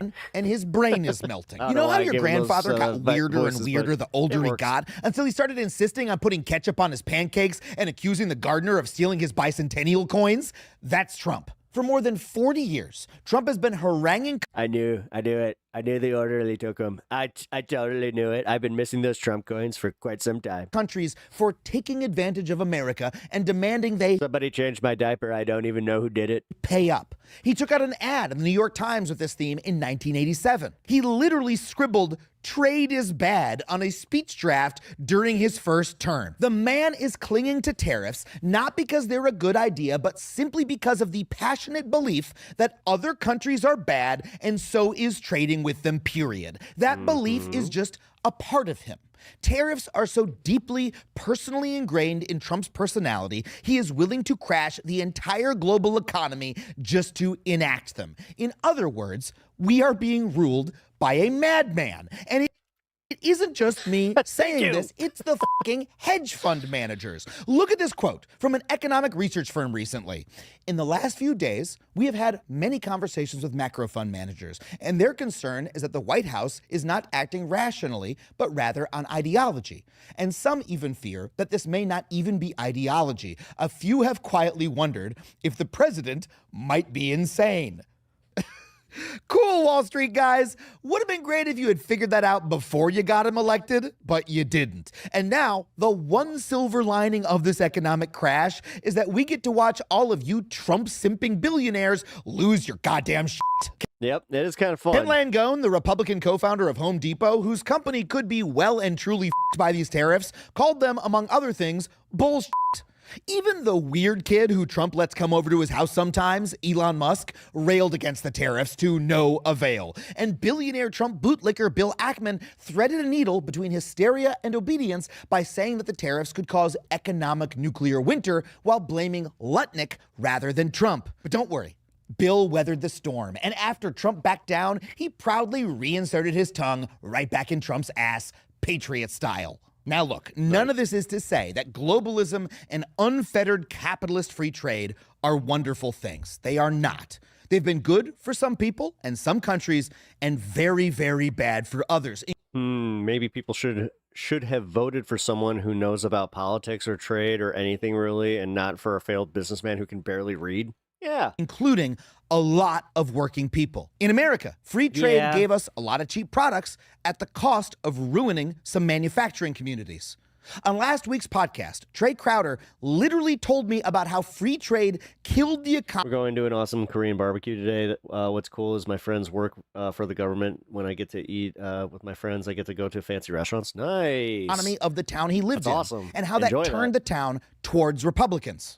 NAFTA had Trump doesn't care, man. He'll crash the economy so his kids can buy cheaper assets before the Lord takes them from this earth. Yep. Passed. My town is very small, and it just utterly decimated my hometown, and it's to this day never really recovered. But sometime in that time frame, I remember my grandpa storming in holding a newspaper, and he throws the newspaper on the counter, and he says, "I'll never vote for another Democrat as long as I live." The neoliberal policies that did that to Trey's community were implemented by the Democrats. And they hurt a huge number of working people in this country. And that ended up not only wrecking the Democratic Party, they brought us all the way to Trump's Liberation Day. Yes. But you know, yeah, actually one of our viewers, he had brought that up. You know what?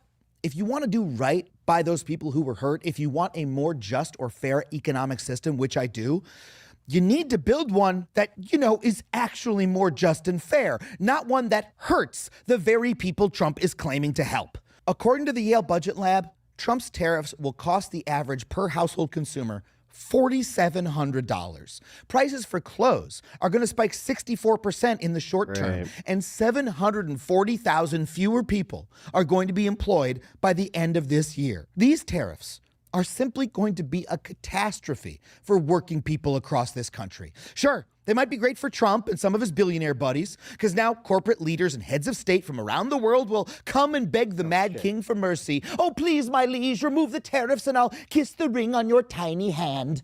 But they're going to be a disaster for you and the people you know in your community. So we have to ask, if free trade capitalism has hurt so many people, how do we help them, if not with tariffs? Well, here's what I think.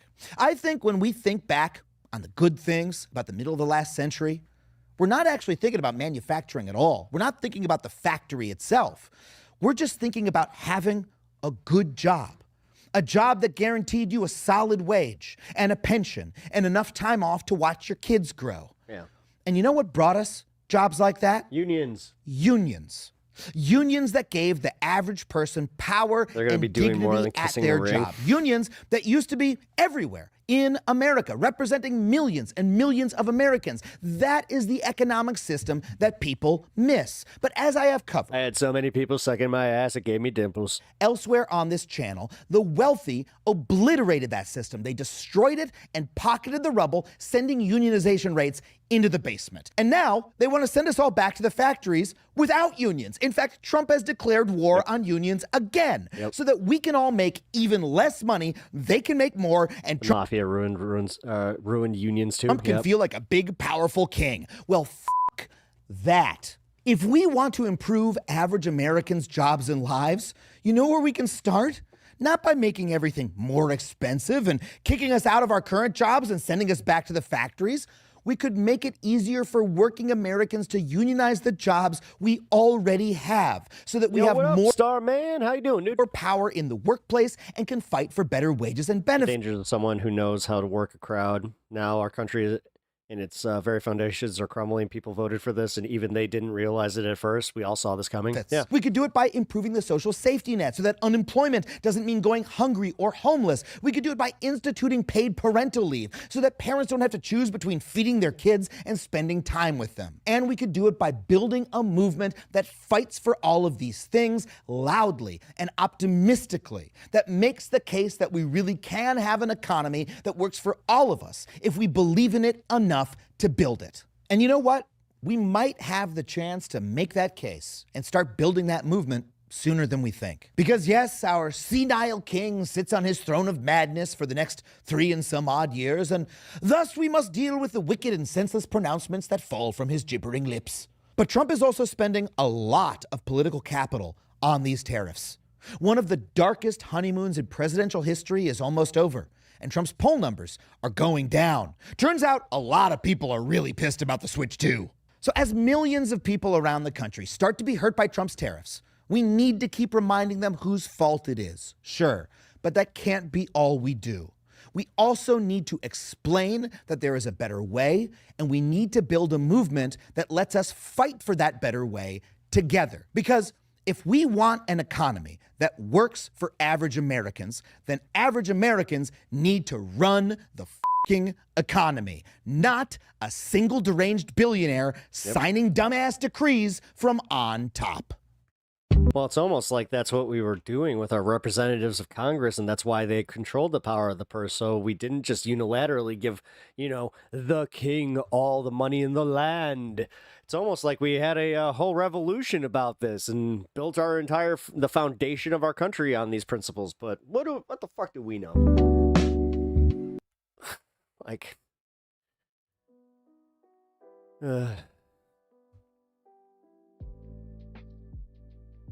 Yeah.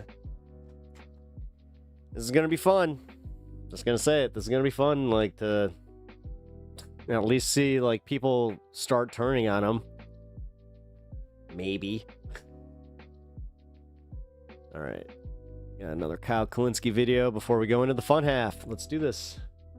All right, guys. So you want to talk about welcome news? Boy, oh boy, do I have some for you here. Crystal comes out and says the following. Centrists have caused a profound shift among the base of the Democratic Party through their cowardice in the face of Trump's authoritarianism. At the end of January, Gallup found a plurality of Democrats wanted the party to be more moderate. A new poll finds that the majority now want the party to be more progressive. Okay, guys, as you're about to see here, as I'm going to show you, this is not subtle. This is like a sea change. Okay, so let's start with this one here. Was it Gallup or Pew?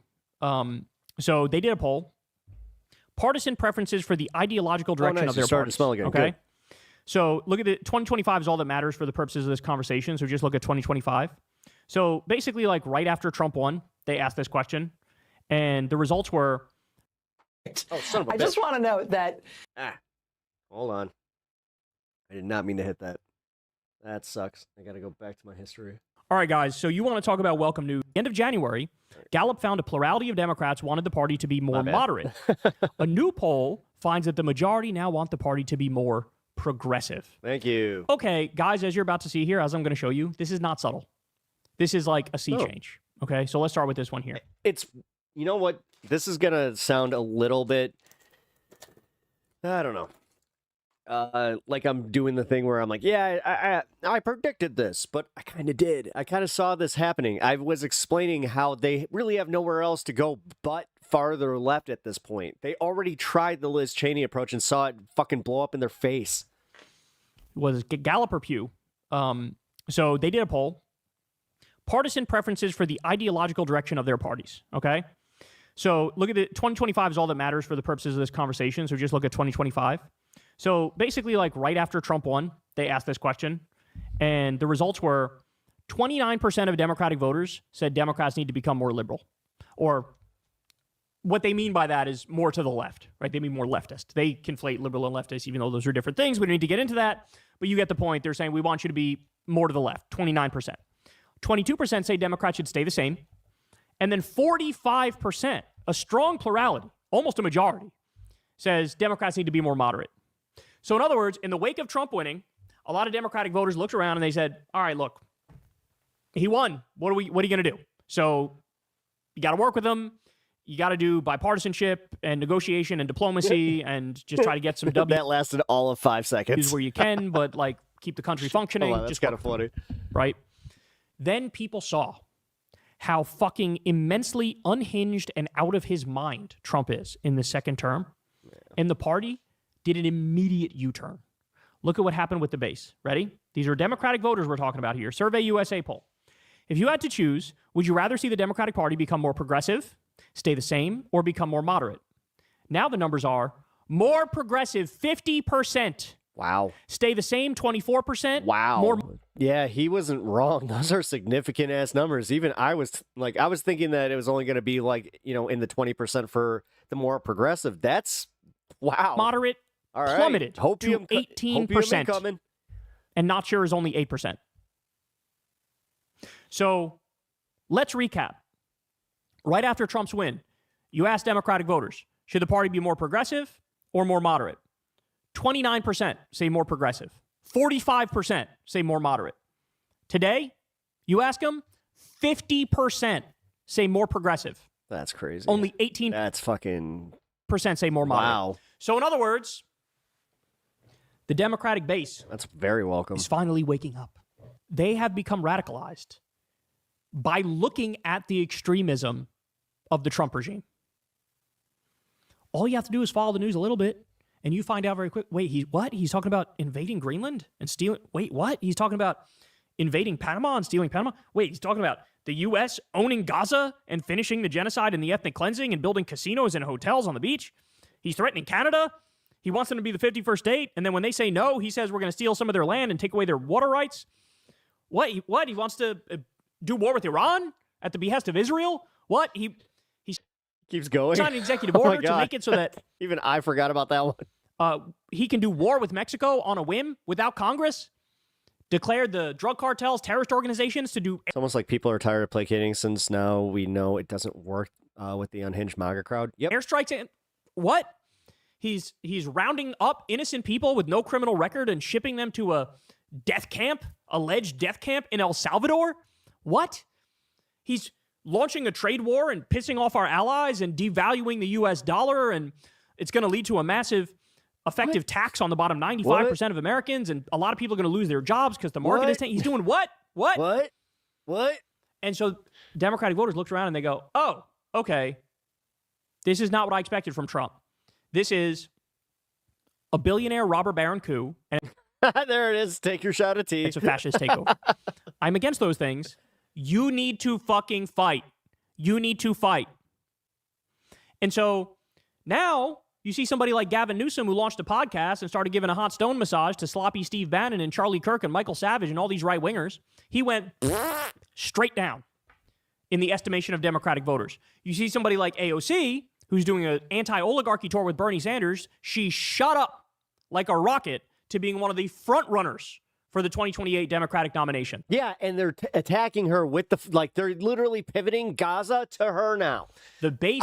I swear to God, I would not be surprised if that Free Palestine flag was from a fucking Republican operative to divide the fucking left again because they saw that that's what was most effective online. I'm just going to say this shit, man. This is, come on. Waking up.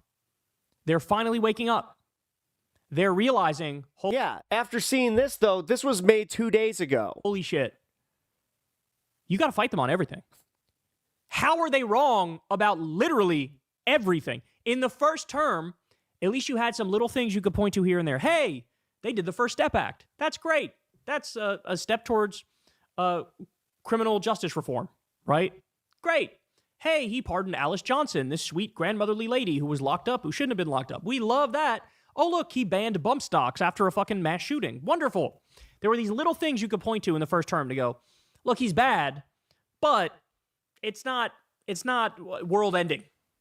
Now people are looking and going, oh my God, this is like the end of the country. Less than 10-minute countdown. As we know it. Yeah, 8 minutes. Ripping up the Constitution, no more due process, no hearings, going full fascist. And so now everybody's finally coming to terms with the nature of reality, that this is unacceptable, this is untenable, this cannot continue. You need resistance times 1,000. You need to fight them on every front. You need to not stop.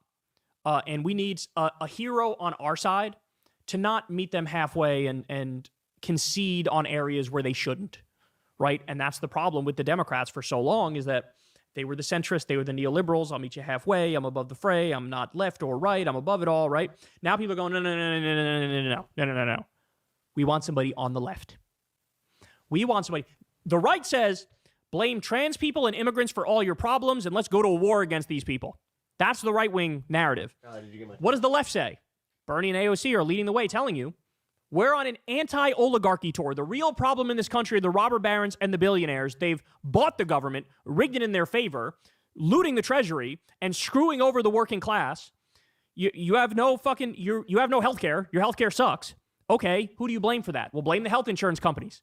The for-profit health insurance companies who are basically a parasitic mafia middleman who are getting in between you and your doctor. I should go to right? the dispo. Blame the I can't get there in oligarchs. 7 minutes, though. Blame. Wait, is cannabis legal in Cambodia? The billionaires. Blame the Or are you, not in Cambodia anymore? multinational corporations. So the left-wing answer to blame the trans people and blame the immigrants, that's what MAGA says. The left-wing answer is, the problem is the billionaires. The problem is the corruption. And we're going to fucking rein them in. We're going to tax their asses. We're going to give everybody health care. We're going to make sure you have free college. We're going to make sure you can join a union and your pay is good and your benefits are good. We're going to do 12 weeks paid family leave and 12 weeks paid sick leave. They woke up and they're finally realizing, oh, we need an answer for this. We don't want to do some bullshit, meet them halfway, agree on their terms, give in to their framework. No, it's over. It's done. So what you're seeing now on the Democratic side is very similar to what you saw during the Tea Party movement in 2010 after Obama won, where you had this extreme grassroots awakening on the right. Some of it was AstroTurf, by the way, with big money from the Koch brothers and people like that. But you eventually you had this overwhelmingly large number of Republicans who were like, we want the exact opposite of everything this guy wants, right? And now Democrats didn't start out saying that right after Trump won, but now they're like, oh, we got it. And so this is a different moment. And it's reflected, too, if you go watch MSNBC programming, non-Morning Joe MSNBC programming, they start sounding like me. And they never did before, nice. Right? And so this is a very, very welcome change, man.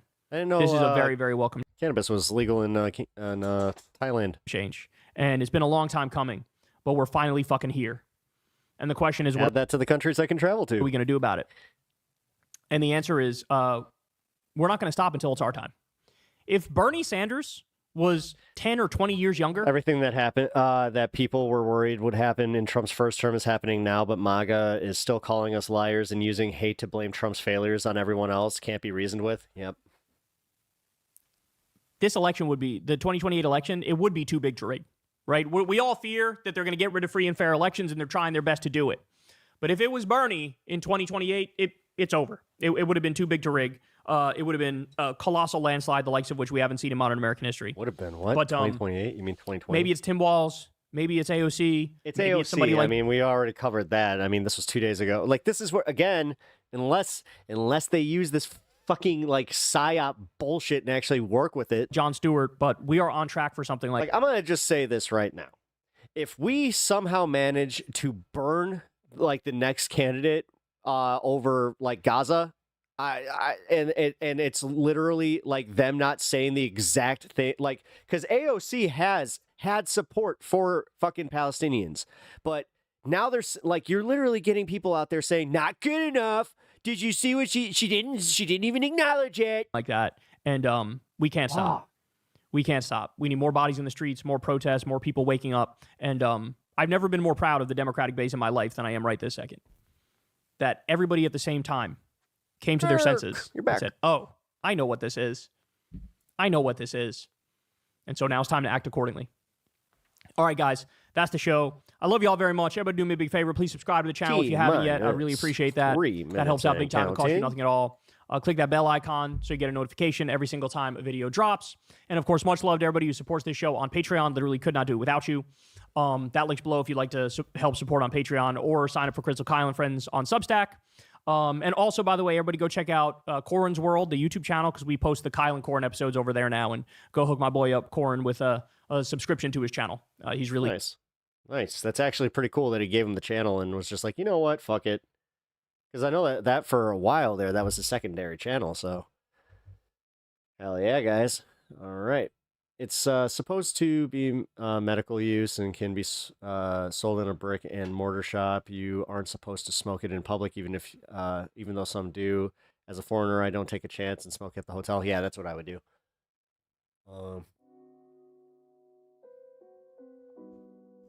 That's cool to know, though, because again, Thailand is one of those countries that, yeah, I am interested in actually like visiting and.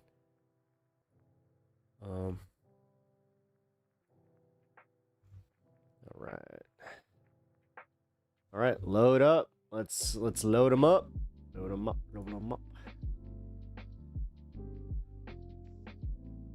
It's silver.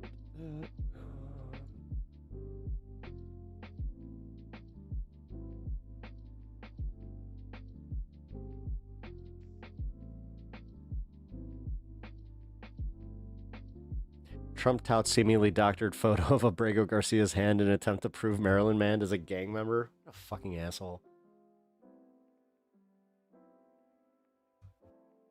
Seriously, now they're literally doing it. You know what? Just use the AI. AI works, right? We can totally convince them.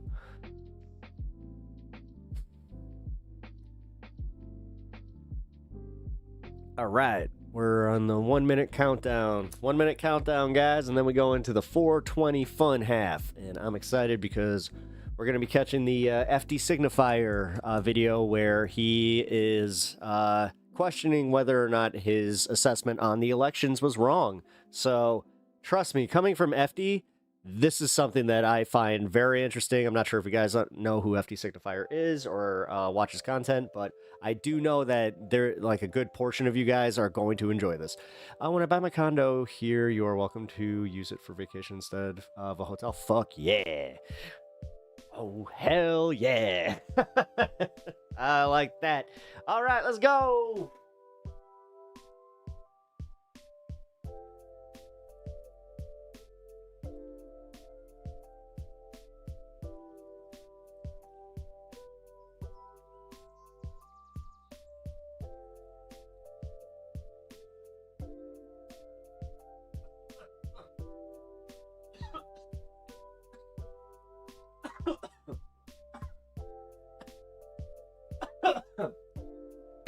Oh, God. Come out, man. I look like crap. I mean, kind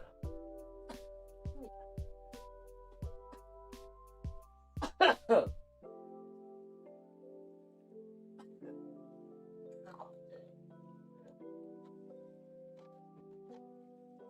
bring 420 basket. Okay. Hold on. Wait, get your basket. Just get the basket. Shit. Holy shit, guys. I'll also brush. Ooh. Ooh. Since now I'm on. Ooh. Holy shit, guys. Man, okay, yeah, I'm not. Okay. Well.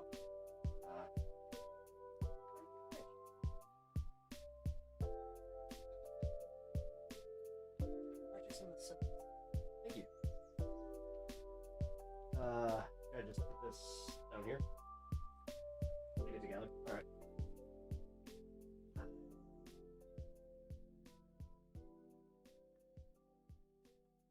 Mother knucker, I got the.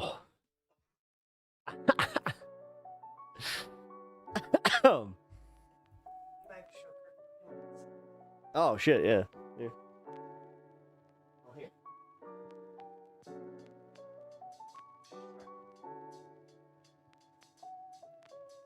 Dr. Pepper Peeps? Not exactly a peep, man, but see? I like Dr. Pepper.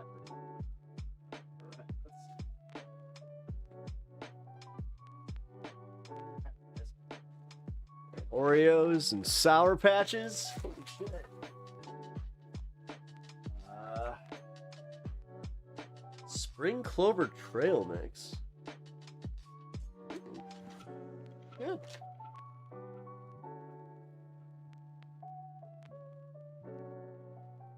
Oh, yeah. Hell yeah. Oh, hell yeah. Jeez. This is, Oh, here we go.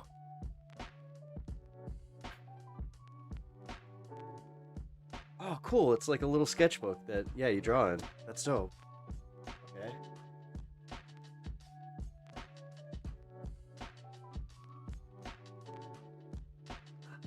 And then, my favorite part. Yeah, got a sweater. Woohoo! And it's one of the ones that has like, it has a special stash spot like built into it. Oh, hell yeah, man. Where the F is my basket? Here we are, musket peas, and powder bag bowl. Man, it's cool. Nice and. Hey, we're not doing that. That's not for you. That's not for you. And then here we go, the odor remover.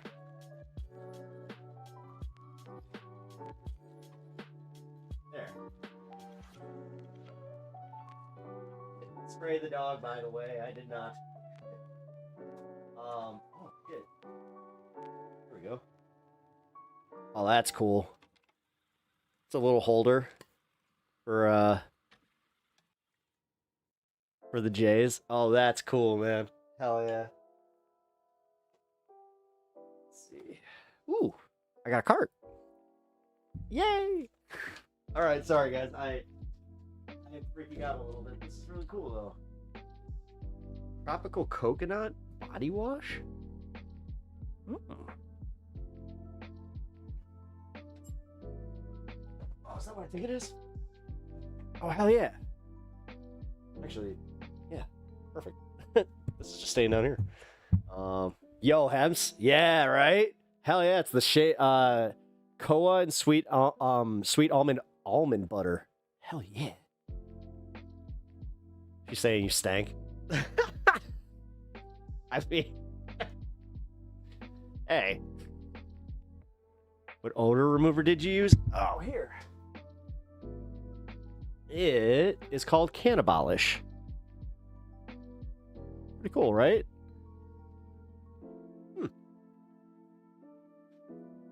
Then we got stupids. We got stupid sodas. Man, you went all out on this thing. It's crazy. Wait, magnetized? Oh my god. Dude, these things are, like, look at the size of these little... That might get annoying. Yeah, I might have to, like, tie these. That one is Catabolish, Sylvie, Poopery. Also makes one called Potpourri. No shit. See, I didn't know that. That's cool. Damn. What flavor Reese's? I think they're just the normals. Oh wait, shit. Dude, they got like Reese's Pieces in them. Yeah, they got like little sprinkles. Milk chocolate peanut butter stuff with shaped sprinkles. Hell yeah. Thank you, Unimoogle. I love you. Thank you. Yeah, those are the bomb.com. They are. I haven't had them yet. Oh, the bomb.com. Oh, dude. Caffeine's really good for your skin. Yeah.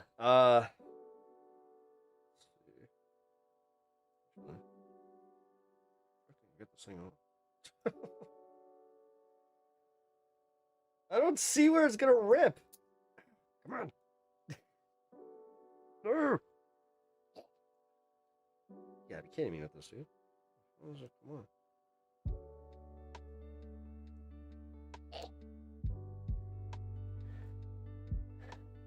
on. Fun fact, your skin is body's largest organ. Yeah, I know that. The epidermis, your endo, whatever. I just remember that from school. Your epidermis is showing. Ooh, this smells really good. I don't know how to get this off, and I just like, I don't know what I did, but I think I might have broke it. Did I break it? No, I didn't break it. Hold on. Twist it.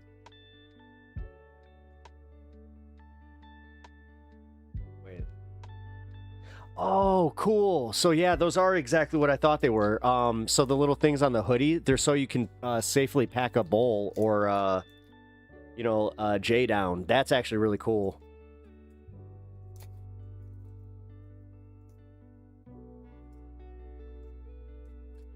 Okay, what kind of soda flavor? Oh yeah, those things. Those are good, man. Like, yeah, the Peeps, they're also freaking cool. Oh, all right. Let's see how this feels. Moisturize.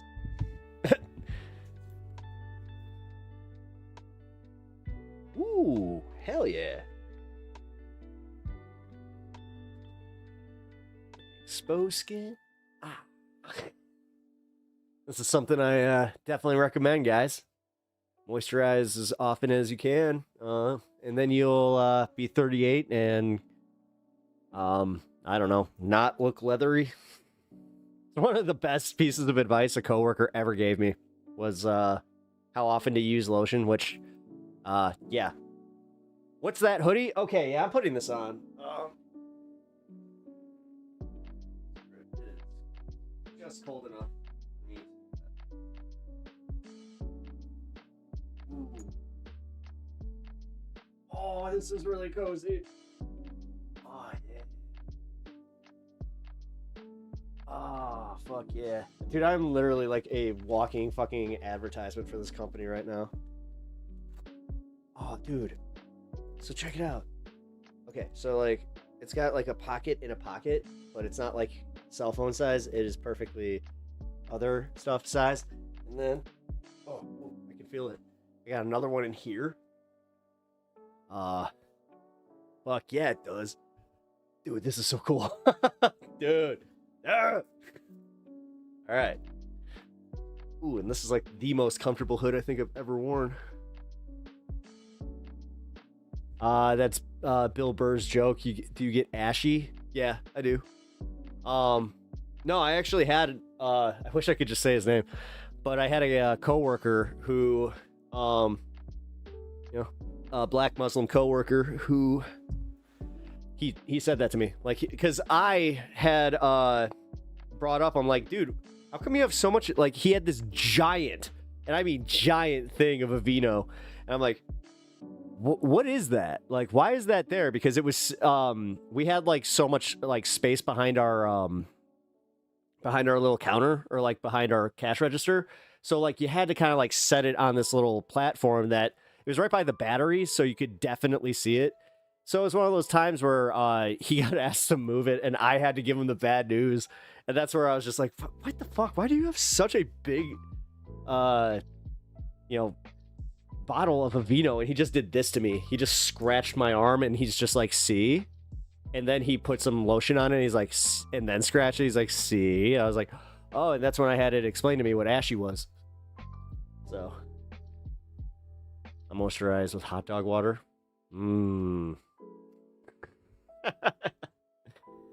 Is the brand of the hoodie called Raw? I need a proper hoodie. So this is literally, yeah, it's, well, the brand of the company is called Raw, and then yeah, they sell these. This thing is warm. Holy shit. Like, that was quick too. Dude, this is, I love it. All right, now I gotta let it get proper cold. Here. Turn the, I had a space heater down here because honestly it was getting like ridiculously cold down here. Wait, what did I miss? Really? Oh shoot, I totally forgot to do that. All right, well here, we'll just do this now. I am way too ashy. I need moisturize a ton. No, but since I'm Italian, I produce olive oil for my skin as a protection from bees. It's science way of... See, you know what? Hold the hell on, because that's actually something I have noticed, is that like Unimoogle, between the two of us, I'm the one who always gets eaten. Like, always. She barely ever gets mosquito bites, and it really bugs the crap out of me. Ooh, man, I feel good. Thank you, man. I also use the Clinique. I actually use Clinique face lotion. I am all about just, I don't care. Like, it's not a secret. My beauty regimen. Okay, so like these things, if they like, this thing whacks you. Like, oh, I can't even do that. Wait. Yeah. It's actually true. We produce a lot of oil, and I never get bit. I'm almost allergic to mosquitoes, like a motherfucker. Oh shit. Oh, you are. You're like straight up allergic to mosquitoes. That sucks. Well, that's good then. You got that, and that actually explains a lot. Like again, Unimoogle, she got that Italian in her, so. The backs of my hands are always bleeding from cracks in the winter. Yeah, see, I actually like my fingers do the same thing. Like I also. Mosquitoes have gotten diabetes after attacking me, or cirrhosis. Jesus. They're... Bruh. A buzz. I am buzzed. Bruh. Did he put the lotion in the basket after? Squish. Oh, dude, I just realized that my Twitch messages aren't popping up here. What the hell? That's the opposite. We'll reset chat. There we go. I might not need to, though. There we go.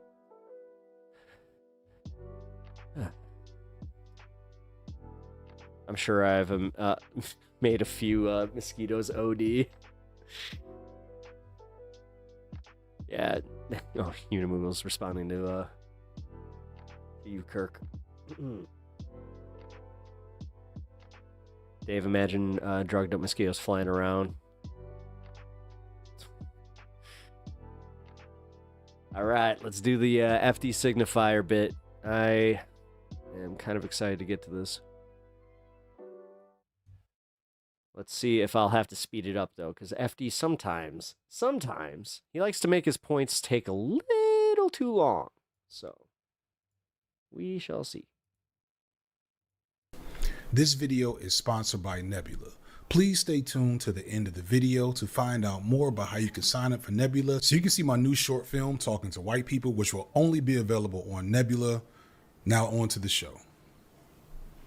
As of writing, Donald Trump is essentially 2 months into his second term as president of the United States, and in many ways, he's been exactly what I and many others feared he might be, and in some ways, that's what we said. Much worse. We just It was expected that Trump would do petty and ridiculous things like pardoning the perpetrators of the January 6th uprising or doing a full-on commercial. A car commercial. I Tesla forgot about at the White that House, already. Oh renaming my God, the Gulf dude. of Mexico the Gulf of America, and so on. But he's also done things that are more demonstrably harmful, such as cutting tons of jobs within the federal government. I know many people who are out of work right now because of cuts to federal jobs. Yeah. He's also killed DEI programs in various Yeah, it's places. kind of wild. I think that like we all at least know one person, right, that has like lost their jobs or they have had cuts happen or they're getting downsized. His tariff war stuff has caused many problems with the economy. He has declared that there are only 2 genders. He's put incompetent and dangerous people in charge of important American government systems like education and health, with the vaccine denier / weirdo RFK and long-standing stooge Linda McMahon being over education. And that's even if he keeps the Department of Education, which it sounds like they're trying to get rid of. And guys, anybody more? Maxine Waters is like seriously a lieutenant to Nancy Pelosi in being like the most annoying Democratic politician that just needs to go away. Then there's the intangibles. There's the emboldening of white supremacists across the country doing marches in major cities. Yep. Ben Shapiro is calling for the pardoning of Derek Chauvin, the man who murdered George Floyd. Other American corporations are following suit with the retreat of DEI and equity programs, which, although never really a good thing, were at least ostensibly supposed to serve underserved populations, most notably at Target, which has kicked off some kerfuffle among I just realized that I am ending the stream in a hoodie the way that I usually would. Black folks and probably a litany of other things I can't think of. I was trying to wear a t-shirt for once. Damn it. If all of this is perfectly accurate, because to be honest, I haven't been paying attention to this motherfucker. I told y'all that a couple of months ago, that I really am not here to talk about Trump. This will not be a Trump coverage channel. It's not that I don't care, is that I don't think talking about all the bad shit he does is all that useful, at least for me, but I'll probably come back to that in a second.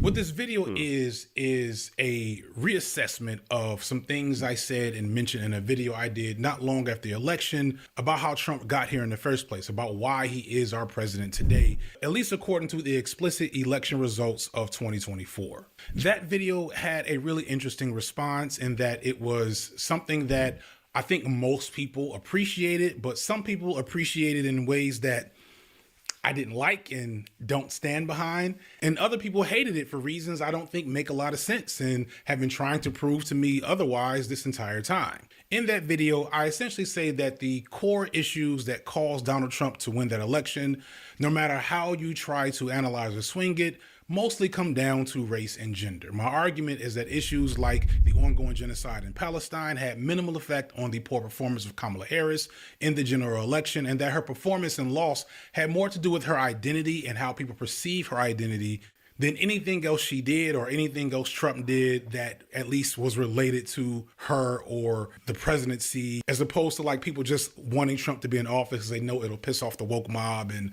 get rid of immigrants, etc. I said this in that video, and I'll say it again here. This does not mean that other issues are irrelevant to why this election ended the way it did. It just means that from my perspective, based on the analysis I did, they mean less than the fact that Kamala was a black woman. And just taking a look at the trends of the voter data over the last couple of elections and the exit polls and everything else and saying what I think it meant. Please go back to that video if you want to see my actual analysis, or don't. I know for some of you, it will not matter. One thing I've learned after years on this platform is that your loudest and most visible critics and people that understand you the least rarely ever actually pay attention to you. Any issue that they have with you is rarely a position you actually hold or take that you've actually given. Instead, they'll often hyper-focus on a distorted, made-up version of something they heard you might have said that they got from something somebody else said that they read on Twitter. Yeah. And it's always people with a whole lot of tweets. Just keeping it real with y'all. Y'all niggas tweet a lot. My point is I'm not going to relitigate everything from that video. I just watched it, and people close your ears to those of you who hate me because you think I'm smug and arrogant. That video was a banger. I cooked on that shit. This is the double down. I'm sorry. Are there elements and angles from that video that I hope are elaborated on by other people? Definitely. Are there ways in which I could have been more clear and that I want to clarify a little bit here? Of course, I wouldn't be making this video. But I think the core thesis I had to that video I'll be right back. has not been disproven by anything I've seen. But I do want to at least engage with some of the most significant criticism that I caught from that and update how I feel about this whole situation at this point some months later. So let's get to major criticism 1. New research seems to indicate that the genocide in Palestine was in fact a major factor in voter opinions and the outcome of this election. In late January, right around the inauguration, the Institute for Middle Eastern Understanding released a report that found that nearly 30% of former Biden voters that didn't vote for Kamala Harris didn't do that mainly because of Palestine. Press releases about this report circled strongly in left-wing online circles. More than a few people sent this to me or added me about this on Twitter as proof that I was wrong. And it is seemingly vindication on the idea that it was in fact the genocide in Palestine that caused Kamala Harris to lose. So let's talk about this. As I mentioned in previous videos, I have legitimate credentials and experience in sociological research. And when you're a trained researcher, you know that one of the worst things you can do to actually care about whatever research happened is only read the press release, because a press release is very different than an actual study. They don't have nearly the same level of oversight or scrutiny, and one has way more leeway to say whatever the fuck it wants without getting licenses revoked or sued or whatever. When I see headlines like, damning new poll shows price Kamala Harris paid for backing Israeli genocide in Gaza, I know that they don't have to go through a very rigorous evaluation process to make that statement. They'll just say in the article, according to research done by such and such, and then post a link to that research, knowing that most people will click it and never actually look at the research directly. Instead, people will just link the article on a tweet and then use it in their preferred culture war topic. They probably won't even actually read the article either if the headline is provocative enough and says the thing that they want to be true. I remember a few years ago, a whole young men are becoming more right-wing table popped up in social media circles, and a bunch of people talk about it and went. This is why I just let this guy fucking go. Nuts, because it had this one graph that showed this big trajectory of right-wing thinking in young men. And don't get me wrong. The host, you narcissistic douche. Some elements of the election do show that to be kind of a thing, but it's not nearly as much of a thing as the research showed it. I made a whole video about it on the B-sides literally years ago. I guess I will leave that in the description, although it has nothing to do here, except for point out the fact that when it comes to research that enters into the pop culture, social media discourse space, it's almost always... You said it, and then on top of it, I do this stream, and I don't know, Kirk. Being represented to me... Am I not a hard worker on the stream? More am than I what just it actually lazy? does me. And this paper is no exception. The methods section of this paper immediately bothered me because I'm not sure it's really a methods section or a research paper, at least from what I'm seeing. And I know different papers have different... Yeah, but on my stream, here's the thing, dude.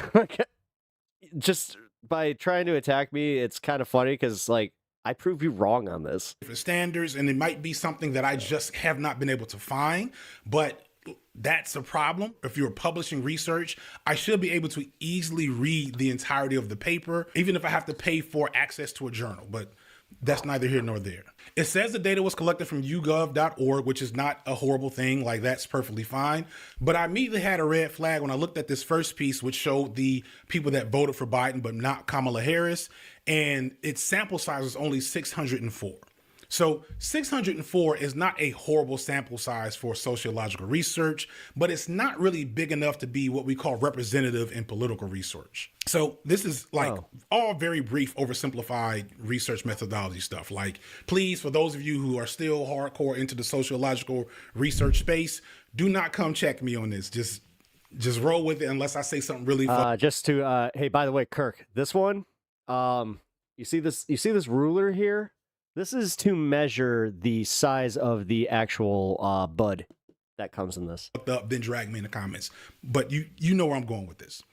It's never possible to survey everyone on a given issue. You can't look at everyone's grades across the country for a particular test or look at everyone's health outcomes or whatever. It's just not possible. So in quantitative research, i.e. statistical research, statisticians have come up with a bunch of different standards and formulas and rules that basically say, okay, if you follow these rules, your sample of people will be what we call representative, i.e. this means that whatever you find in this research is representative of the greater population around this issue. I.e., so through the power of statistics, we can say that whatever you found, shit is cool. Shit works. It's predictable. This is imperfect on a lot of levels. Papers that seem like they're good in 1999 were proven to be some bullshit in 2003 and so on and so forth. But it is a general standard and how things are done. In political research, even on YouGov.org, the expectation is that a political survey should have at least 1,000 valid responses. Yet, I didn't see anything about them not reaching that threshold in this report, which initially made me very suspicious about the whole thing. And I kept digging and clicking around and realized, I had missed low-key half of the paper, and I went back and looked and saw that the entirety of the sample was not 604, it was actually 1,078 voters. The other 474 respondents in the sample actually still voted for Kamala Harris, despite her stance on sending weapons to Israel. So I want you to think about the real math here now.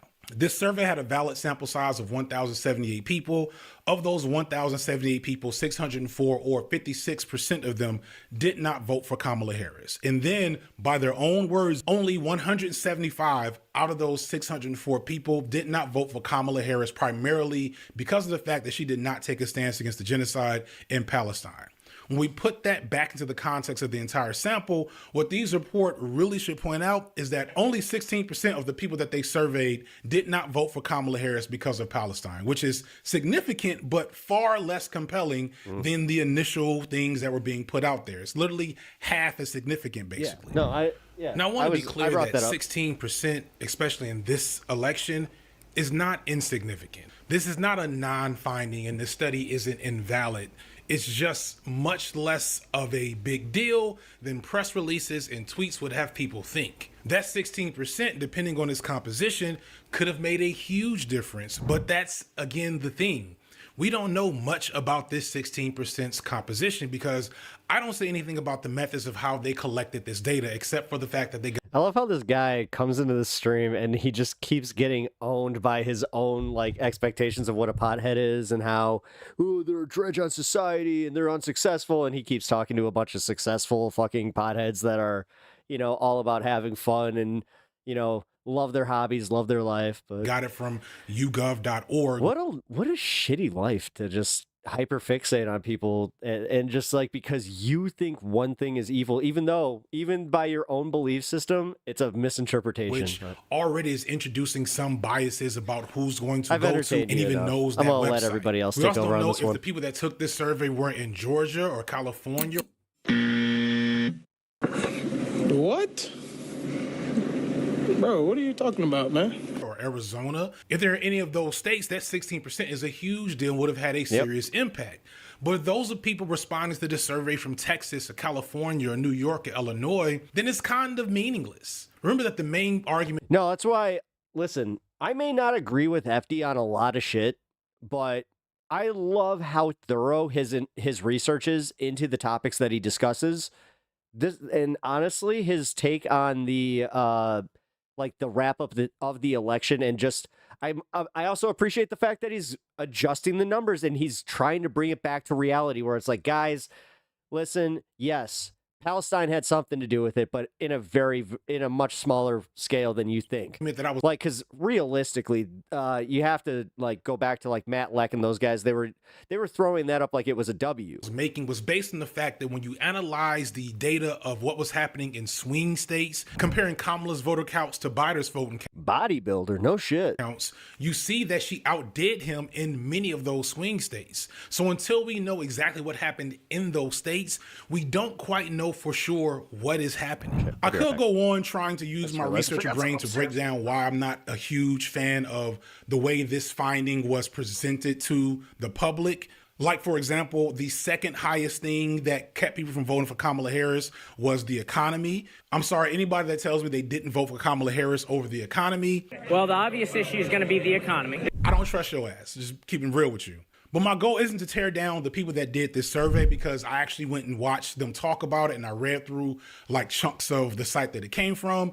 This seems like, comrades. These seems like good people. And really, if you look at what they're actually saying in their reports, and then a podcast that I'll link in from the video, if you actually go and listen to what they're saying and doing, they seem less interested in dunking on right-wingers or Democrats or scoring points on Twitter, and more interested in providing a fully fleshed out analysis of what the problem is here and how what's happening in Palestine reflects not necessarily America's true interest in what's happening in Gaza, but instead how the issue of Palestine and Gaza and the ongoing genocide is emblematic of the damn it, Kirk, I got Maverick in my head. Greater problem with American politics as a whole, and specifically with the do-nothing policies of the Democratic Party. In order to ensure that funding continues, in order to make sure that people don't speak out, even folks who know better, even people who know the truth, who will behind closed doors say things like, "Listen, I'm with you, and I know what's going on, and this is atrocious and it really is terrible," but like. If I say anything, if I put my neck out there, if I say anything publicly, they're going to primary I got a buddy that really likes it. me, or they're going to dump a bunch of money for, into my opponent's campaign. All of those things, which we of course saw play out very publicly. Oh, actually, even this Kaz, he watches here. cycle. He likes your music. In the last primaries. No, his None of lady that also is likes new. it too. There may be further research yet to come to show that more Democratic voters and Americans were so horrified by what happened in Gaza that they abstained from voting for her in protest. But I do not believe this to be the case. We're talking about a complex sociological issue, and that can't be fully decided by 1 or 2 studies a few months after it happened. So I'll amend my take if more compelling research comes out to show otherwise. But until then, I'm going to operate on the understanding of America that I've had my whole fucking life, which is Americans don't give a shit about the rest of the world, because historically we never have. At best, if the bad thing happening in the world is happening to white people, there may be some lip service given to why that problem should stop. But right now, there are 3 humanitarian crises happening in Africa that barely get any attention, even from the American left. So thank you. I'm sorry if I just don't believe that run-of-the-mill liberals cared so much about Palestinian people that they withheld their vote for Kamala Harris for that reason. I'm not saying this because I don't care. I'm saying this because I actually care. And if you actually care, you should stop trying to win arguments on the internet and be actually doing work to address the gap in care and knowledge and education on why nobody's caring in the first place. Think about how dangerous it is that people are trying to present as if we've already won on this topic with the American people when we haven't, and how that false reality and false sense of accomplishment is really working against the work that's being done. So I'm sorry to anyone that is disappointed by this analysis. I, again, open myself up for anyone that might analyze. I'm actually what shocked that I am in full agreement with FD here. This is like a first for me. That and say that it's more significant than it was presented. But we're going to move on to something that I do think is more impactful on my original video. So there's an article from a political strategist named Michael Podhorzer, and in it, he basically comes to a similar conclusion that the previous research was really trying to get at, which is that Trump didn't win so much because of a basic policy that he had or didn't have. And he definitely didn't win because of protest voters against democratic support of Israel. Nope. Instead, it was mostly apathy and doomerism. And this is also why I kind of backed off of the whole vote shame thing, because voters who are tired of the duopoly and are no longer inspired by the Democratic Party's feckless resistance to fascism.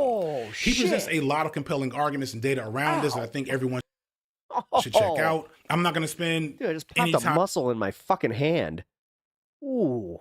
I'm really explaining to you why I believe what he's saying. But one thing that he does say that I want to focus on is that this election isn't evidence of a significant right-wing jump in American sentiment as much as it is evidence of people not believing in and not caring about what the Democrats are offering as a political party and basically just staying home. One criticism that I think is valid of my analysis, but doesn't necessarily cancel out the analysis, is that you have to account for the large amount of American people, I think like 90 million overall, that did not vote in this election. And how that's just as much a reflection on sentiment around race or gender or fascism or capitalism or whatever else as anything that the voters show through their data. Skillion. His analysis shows that there were small jumps in certain populations. I'm sorry, as a made-up metric, that's kind of funny. In support of Trump. But when he breaks things down by focusing more on non-voters and returning voters, he shows that this election reflected an abandonment of the Democratic Party. The Democratic Party before my time maybe had some inclinations of being a party for working class people and equal rights, et cetera, et cetera. But since Clinton, when the Democratic Party swung right under Clinton, it's basically been another flavor of neoliberal fascism, one that is a bit less sour tasting than the overt in-your-face racism of the Republican Party, but still serving the same purposes. One critic of my video who I respect made a point that basically breaks down to whatever you think bad about the Republicans or something that the Republicans are doing, understand that Democratic efforts and work are probably what made that bad thing possible. Yeah. If Republicans are like, neoliberal policies, which again, even I had to like walk back on a argument that I recently had and just go, in a room eating babies, there are Democrats in the kitchen putting babies on a plate. You kind of get the point here. Another point that comes out of this that I couldn't speak accurately to at the time is that despite a relatively large discrepancy in the Electoral College, Trump's victory was a historically small one in its margins, a little more than 2 million votes nationwide and less than 500,000 votes between all the swing states that he won. This is not a landslide in the will of the people victory that Trumpsters make it out to be, or that I may have insinuated reflects the sociological identity of the country. But it does show that the problem could be more effectively addressed by better policies from Democrats. Shout out to Cavernacle, who's a British creator that, YouTube yapper, political yapper. He pointed out an old article called Racist for Obama. And I just wanted to read it for you quickly to just show you how people, even when they're bigoted, and even when they might be watching Fox News all the time, to rot their brain, people fundamentally care about material conditions more. Sean heard the following story in this town where Obama just got slaughtered by Hillary Clinton. A canvasser goes to a woman's door in Washington, Pennsylvania, knocks. Woman answers, knocker asks who she's planning to vote for. She isn't sure, has to ask her husband who she's voting for. Husband is off in another room watching some game. Canvasser hears him yell back, "We're voting for the racial slur," meaning Obama. The woman turns back and says, as a matter of fact, that we're voting for the racial slur. I've heard similar stories from West Virginia in which people openly use the N-word while saying they're voting for Obama. It's important not to read too much into this. It's mostly a reflection of the economy, McCain's ridiculous response to the crisis, Palin's presence, and clearly part of it must be Obama has come across to these folks as smart and steady and someone who will use good judgment in office. I still doubt that Obama will carry West Virginia, but he's a lot further along with these voters than I'd thought back in April or May. Having all that racism in their heart, these are people that understood that the policies being presented by the Republican Party were not going to be as good as the policies being presented by then the Hope and Change candidate. Anna, what's your take on this so far? This is very surprising to me, I got to be honest. That, of course, we know that didn't come to fruition, but at the time, it seemed like a good idea. And if Democrats were able to present actual good ideas during this election, it's important to understand that that can and would have made a difference. The argument that I've seen is that the real problem is that Democratic voters were uninspired by Kamala for obvious reasons based in her policies and the policies she endorsed as vice president under Biden. And they feel apathetic to the current political reality that is being presented to them, and that makes sense as well. Yeah. However, I also think it's sensible to say that the apathy felt by this community, which again, statistically was majorly straight white men, not wanting to go out and do the bare minimum of political engagement and vote so we could protect immigrants, sexual minorities, women's uteruses, black people, and all kinds Matash, real quick, look at him. He's wrapped up as a cocoon of other shit under Trump. I don't think that's a race or gender neutral issue or decision that they made. They understand they're not going to be affected. They stayed their asses home. Nobody's presented anything to show me otherwise. Like, I have no smoke, and I want to be clear. No smoke for Palestinian or Muslim voters or principled third-party voters who drew the line at genocide. I have no issue with them because that is a very logical and reasonable response to the situation that they were facing going into the election. But as the data shows, that is a small amount of people. Literally, for what we know right now, we're talking 170-something people that we know of at this point in terms of research out of 245 million. Right, but they tried to make it like a percentage where they're like 16% of the electorate in Dearborn decided to do a protest vote. They pulled those numbers out of their ass. But the biggest difference still is that large group of most hardworking day white, straight, suburban men who didn't vote because they felt uninspired. I don't know what y'all want me to think about these. He didn't even go for his walk today. People under the circumstances. I do not know why some of y'all are so intent on protecting their egos, because that's how we got here in the first place. All that said, this is still the political meta of the moment. As I said in the last video, if you're trying to understand the political reality of America, all you're really trying to do is figure out what gets white people to show up or not show up on election day. AOC is clearly gearing up for a presidential run, and she would probably be a significant improvement over anything the Dems have run in Okay, I have to go. Good night, y'all. Have fun. Repent, man. Kissing your dad on the mouth. my adulthood, even as she shows herself to be incredibly compromised. All right, Kirk, I'll catch you later, brother. I don't care if y'all take that out of context. I know how y'all do. She doesn't stand a chance anyway, because she's a woman and she's not white. So prepare for President Patrick Bateman.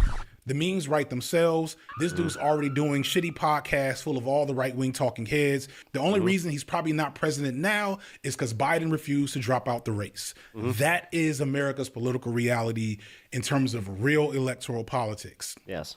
Brace yourself for that. But this does bring me to one last criticism of my video that I do think merits more response, which is in that my video was also in and of itself an example of feckless identity politics. Maybe. My bad. It's not my goal to boil down this extremely complex political reality that we're dealing with to just race and gender with the intention of creating more leftist disunity or presuming that more women or minorities in positions of power would fix the problem, or making people think that if we just put more black people in places of visibility or more women in places of visibility, that is what the Democratic Party needs or what we need to do to fight fascism, et cetera, et cetera. That's not what I was trying to do. Far from it. As I just said, the only way the Democrats will win is to go to central casting and get Jack Johnson or John Jackson. But I can't deny that I kept seeing that type of sentiment in my own comment section. Upside down. Don't let their identical DNA fool you. They differ on some key issues. I say your 3-cent type. Oh man, this guy's trying to get me to run for office. I don't wanna.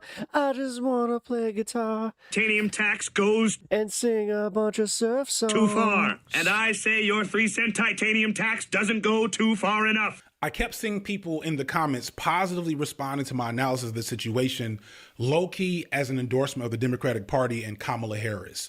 So let me try to be extra clear here. Kamala Harris is bad. The Democratic Party is bad. And identity politics as the extent of your political analysis.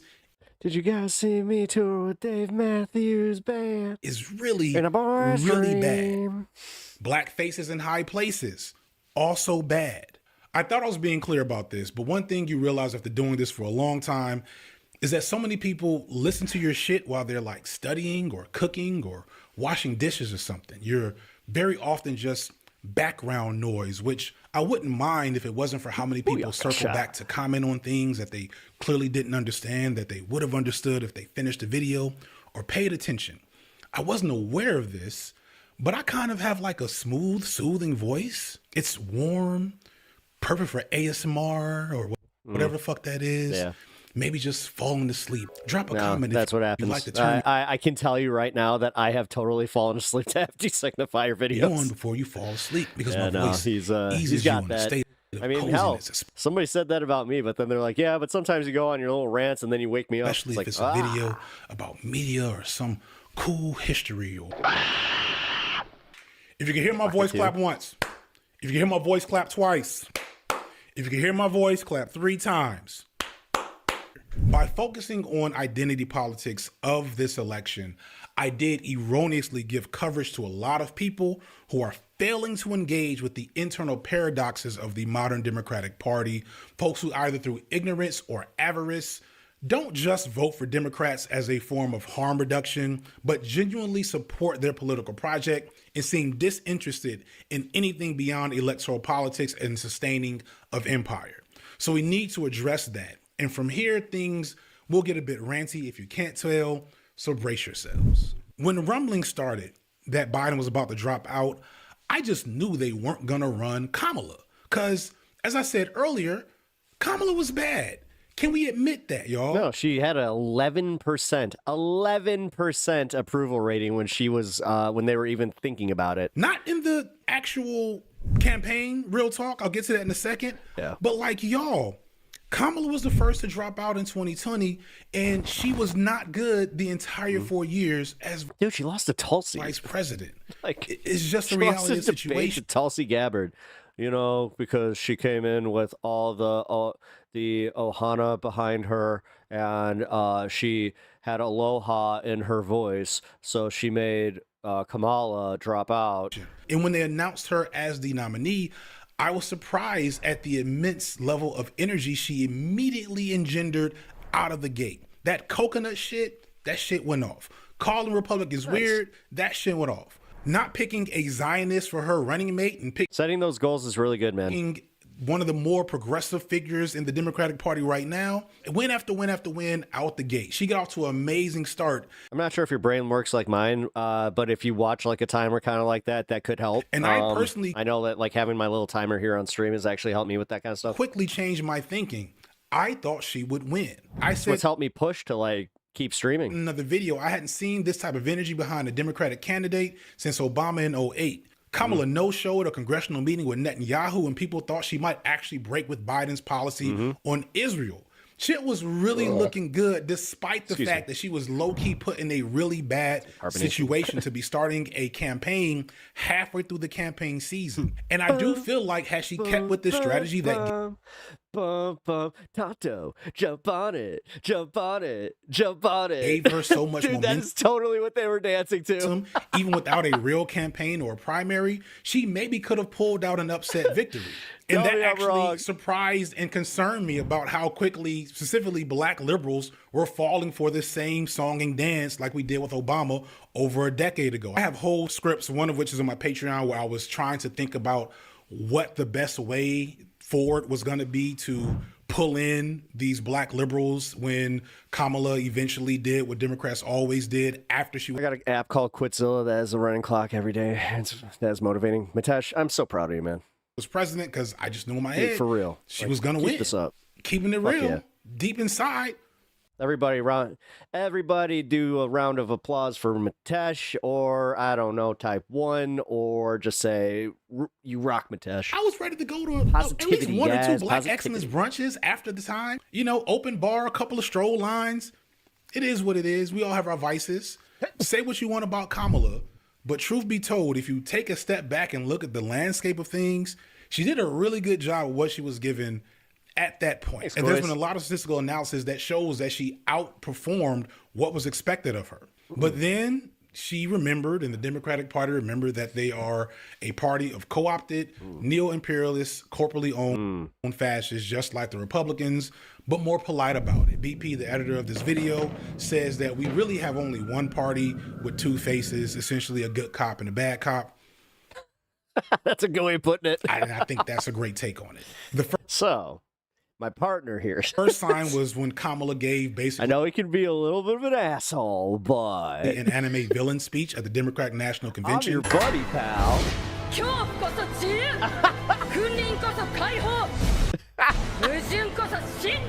Oh, dude, that's AOC. That's AOC. They need to own this. And then they refused. I love that. Oh, God, that was good. To allow even a vetted Palestinian official to speak. She kept silencing anti-genocide protesters at her rallies. She starts talking about fracking, barely mentions social issues, begins campaigning with Liz Cheney. That was it, guys. That was like, looking back at it, I just knew that she fucked up. Cheney, the whole thing really said a lot about who the Democrats... so many.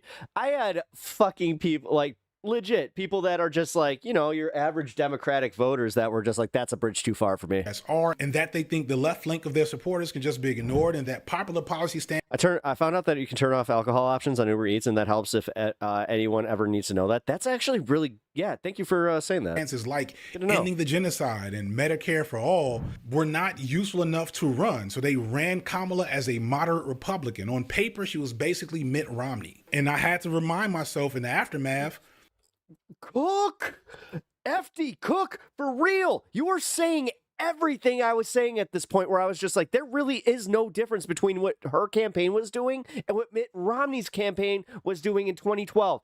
This is fucking really refreshing to hear. That Kamala was the first person to drop out the race in 2020, that she lacks really core guiding principles as a politician other than wanting to win. This is the case in her incredibly inconsistent time as a district attorney, followed by a sharp leftward swing as a senator, largely due Plus independents hate Cheney's with the passion. To the wave. I'm a millennial who will never get over my Cheney hate, ever. Of the fact that motherfucker got off with shooting somebody in the face. Progressive. And then the guy came out and apologized.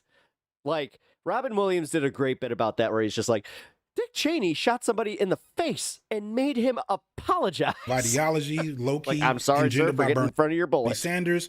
And then when she became the vice president, she basically disappeared. That's wild. You can't name me too many moments of her as vice. And the fact that, you know, his Halliburton stock shot up the second that he did the weapons of mass destruction thing, and he was the original, you know, inside trader, and on top of it, he was like the shadow president at that point. Like, this is the thing. When Elon was doing his bullshit, that's why I think I was reacting so, like, hard, is because I've already been through a shadow president. I lived through the puppet president of George W. Bush. We don't need this anymore. Vice president that you remember like, that. What the fuck? Impacts. Like, we're just gonna let the, like these blatant oligarchs who just... like, this is their whole game in any significant way. I mean, dude, and then on top of it, Dick Cheney has a 20-something-year-old heart. He's gonna live for fucking ever. But then she came out strong throwing coconuts, and we're like, oh shit, it might happen. That's why I have and then very she turns little into faith Joseph in, Lieberman. like, that's who Kamala Harris being is. a I say Lord Kamala and Harris Savior, is bad sorry. because of her actions and her affiliations, but in truth, I can't really tell who Kamala Harris is other than who she's aligned herself with. Like, a bit of analysis on Biden's history, and you know exactly who Joe Biden is. Yeah, really Shout out do. to Elliot Sang, did a great video that I'll leave in the description. A little analysis on Barack, and you see exactly why he had the problems he has. I have 2 old videos about that nobody's watched, but feel free to check it out in the channel. You don't have to study Trump too much to see where he stands, but Kamala, probably as a byproduct of being a successful black woman in this space, is a chameleon and lacks any internal consistency to be predictive other than she's going to do what she thinks she's supposed to do as told by the people with power over her. And that's what happened in her campaign. And it almost worked. It almost worked. But even now, after building that strong coalition, after building that movement, she's been MIA. The Democratic Party as a whole has no leaders. What you got? Chuck Schumer? AOC. Like, y'all. Ugh.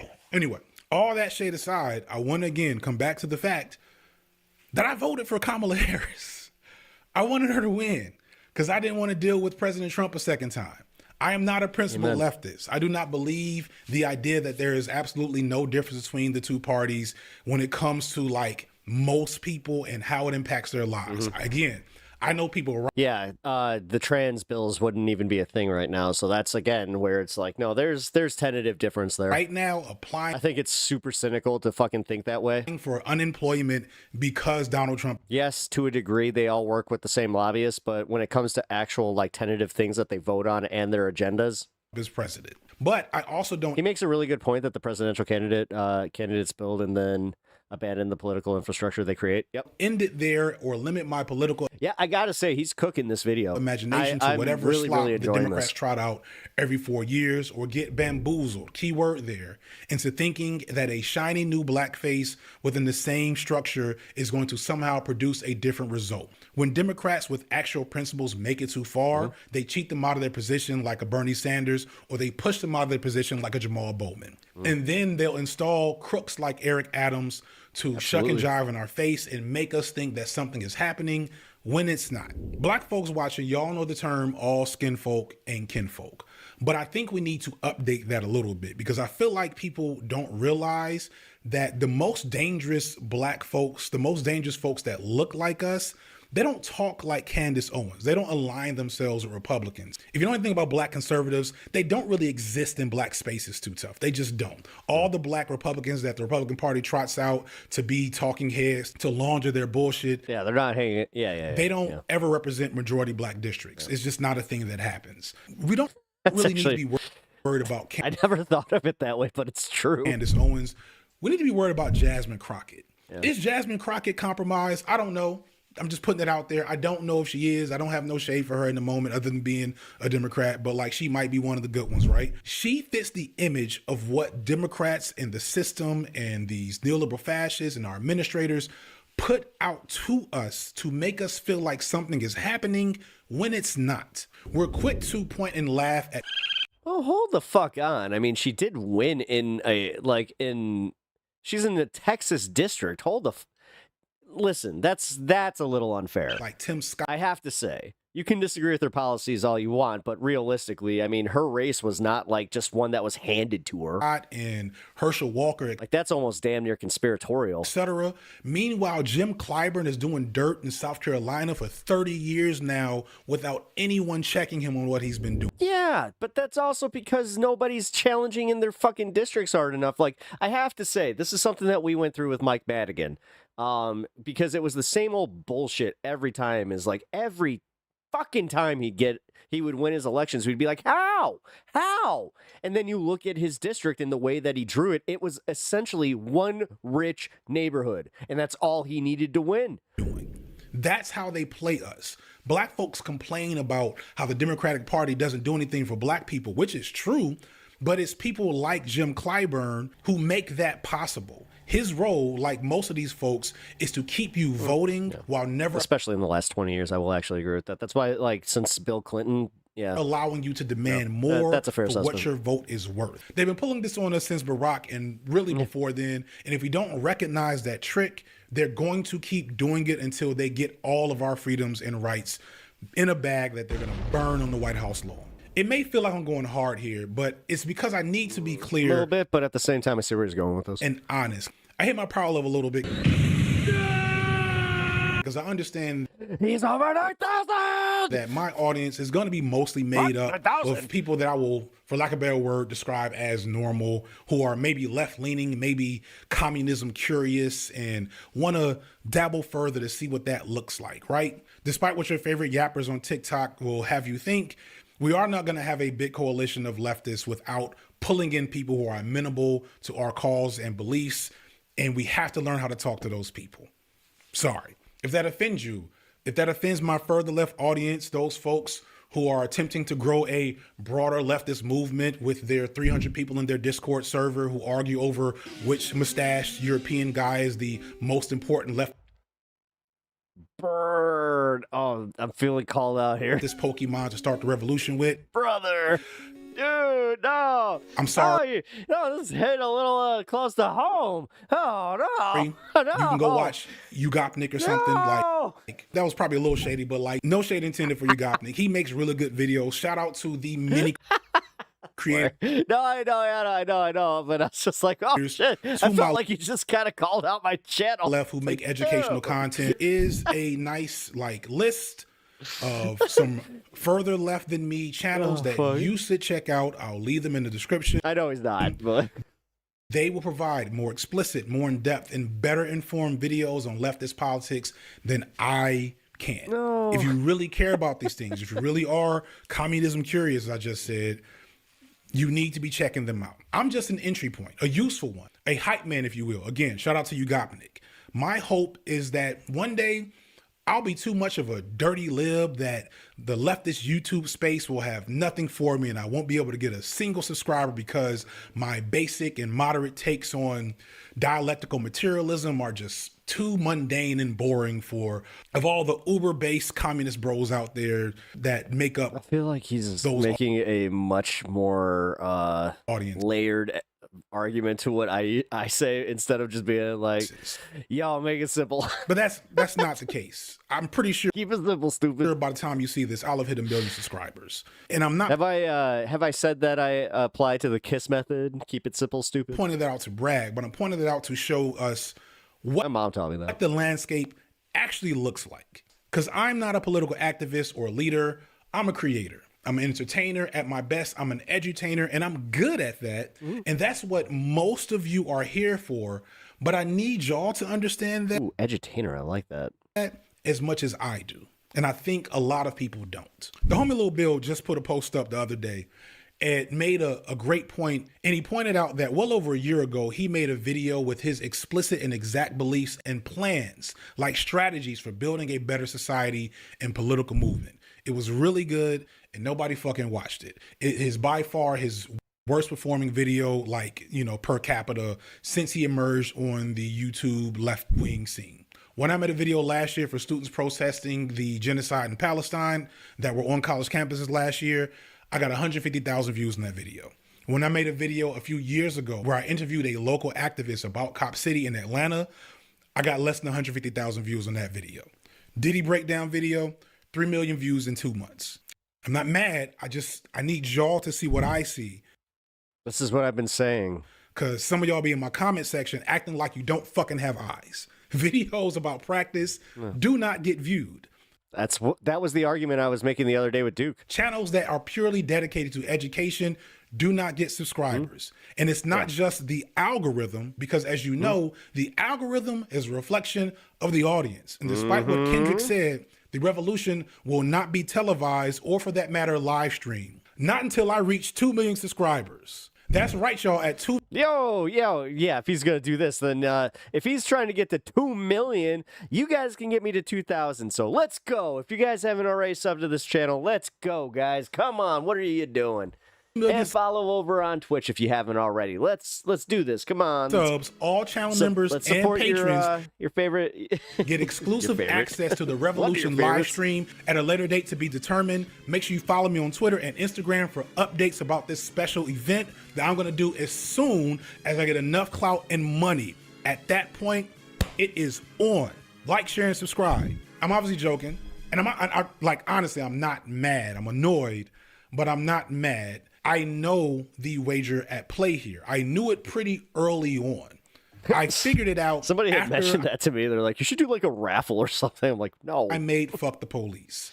That even though that video was something I was really proud of, it was immediately, essentially an act of counterinsurgency to think of it. Want drama, raw emotions, daring actions, not all the boring stuff that comes with being alive. Ew, icky responsibilities. As a bigger thing than it actually was, which was honestly, this is why, like, as a leftist creator, I'm not sure if this is relieving for you guys, but I will always be my authentic self with you guys, even if that makes you not like me. Really entertaining video that hopefully educated some people on the prison industrial complex. But after that video, even though I put experts in that video, like BP, the editor of this video, actually worked with the organization called Fight Toxic Prisons to shut down literally across the country. Nice. Or Olay, who was a well-known abolitionist in New York. That's one of my favorite fucking interviews is with when she cooked Eric Adams. Oh my God, that's such a good interview. Or watch that. Oh, I can't. I forgot that they totally fucking blocked that on Charlamagne's page. Was written about this in his work. People were reaching out to me as an expert on abolition. And I am not. But that's how clout works. And I need y'all to understand this. It's not just me.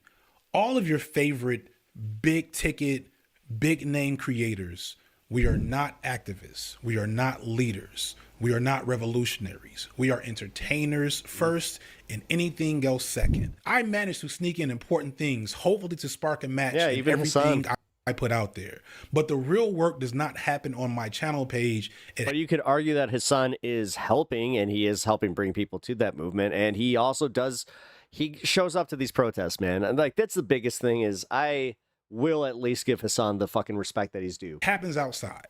In that first post-election video, which currently sits at over 1 million views today, shout out to me, I asked at the end for people to touch grass, whether you disagreed with my logic and analysis or not, I have to ask, did you at least get active? Have you went to a meeting, online or offline, attended a seminar, donated some money, even just cleaned up your neighborhood, met your neighbors? All of those things are actual important vectors of resistance.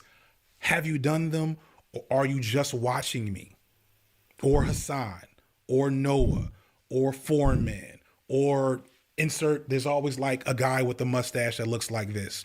One of these dudes. The pinned comment in that video has 200 comments of people talking about their organizing efforts, talking about the organizations. You can still go there. I'm going to put a document in this description that specifically tells you ways to resist that aren't voting or related to going to a protest. And watching YouTube videos is not on it. Content consumption is not praxis. The people that have the most to add to these conversations cannot get people to watch their videos because the space in which this exists does not include people that are that interested in actually changing things. That's why I think my role is important, because I'm hoping. I think that's reductive and not exactly, again, he says they like with edutainment and like the fact that like, no, these communities bring like-minded people together. The problem is actually kind of what he's doing is denigrating it and just looking at it as like, oh, it's just entertainment, it's just bullshit YouTube consumption, and then not like letting people feel like they are building a community. This is also why I kind of felt like a little shitty, where I was just like, oh, so you're telling me that this protest wasn't like a big deal and I should just not like feel the enthusiasm that I did when I was there. Like, that's the kind of shit where I was kind of that I can provide enough good propaganda to increase that amount just a little bit with every video. This may be myopic. I'm willing to update this take, and I've talked to people that feel otherwise. There's maybe ways that one day we could harness the power of influence to do more than what I'm doing right now. But from where I stand at the moment, content creation for politics is dangerous. It's why my videos have gotten less overtly but it's political not necessarily in the last. a bad thing that he's like the way that he educates. Like, no, I think that this is part of him expecting a little too much of himself and devaluing what he actually provides. That year or two. I personally feel like stand culture and winning internet battles is way too important to people as opposed to changing culture and winning freedom. It is. And I think, and this is why I had the argument the other night that I did, where it was just like, you know what? That's because a lot of people that watch me and all these other creators are not leftists. They're leftist fans. And that is a difference.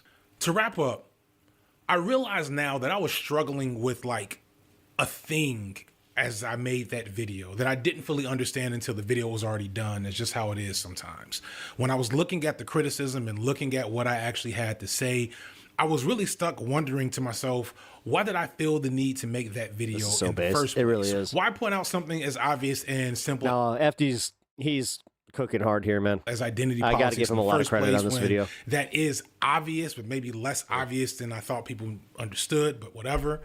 Why was it important to me to let people know that Kamala's laws wasn't because of leftists, but of regular old racists and moderates and people who are apathetic to politics?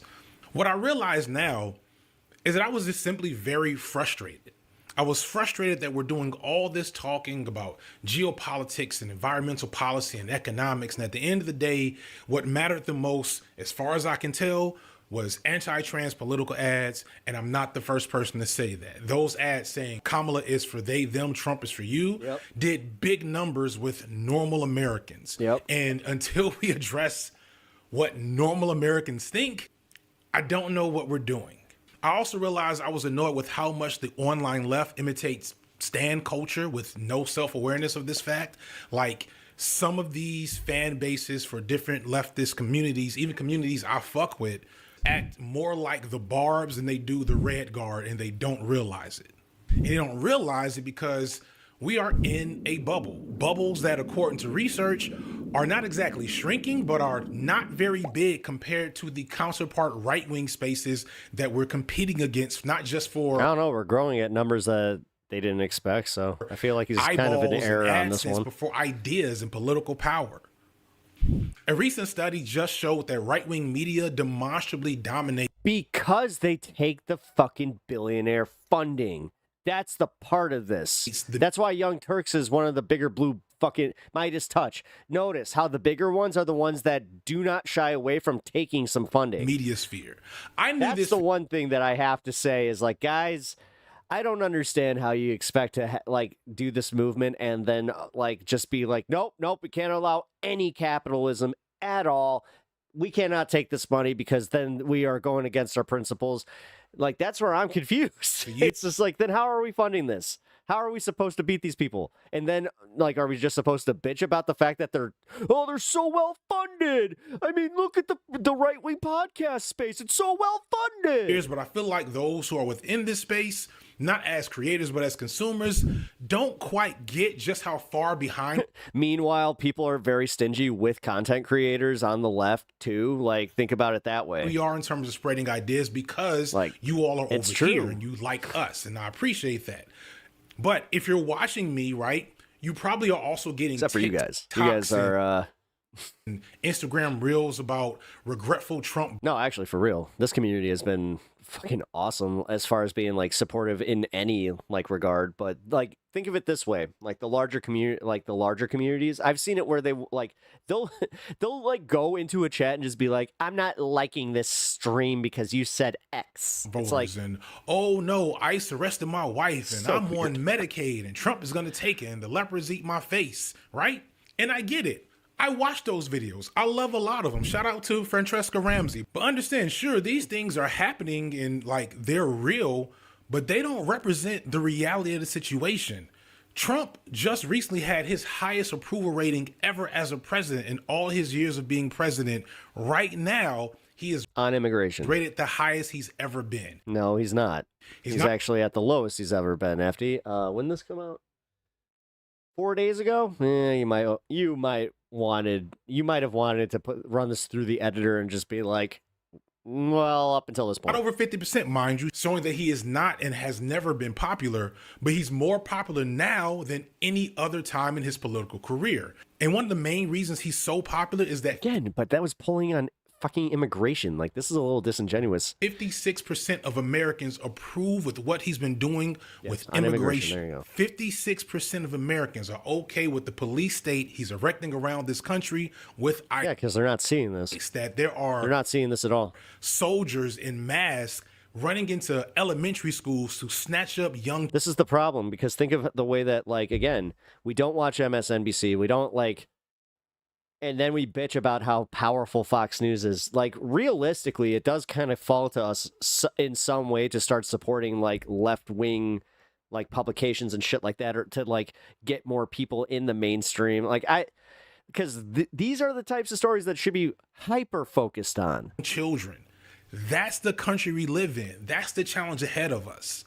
That's the reality outside of our bubble. And then on top of it, you got them fucking trying to literally now play the whole well, do we even try to placate to the Fox News? CNN's doing it. Irony is that look at the way they pivoted just within the last 2 years. The American left is bigger and more powerful than it's ever been, probably in 50 years. It is. But in that time frame, the right wing has run up the score something serious. Yeah. We are way far behind right now. Yeah. So far behind. Yeah, because we also didn't take serious the positions that they were or not the positions, what's they were giving us essentially their game plan, and they were just this is what's going to happen, and then we only started taking it seriously recently. That we couldn't get a moderate Republican elected because they had a uterus and too much melanin. So far behind that the average American who voted went for the adjudicated sex pest felon. That's where we are right now. It doesn't mean we shouldn't keep fighting. To quote Lucretia McEvil, doomerism is just privileged people giving themselves permission to give up. But we do need to recognize that we have to step up our game up, that we have way more to do outside of arguing in comment sections, and that we need to step outside of our media. And she's doing it for clout too. Bubbles in order to get... You got to call it out for what it is. That work done. And no, although it sounds like it, I am not transitioning to an ad for Ground News. I am transitioning to an ad for Nebula. This video was actually sponsored by me and my streaming service, Nebula. Last year, I started working on a video somewhat related to this topic. Nebula. Interesting. That's funny. When he said Ground News, I was just like, oh. Oh man, that was a great video, guys. I really, really enjoyed that. Fuck. Hefty cooking today. Like a son. All right, so hold on. We got a breaking news update from Adam Mockler. Let's take a look.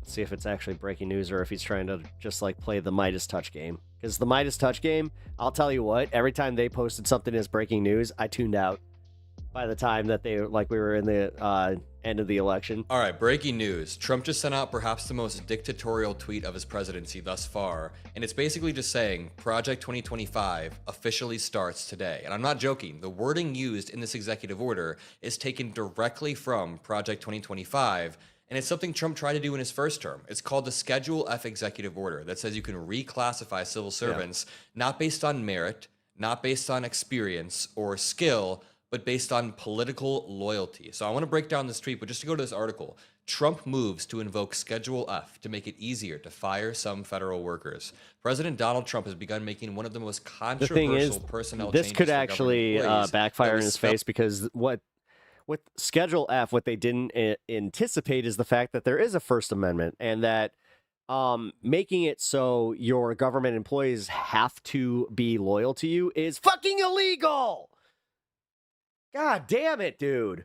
Spelled out in the conservative Project 2025 blueprint for his second term. And listen, I know a lot of MAGA supporters watch my videos. I see you in the comments, and it's fine. I'm glad you're here.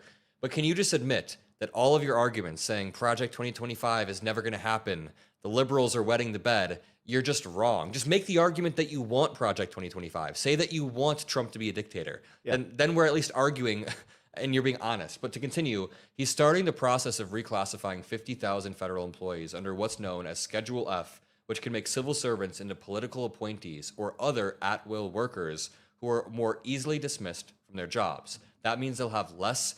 Take a citizen test from the U.S. What are you talking about? Civil service protection. Here's what it actually does. So under normal conditions, most federal workers... Oh, you mean from yesterday? Oh, yeah.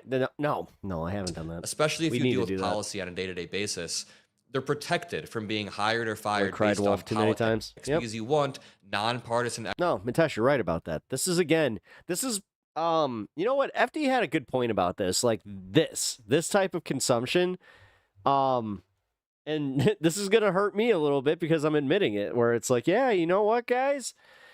Hyperfixating all the time on these like breaking stories. Democrats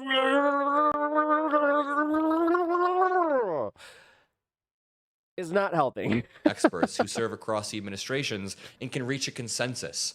No matter who's the president, you want similar scientists and analysts and lawyers, people with specialized knowledge working for you.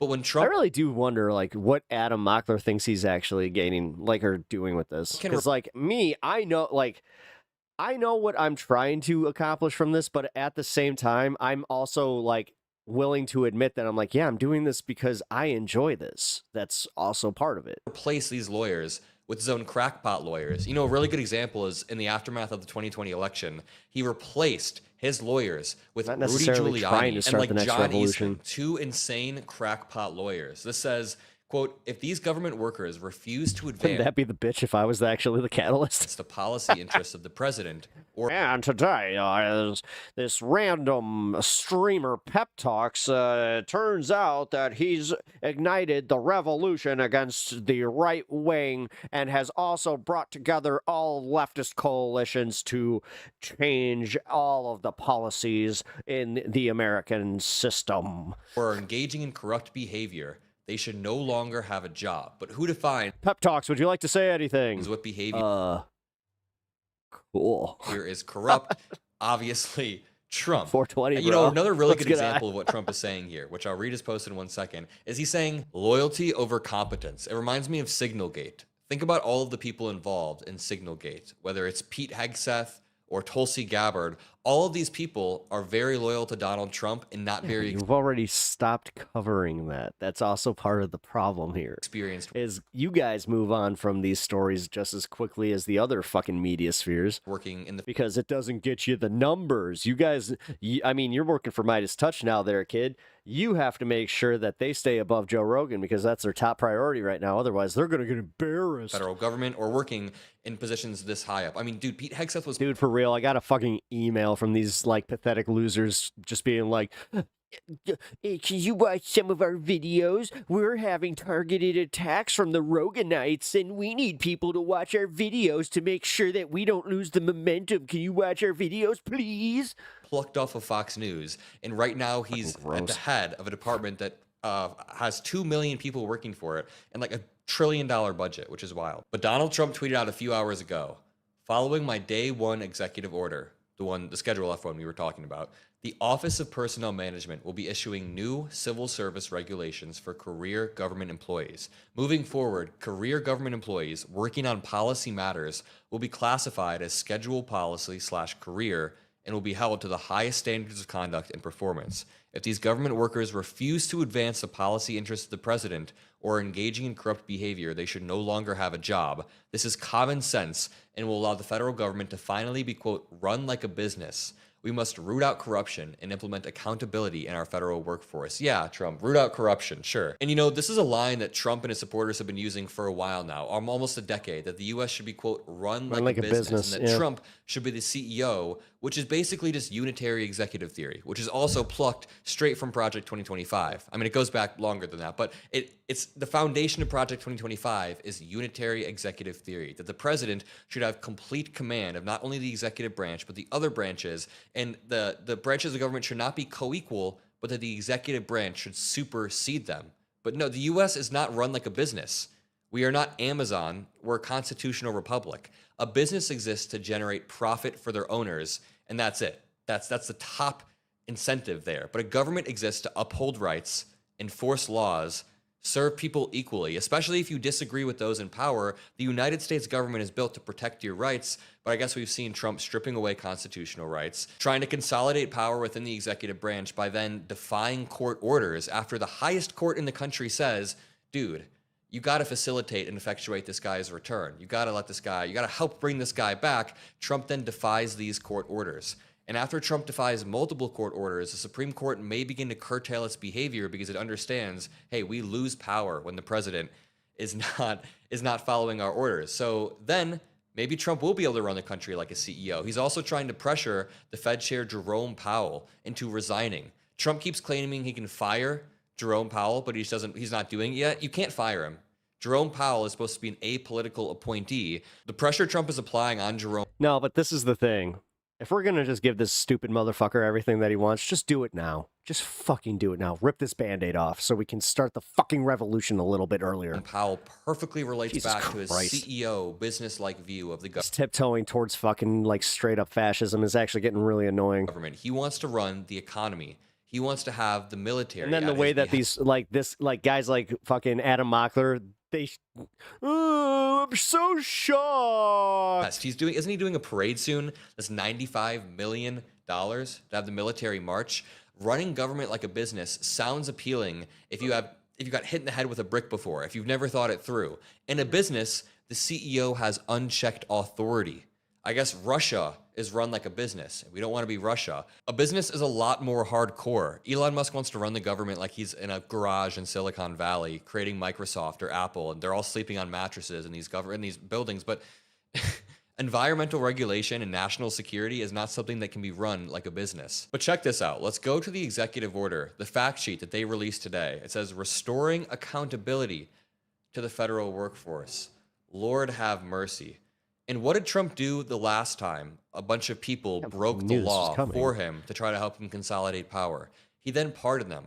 When Trump pardoned the January 6ers, he's basically setting the precedent that if you break the law on his behalf, especially if you're within the government, then it's fine. You can just get pardoned. This says, this rule empowers federal agencies to swiftly remove employees in policy-influencing roles for poor performance, misconduct, corruption, or subversion of presidential directives. Dude, they're just saying it. Yeah, they're not even trying to hide it. They're now trying to justify firing civil servants en masse if they subvert presidential directives. And it's different than having someone in your cabinet that goes against your will time and time again. If you appoint someone or nominate someone to a cabinet position and they go against your will, yes, that is odd. But having every single civil servant within the government, just en masse, every single civil servant now being able to be hired and fired if they subvert presidential directives. Now, there's some good news and there's some bad news.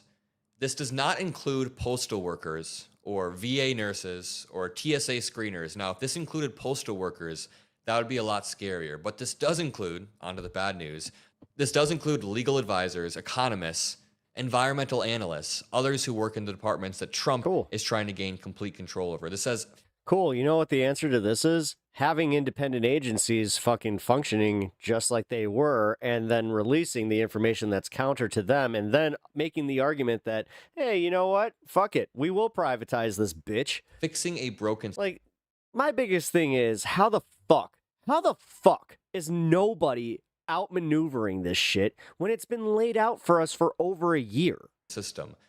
Like, that kind of pisses me off a little bit. It's just like, oh, you just sat on your hands until he actually did it, huh? Good job. Proposed rule tackles systemic issues in federal workforce accountability, addressing unaccountable policy-determining federal employees who put their own interests ahead of the American people's.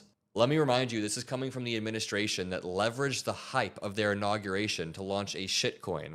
They're now trying to gain the moral high ground about holding government officials accountable. Yeah, and they're convincing them. So I don't know. Get better at your fucking messaging. This is also coming from Like, the seriously. admin that had Signalgate and How didn't many hold times do anybody we have to accountable at listen to all. them whine? Now they're saying there's a huge problem with accountability within the government, and we need to fire people who are like lawyers and economic analysts and environmental analysts. But Pete Hegseth can stay, apparently. When Democrats return to power, and I promise you it will happen, maybe even in the midterms, who knows? When It's if we have an election, dumb shit. we return to power, I hope that we begin to prioritize. Sorry, guys. Like, somebody had said it that, like, Mockler's, like, just blatant, like, shit lib attitude sometimes gets annoying. Yeah, I'm kind of right there.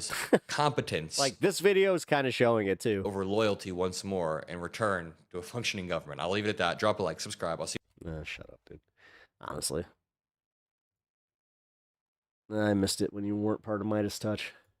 Because you're starting to see the blatant influence in the way that they run your channel. And I say they run your channel, because they definitely run your channel. God. What are the odds that Trump gets 100% of the votes the next election? Even Putin isn't that egregious. That's why he does the 90%, because he's just like, there's 10% that are enemy. We have to remember enemy. The opposition party, we have to remember they're still out there. That's exactly what'll happen. Except it'll sound a lot dumber in our case, because it'll be like, the opposition, the radical leftists, they're out there. We gotta lock them up. We gotta lock them up. Put them into El Salvador. We're gonna send them to El Salvador, because they're all trendy agua. They're the trendy aguas. They got to them. Anybody with a tattoo. Leave some reasonable doubt. I mean, guys, I'm not trying to be too alarmist about this but like, what I am being alarmist about is the fact that I don't know, like I was saying, guys like Adam Mockler, it's getting a little annoying that they're just kind of like now acting with a little bit of outrage. Just, oh, guys, did you see what Trump's doing? I mean, the thing that we've been warning you about for the past fucking year?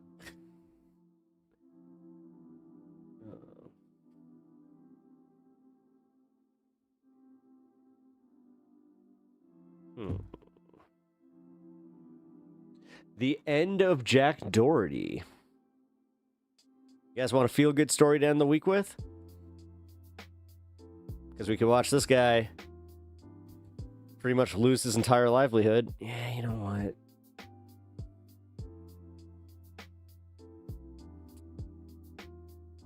I think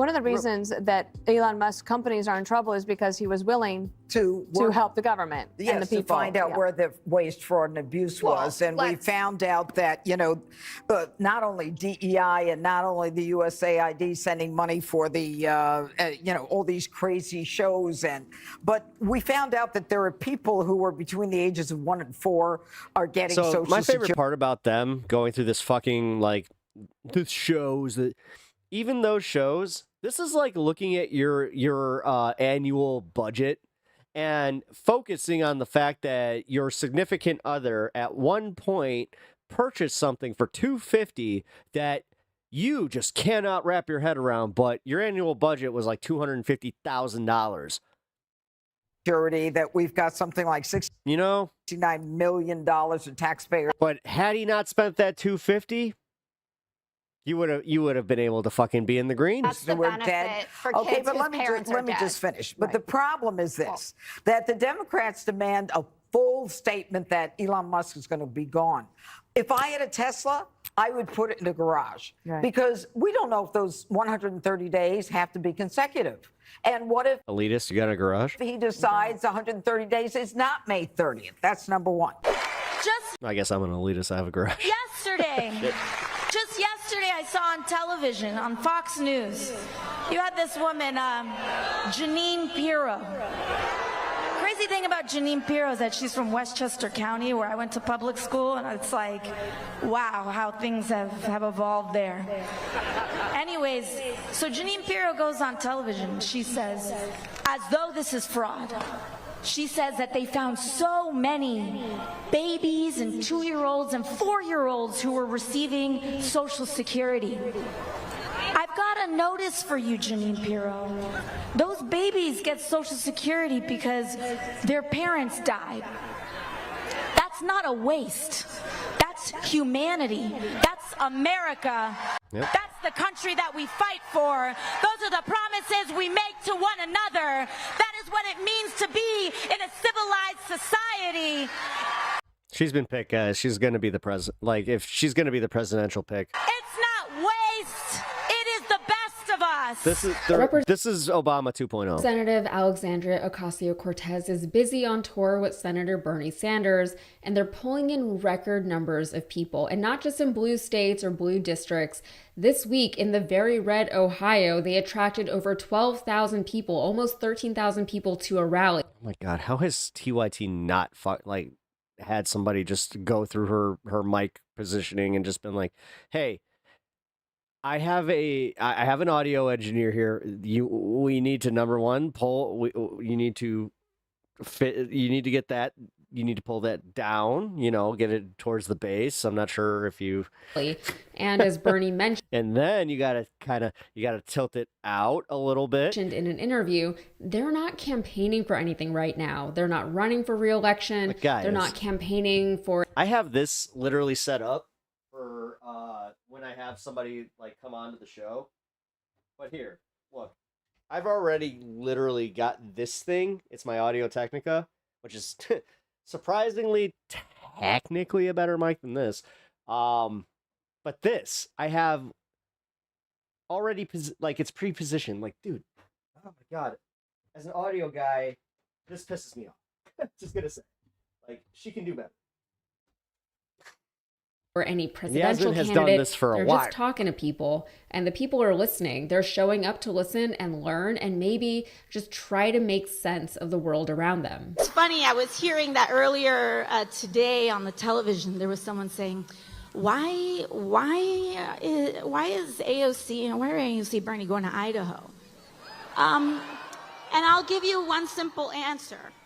It's because you matter. There is a lot of conversation right now on how much empathy or compassion progressives or liberals should have for the conservative Trump voters who are now finally coming around to the fact that Trump and the Republicans don't actually care about average Americans and that their policies don't support average Americans. Like, for instance, if Trump voted for a policy that cut your SNAP benefits and you needed those, then I'm sorry. I'm not going to fight for you to get your SNAP benefits back. Of course. I'm not. They're only now coming. I'm going to fight for other people to get their, like, and possibly do some legislation where it's just like, okay, you know how Trump wants to do this loyalty test? To these realizations because I'm just kidding. I am kidding, guys. Perhaps for the first time, these Trump policies are negatively That was me being conservative, Pet, for a second there. impacting them directly. And perhaps for the first time, they can't AOC versus Trump Jr. 2028, the fight of the century. reasonably blame anyone else for their struggles but Trump. You think Cocaine Cowboy actually stands a chance? Come on, dude. This was the flag Jennifer Piggott proudly hung outside her home during campaign 2024. I was a MAGA junkie. A MAGA junkie who thought her Your baby, it's a lab. government job You would get be safe with Donald Trump in office. Oh, it's so cute. She was It's a wrong. good dog. I cried. It's scary, you know? It's a really scary Even then, I still wish I could get you a better mic than you have, and your mic's not that bad. thing. And I like my mic.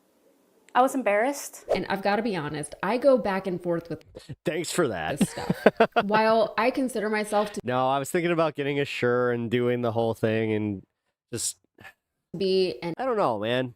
I understand what it is because it's the fact that I'm using a USB mic. That's the only reason it sounds a little choppy, but empathetic and compassionate person. No, her problem is she just needs to tilt the damn thing towards her, like her mouth, you know, the thing that makes the voice come out. And there are limits as far as who and what. This is like day one shit you learn in broadcasting school is how to talk towards the microphone. That empathy and hell, you also learn how to adjust it. So like for this, I could do this, but I have to project my voice, and then if I want to make a point, I can just bring it back. Like this isn't new. Compassion extends to.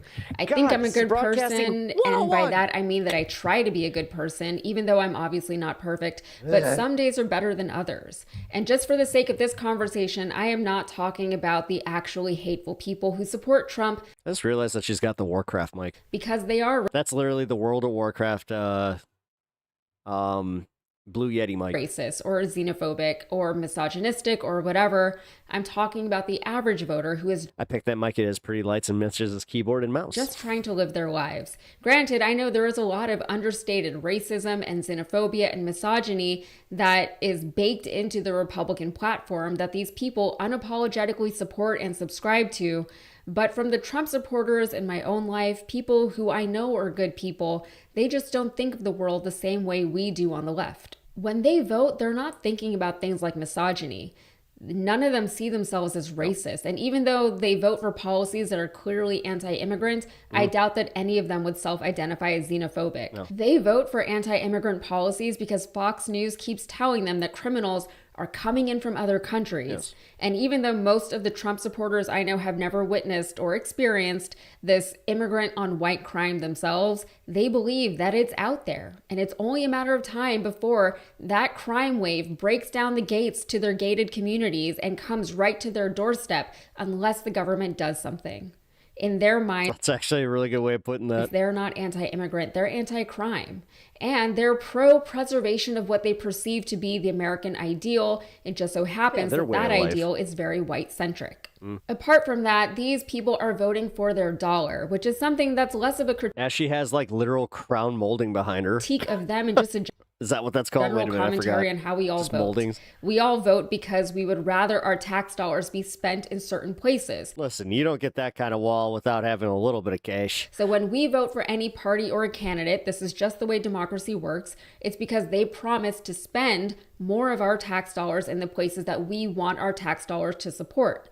On the left, we tend to be more willing to spend money on programs that benefit more people with the ultimate goal of benefiting entire towns and communities. On the right, they tend to want to see more of their money in their own bank accounts, however that happens, whether it's better tax incentives for the wealthier class or if it's lower prices at the grocery store and gas pump. Either way, we all need to pay taxes. And it is frustrating, to say the least, when the government takes your hard-earned money and spends it in places that you do not support. Nobody likes to see that. Personally, yeah, but that's always going to be 50% of the fucking country if we. I'm not an impulse shopper. I'm very particular about where and how and when I spend my money, and I'm always looking for the best deal on all the things that I have. So frivolous government spending makes my skin crawl. As far as efficient government spending goes, I'm all for it. I don't know who would be against something like that.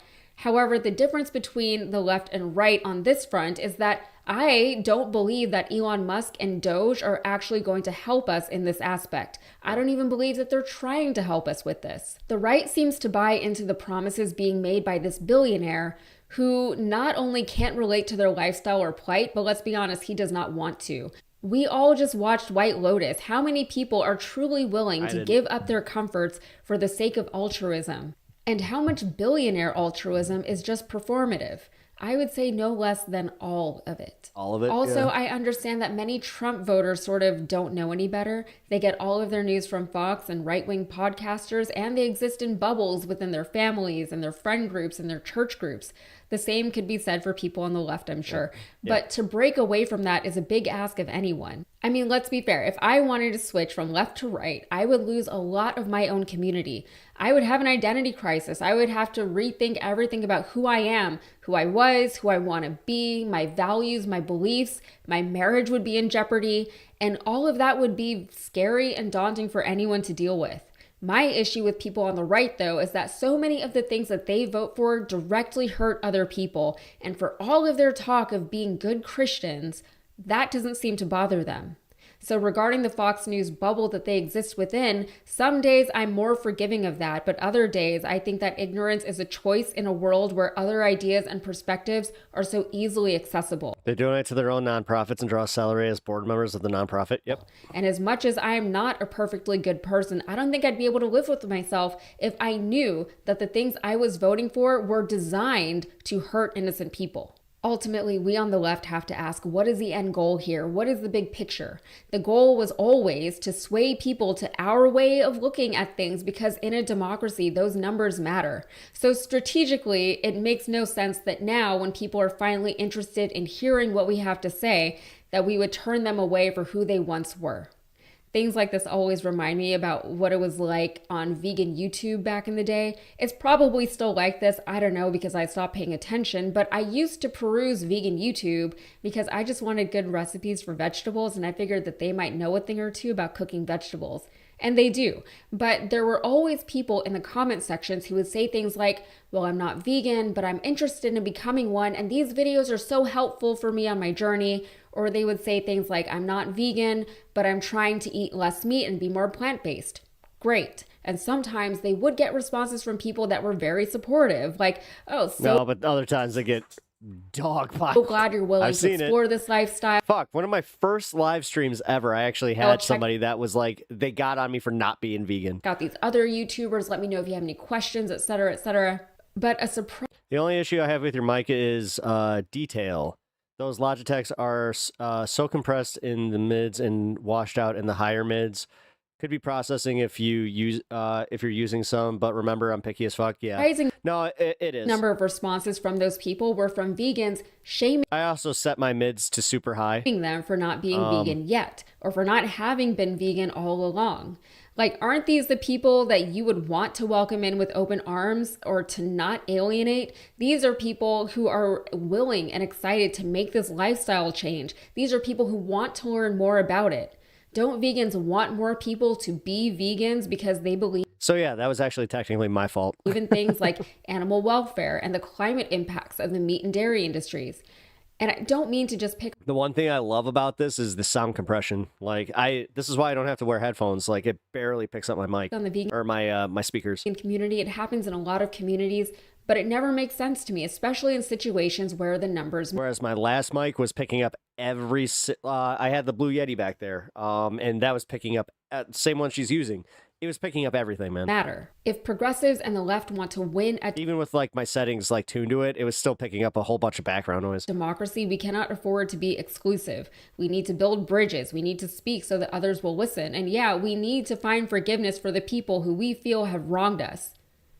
Caveat, we need to find forgiveness for the people who now realize Mitesh, to be real, you'll only really notice this if you're listening to me on like a car stereo system or something like that, and you have to turn it up. that they have wronged us. I would never ask anyone to forgive those who haven't come to that realization yet, because like I said, I'm not even there myself, okay? Some days, like I said, are better than others, all right? That's it for me. If you got... Yasmin is actually coming into her own there.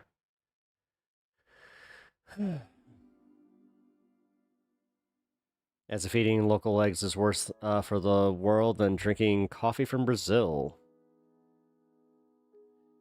Again, I don't know what it is. Maybe it's the fact that they have to work so hard with their diet that they just become kind of assholes about it, where, like, for real.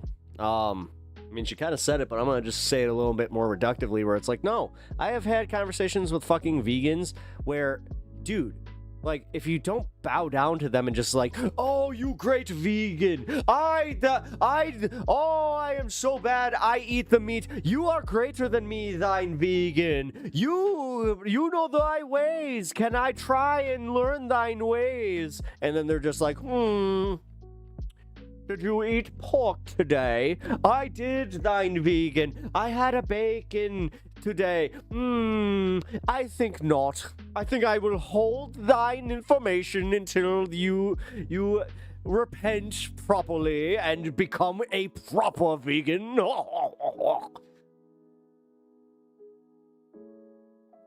Am I wrong? Or on really good headphones? Yeah. Oh, yeah. I mean,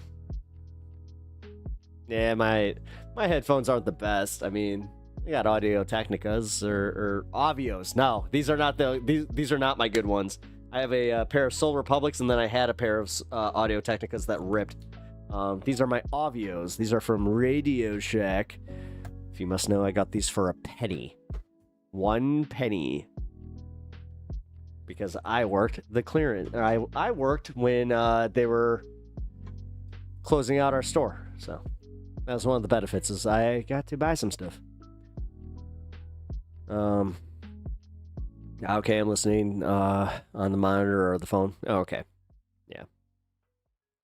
Plants are living things too. We're doing vegetable genocide every time we eat salad. Did you see that thing, that one study about how like plants scream? How like they found this like weird like way to like tap into the frequency of plants, and like they scream. How do you know a plant isn't screaming? That's what I mean. Like, no, like they actually found like the frequency that you can tap in, and you can hear like the plant scream essentially. Here, let's see. Can I find it?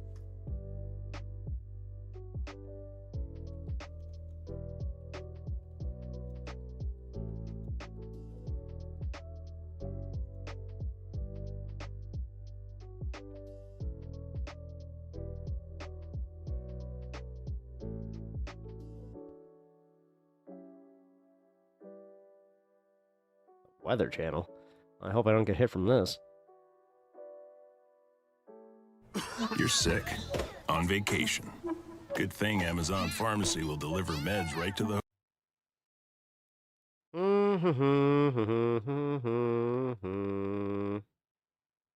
Have kids. Have kids. Have kids.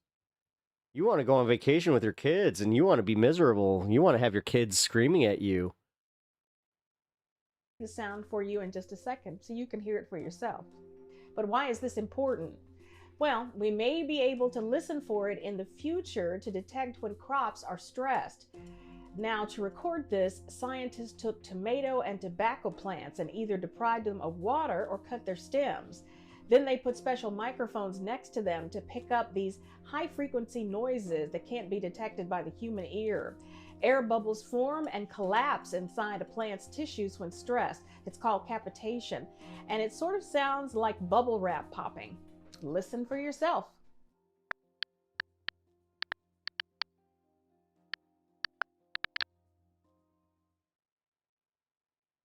That's crazy. You're sick. That's crazy. So they really do. They really fucking talk. Man.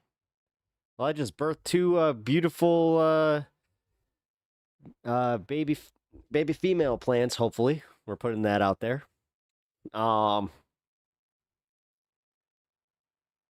I wonder if they make that like the pop. I like how she said it sounds like bubble wrap. It totally did. Hmm.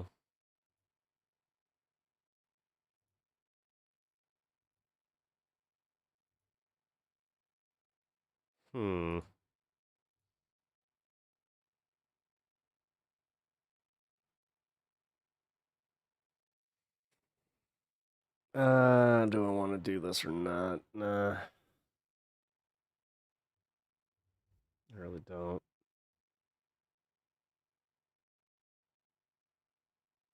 Bless my colleagues. Jesus. Lauren Boebert's on fucking Ozempic.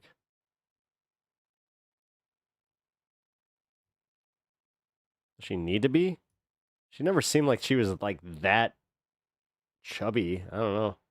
Hearts on the other side of the aisle using married women as a gotcha for voting. I've never had to bring my birth certificate to prove that I was a registered voter. I have an ID that has a different name than my birth certificate. And also, since we're using women as bait here, maybe in the next round of debates, they can explain to us exactly what a woman is. Another day, another instance of Representative Lauren Boebert embarrassing herself and our country on the House floor. Yes, and this time, she and her Republican colleagues are defending a bill that could disenfranchise millions of voters across the country if signed into. Which, that depends, man. TK, I hate to say this, man. As somebody who has tinnitus in his right ear, sometimes tinnitus, this is the bitch of tinnitus, man. It's there. Law. The American people are done messing around with a woke. I always have a fan on. I will always have a fan on because that will help me like match the frequency that's always in my ear. Weak need system that Maybe lets that'll help our you. elections get hijacked.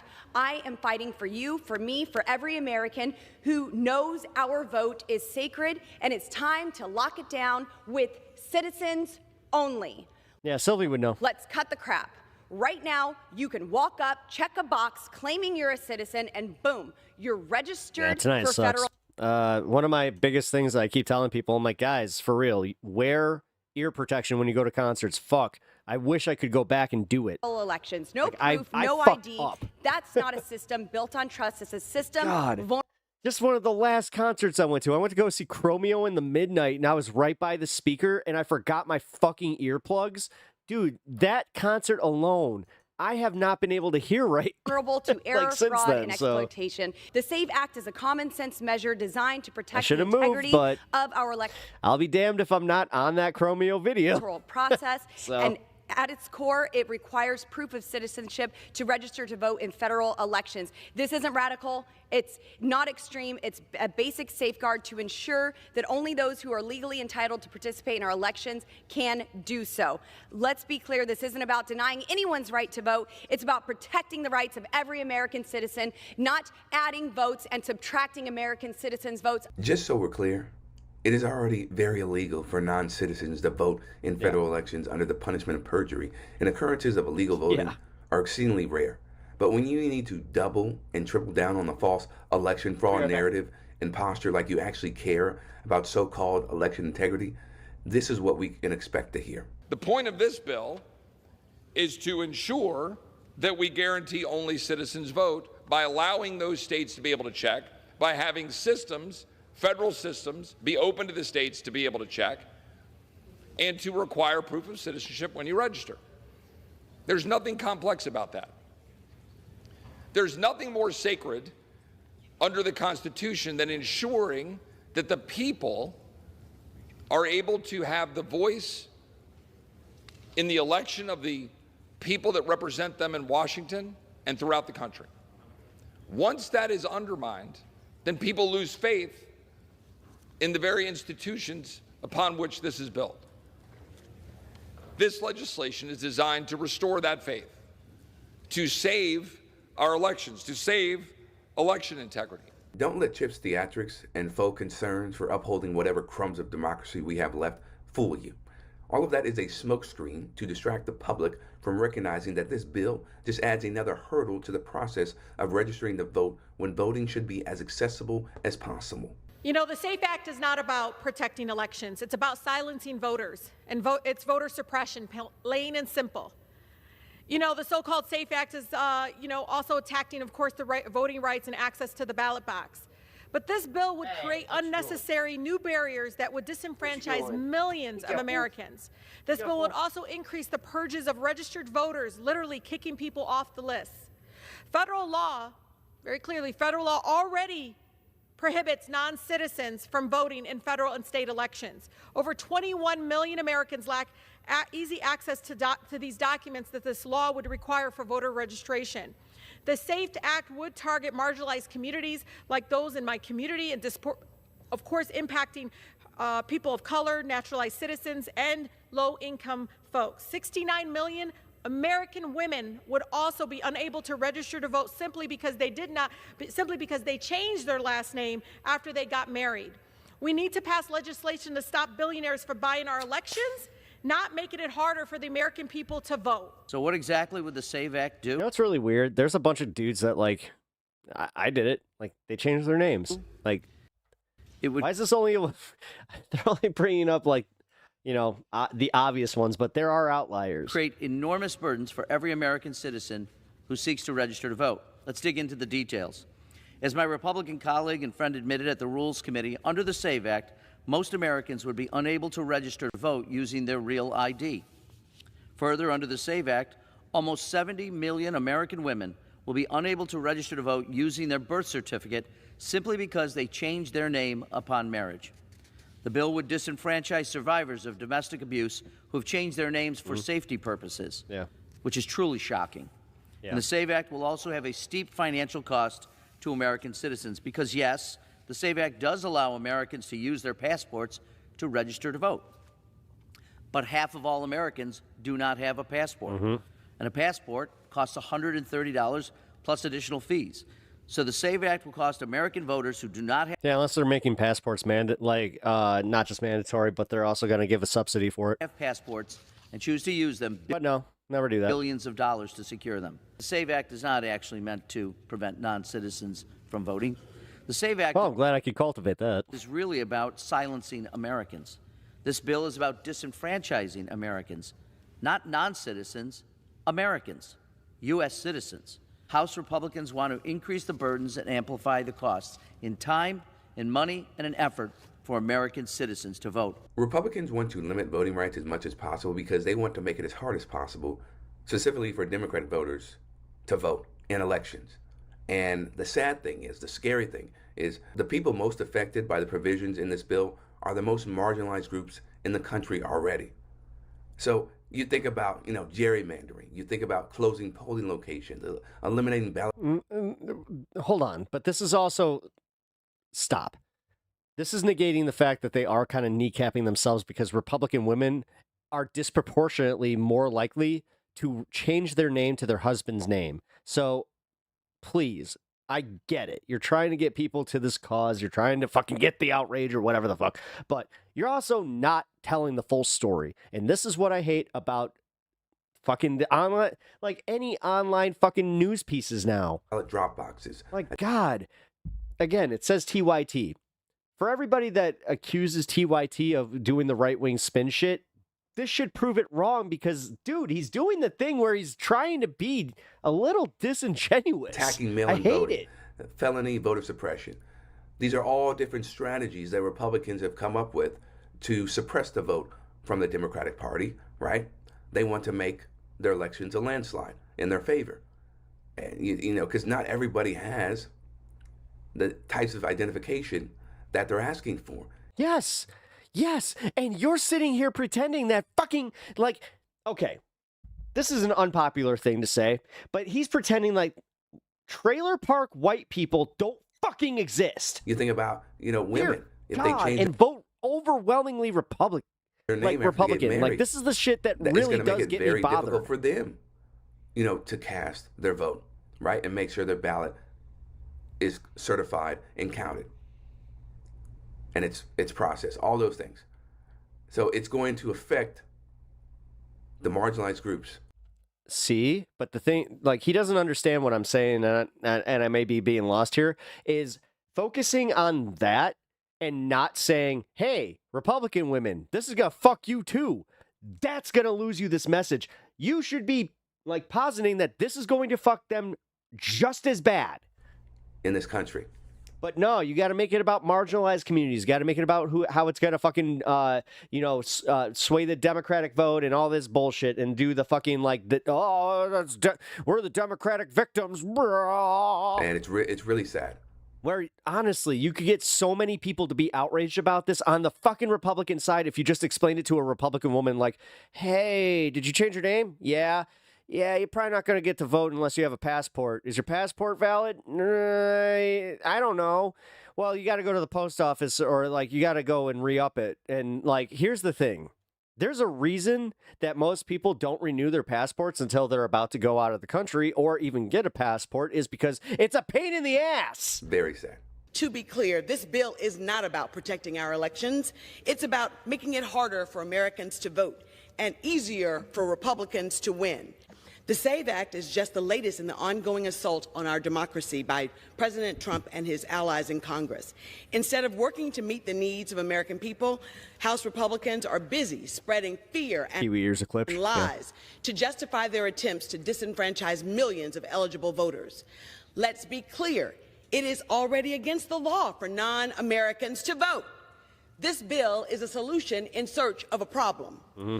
The SAVE Act would create new barriers to the ballot box for millions of eligible voters. That includes almost 70 million American women who got married and changed their last name. It also includes 140 million Americans without a passport, and it includes Americans with military. All right, so why don't we get the Senate proletariat to fucking step in and, say how bad this bill. Oh, wait a minute. That's right. They're just going to fire the Senate proletariat. And, how the Democrats just allowed that little fucker just to dictate exactly what they did. And tribal IDs. It's almost like a reminder that they had a chance to do something if they had some balls. Republicans move forward with passing legislation to cut Medicaid for seniors and people with disabilities and SNAP programs, but they also voted on the SAFE Act to make sure effectively, if you are a woman, you are married, you changed your name, and it doesn't match what is on your birth certificate, you are not going to be able to vote. If you are... How many women Republican voters are there? Anybody? Disabled? I know that this seems like weird to just kind of harp on this, but like for real, the fact that they're not pivoting that, and as I said, using that to maybe assuade some Trump voting women to go, hey, women's suffrage? Well, how you guys like to classify being a woman and this whole, well, I got a vagina, I'm a real woman, baby. Well, guess what? This is where you could play games with this, but instead, you're going to sit here and just fail. And you can't physically get to an office to register. Good job. You're no longer going to be able to register online. This is not... As I said, this is also not recognizing that disproportionately Republican women are the ones that change their name more. They can afford it. They also... liberal women tend to just do the thing where they just are like, oh, well, formally, I'll just take your name, but publicly, I'll just take your name, but formally, I'm technically still me. Not about or I still have my my maiden name. Creating election integrity. It is that's happening a lot in millennial marriages. I can tell you that right now. Can vote and who cannot. And it is really important that we create access for every citizen in this women just want to go to the stores and ask for a manager. Country. That's their hobby. To have the ability to cast their ballot. So I voted no. So this bill plays perfectly into Trump's fabricated election fraud narrative and messaging because the purpose of it is to tighten on the requirements for people to vote because there was so much election fraud, so much fraud with voters in the 2020 election, right? That he didn't win. He didn't win because he lost. It was a fair election.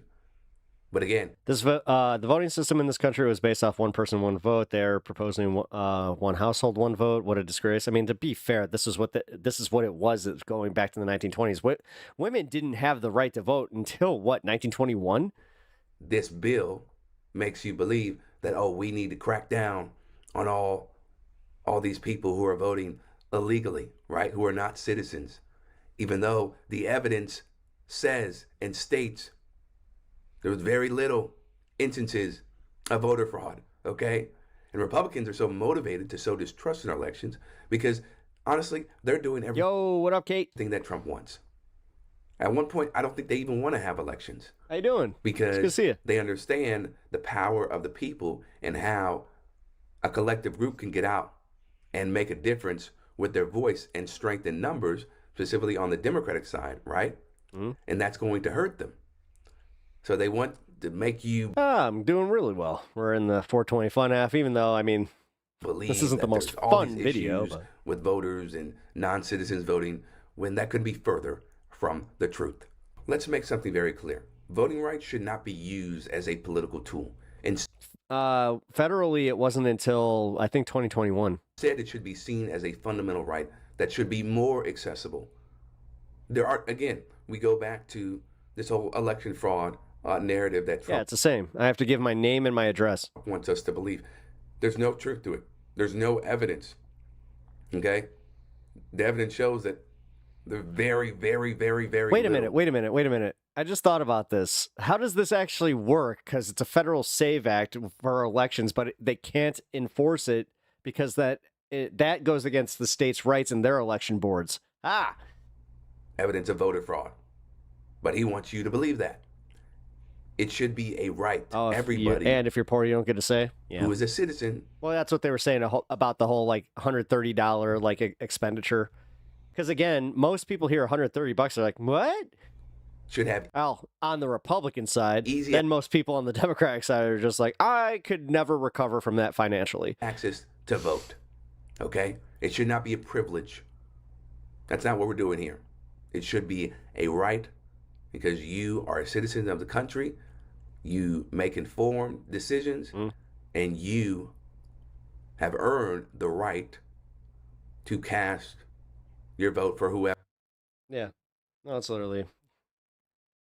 He's right, but realistically, this is just like, okay, why isn't there more outrage about this? Like, see, again, dude, like, the shock divide bullshit, the fucking way that he's just doing this. Just wanted to hop in and say hi.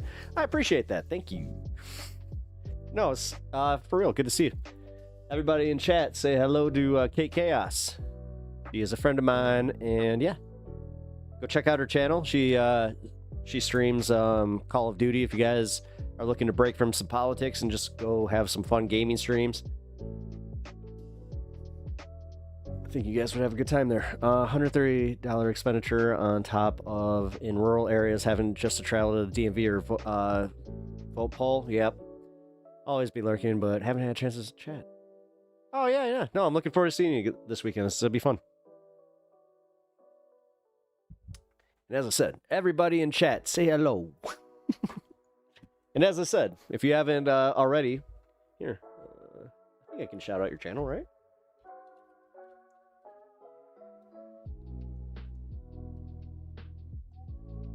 I can. Sweet. Boom. I'm learning. I'm learning the Twitch lingo. Yeah. She's one of the ones that knows that, like, when I started this, I didn't even know how to turn Twitch on. Like, I really didn't know how to do this. So, hey, you know what? One thing I'm going to prepare you for is on Saturday, I am going to ask you how, like, if, like, you can show me how to make emotes for Twitch, because I've been having an issue with it. So... Sweet. All right, guys, Saturday, we will officially get this fucking covered. Squishmallow's been bugging me about this. Squishmallow's just like, you need so many more emotes, and I'm just like, I don't know how to do it. I tried to upload it, and I was just like, why do you need this 3 times? This is bullshit. Oh, what'd you send me here? Kois. Ooh. Girl who survived the Parkland shooting and is now an FSU student speaks out after experiencing her second school shooting. What? For real? All right, here. You know what? I'll bring this one on.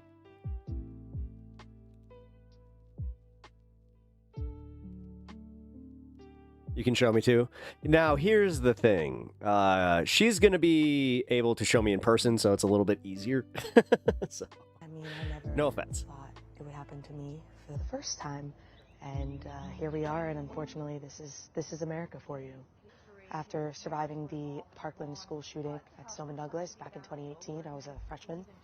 After that day, I kind of woke up every morning thinking that it could be my last day. I was afraid for my life, every step that I took, and I've come a long way over that time, and I've gotten to a place over these last couple of years where I didn't fear for my life. I can only anymore, imagine. And I was able to walk around campus and feel Like, safe. dude, I had, I'm not sure if you guys have ever had this. Like, I had like just such a vivid dream. This goes back like a year, but I still think about it to this day, where I woke up in like cold sweats because it was a dream about how my dad took me out to a random Waffle House in Tennessee and how a random shooter started attacking the place, and I had a moment where I watched my dad get shot.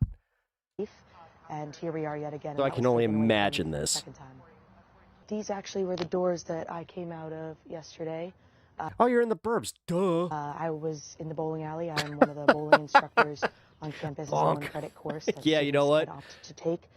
And we had the music playing pretty loud. No worries, man. Yeah, we'll meet up. Hear anything, which we were lucky that some of my students looked out of the glass doors and saw everybody running.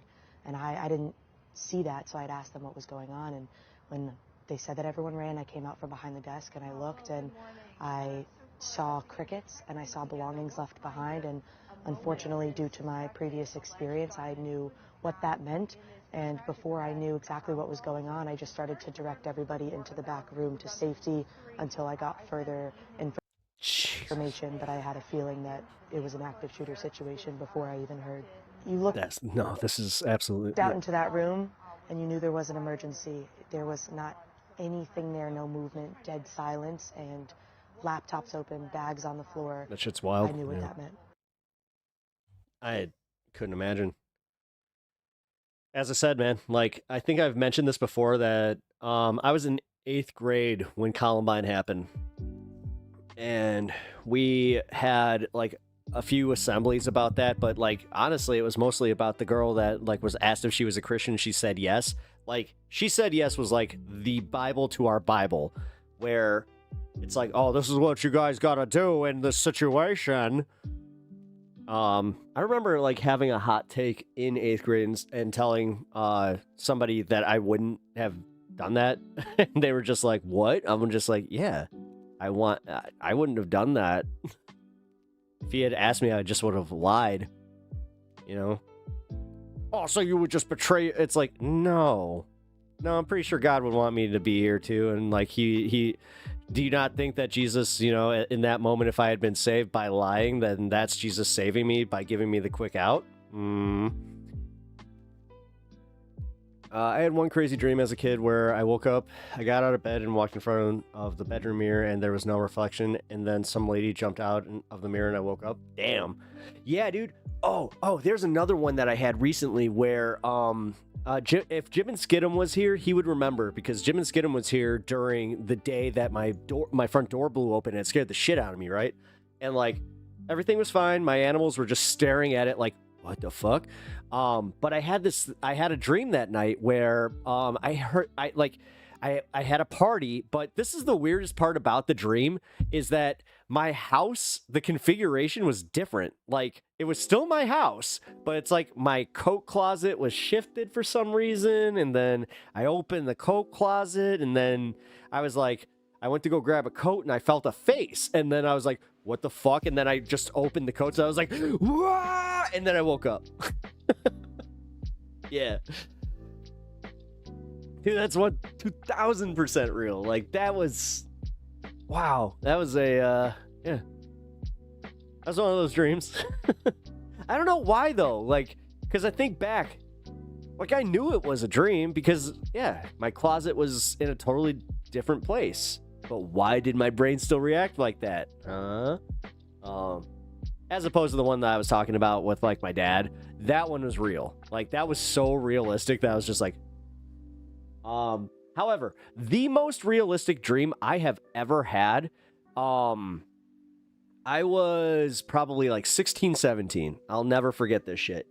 And for some reason, I had thought that, well, for some reason, there was a situation where I thought I had come into some, like, real money. I was just like, oh my god, and like in my dream I had stashed it in a certain drawer, so I woke up and I ran to that drawer just like, yeah, let's go. I opened the drawer and there was nothing there. I was just like, damn it. I was so mad. Yeah, dude, realistic dreams suck. Let's just say this is one of the benefits of like smoking as much as I do is I don't really like REM sleep a lot, so dreaming isn't like a big thing for me. When I do though, oh boy do I. Like, that's also how I know I'm gonna wake up feeling refreshed. Damn, one crazy thing when I first got sober back in 2013 after doing a lot of drinking is I started dreaming or remembering my dreams again, and it was such a great feeling. Yeah,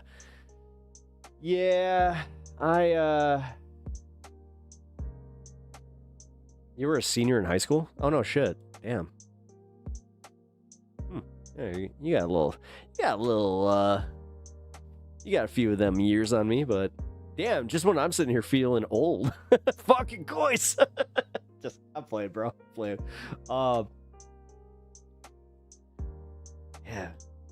Oh wait, you had to be so if you were a senior then, I wonder how, like, did they like start locking down your school or anything like that? Because I do remember that we had a like a week where they had increased security, that kind of shit. Like, everybody was so reactionary about it.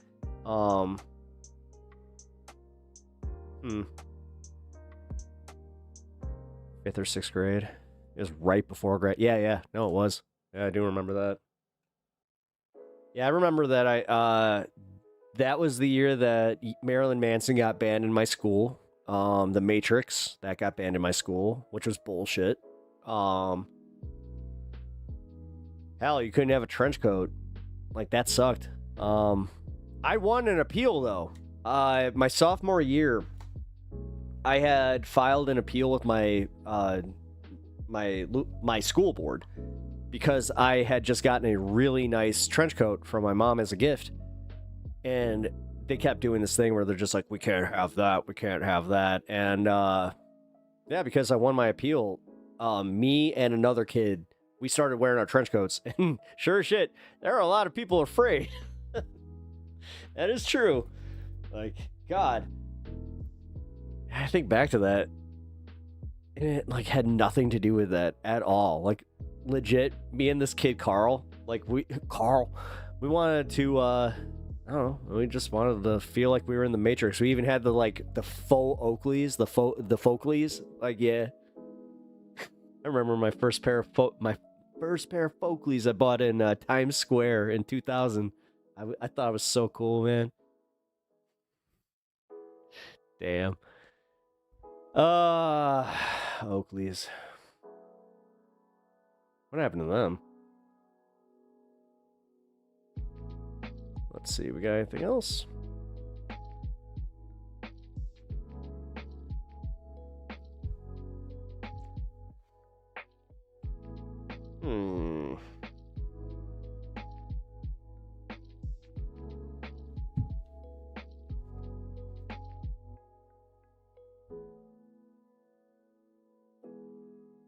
We already know about this.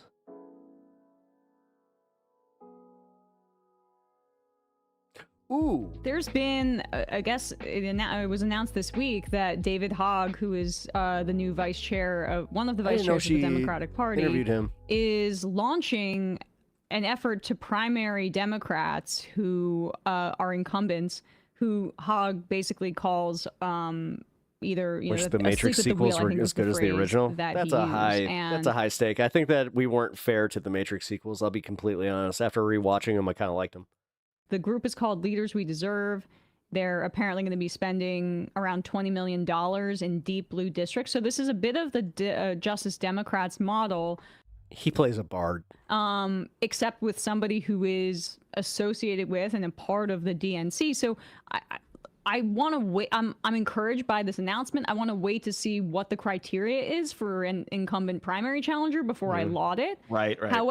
However, the fact that they understand that this is necessary is interesting and important. But not everybody. Oh shit, Kate! Thank you for resubbing for 4 months. Shit. Shout out, Kate. Here's old James Carville, and I'm glad we're playing this today because if Sam was back to hear this, he might actually have an aneurysm. This is Carville's he has one mode. It's only protecting the world. He's some more news. First incumbent, most geriatric Democrats ever. Although I guess he was on board the Biden dropout train, maybe the one time. Right? Is that what it's called? Some more news? I'm pretty sure it's called some more news.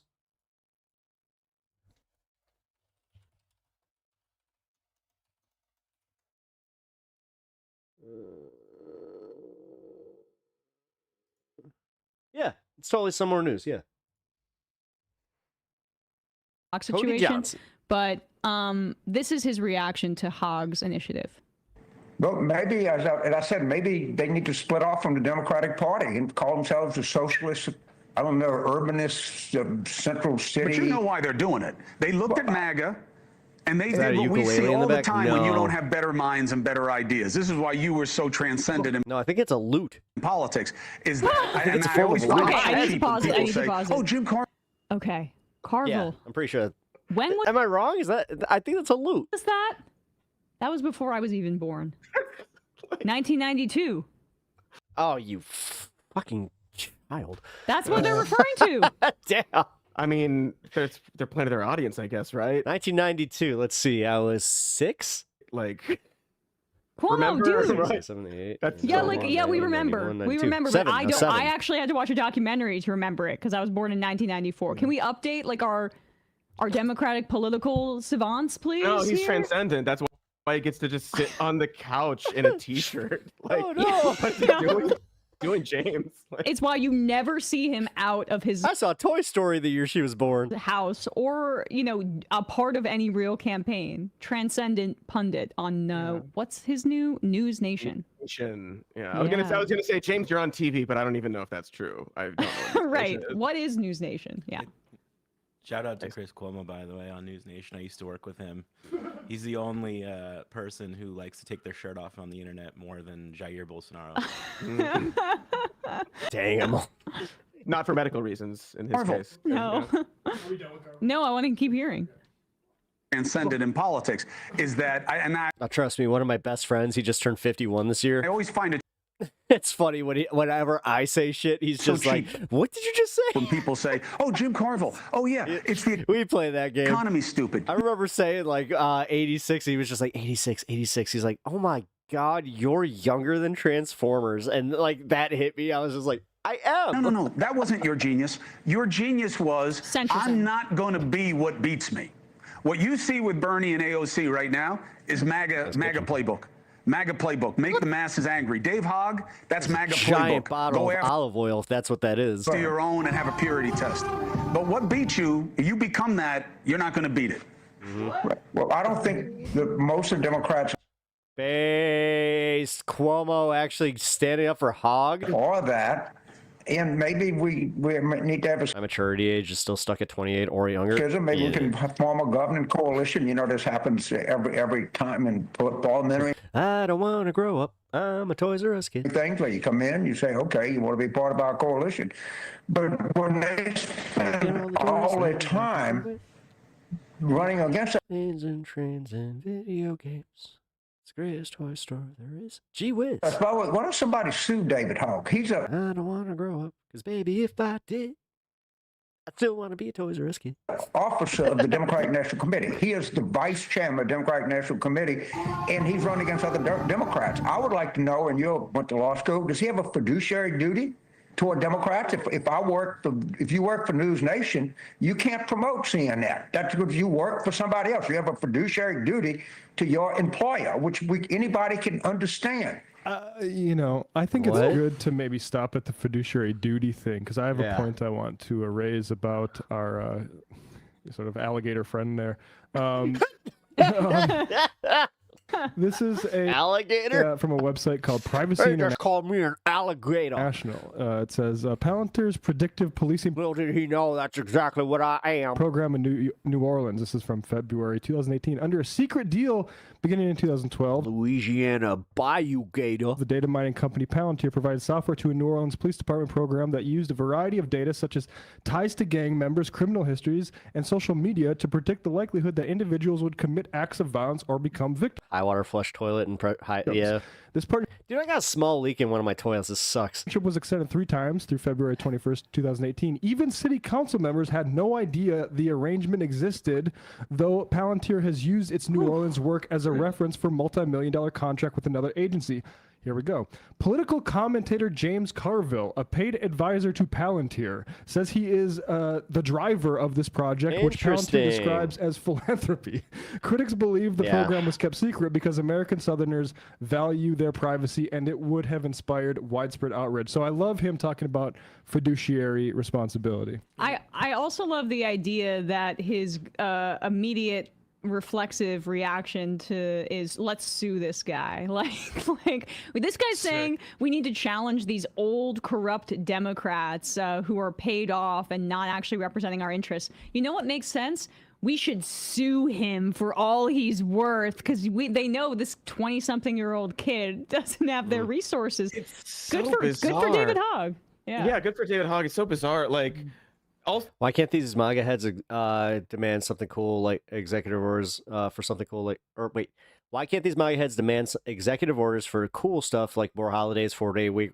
Because they're not running for student government. So isn't like more recess, like just suing people you're like, free vending machine, like mad at or disagree with? Isn't that MAGA stuff? Like, yes. Isn't that just doing exactly what? Honestly, if he gets rid of daylight savings time, that is one thing I will actually give the orange tyrant. What you're talking about? The tangerine tyrant.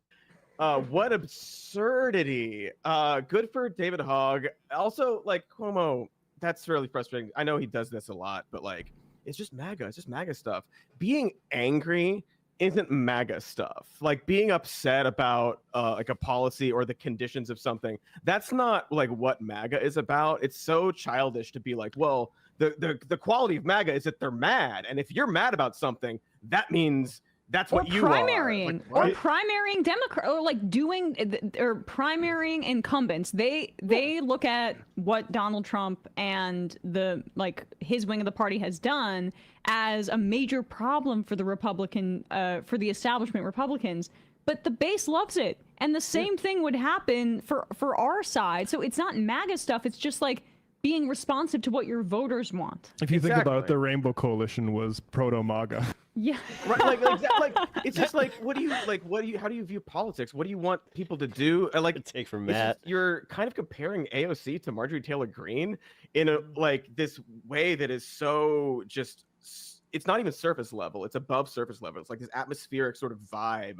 Like, well, they went up against their party a little bit, therefore they're the same. But obviously people want stronger representation for what's going on now. The Republicans won. Yeah. They control all 3 branches of government. Mm-hmm. The Democrats, for all their other occasional. Hey, let's bring this up. They're still pretending like they're the fucking victims and don't hold those branches of government. So maybe we should remind people that they are indeed in charge. Wins, they're losers, and like, you need to seriously, win. They've been very effective at like passing the buck of all their failures to like whatever it is, the Republic, or like, oh, it's just a bunch of Democratic pushback and exercise power. And so you want people who can win and then do things like go to El Salvador. I just read your comment about extending Thanksgiving. I mean, I could go for a 2-dayer. That's an action. Let's WrestleMania Thanksgiving, guys. Many people in the party who have been in the party for many years would not do. Ooh, day 1 you have turkey, day 2 ham. And we're looking for people who have that have that dog in them for this current era, which clearly leadership is not capable. I am the dog, the big bad dog. Contending with. Bounty Can I just hunter. interject something here? As someone who worked at CNN when Chris Cuomo was fired, the other big irony is, like, you could see his face sort of like perk up when Carville was like, well, you're a lawyer. You can't come on News Nation, where he now works, and promote CNN. Famously, Chris Cuomo was fired for helping his brother secretly during his brother's political crisis, and then lying about it repeatedly on CNN, which is why he got fired. Right. And so it's just like, that's an extra layer of irony. Thank you, Russ. Great point. And his brother is running as the exact candidate that those guys really want, which is basically a Republican light corporate stooge representing APAC, representing all of those moneyed interests. And you know what? When they say we got to break off, I would love if those guys broke off. Please go. Actually, go become a Republican. I would love you to become a Republican. Become a Republican, please. Or like the business liberals, and take away that, like, to take away. I mean, that's what kind of happened in the UK with like the Lib Dems split from Labour. But yeah, get out of there, but also draw more from the right and the capitalists to break up that party. Yeah. They should bring their message to the suburban Republicans, and I really think that they would be better served in that coalition. Like the amount that we don't need James Carville to win elections cannot be overstated. It's why is he even on that show? Like, what are we doing? Why are we having these? Nobody, like you said, like nobody knows who this person is either. Aside from that perfect 30-second clip just drenched in irony and conflicts and just like, wait, what? Wait a second. Yeah. Nobody knows who this guy is. And again, James, you're on TV. Put on a shirt. Like, what are you doing? Yeah. I don't know what, I mean, it's like he did the John Fetterman before Fetterman, the dressing down to make you look like the everyman, to distract from the fact that you're working with Palantir. I just think it's like, maybe when you say, when you do a media tour talking about how we should play dead as Doge is happening, maybe you should disclose that you are a Palantir asset. I don't know. Damn, that's crazy. I actually had a friend that he just moved to Uganda. He is like not like white ambassador. I forgot what the fuck he's called, but he does something for the Ugandans. Perhaps. Maybe not though. Maybe he's like, I made a joke to him where I'm like, you ever feel like you're the token white guy? I don't wanna. Yeah, just do what you want. Get away with it. When you see the way that they use them in like certain like promotional videos, I'm kind of like, sue you for even suggesting it. Exactly. The funniest part is we didn't play like the 30 seconds before this clip started. What they're talking about is, wait, in Zambia, where I'm from, the president just making up holidays during election season, trying to get more votes. How important, but he still lost. It is to get money out of politics. That's that's the lead in to this exchange. Yeah, rough. Lots of church people go there from here. Yeah. Oh, rough. Every day. It's from all. He's not church though. Sides. It's so he was more of an entrepreneur who turned into a charity, a guy who like was building charities. So delightful to see. Just I got to give him a lot of credit, man. So many people just like it's not even. You know what? I'll send you the link to like everything he's doing. Just I guess that's not really lying. It's pretty cool. It's very misleading, and the weird part is he's one of those buddies that would always talk like he was going to do something fantastical, and then sure shit, like I did that thing where I hadn't talked to him for a while, and I called him, and I'm like, "Hey man, how you been?" And he's just like, "Oh, I'm living in oh my god, fucking, I just literally had it, fucking Uganda." He's like, "Yeah, dude, I moved to Uganda." I'm like, You what? He's like, yeah. And again, I'm helping out like as an ambassador for such and such. I was just like, what? And all these sort of contradictions, but geez, say whatever. It doesn't matter anymore. Nope. Before we let you go, wanted to have just one fun clip talking about this with you. People may remember, I think there's like a legendary old clip of Michael Brooks losing it laughing when he found out Bolsonaro got COVID, right? Correct, Matt? yes. Yes. So we're keeping the spirit alive because this man he can't. It's like The Notebook. He can't quit the hospital. He's got to keep going back. And incredible. So does he have? So it's not Munchausen's by proxy is when you hurt your child to get attention. Well, by proxy is it's of the child, right? So just Munchausen. I'm not a doctor. I'll just say this, but my understanding is if it was just Munchausen, it's of yourself. Right here, Munchausen syndrome, also known as a fictitious disorder imposed on self, is a mental disorder where individuals fabricate or induce symptoms of illness or injury in themselves for attention or sympathy. That's totally unrelated to the clip we're about to show you of Jair Bolsonaro in the hospital again.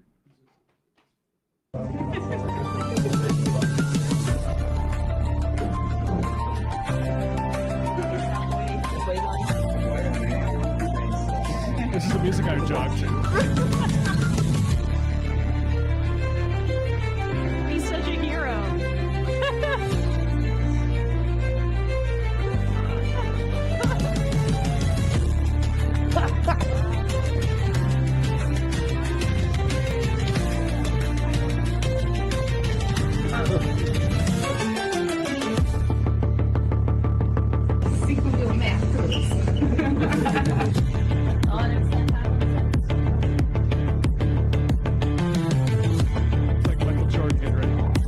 There he is.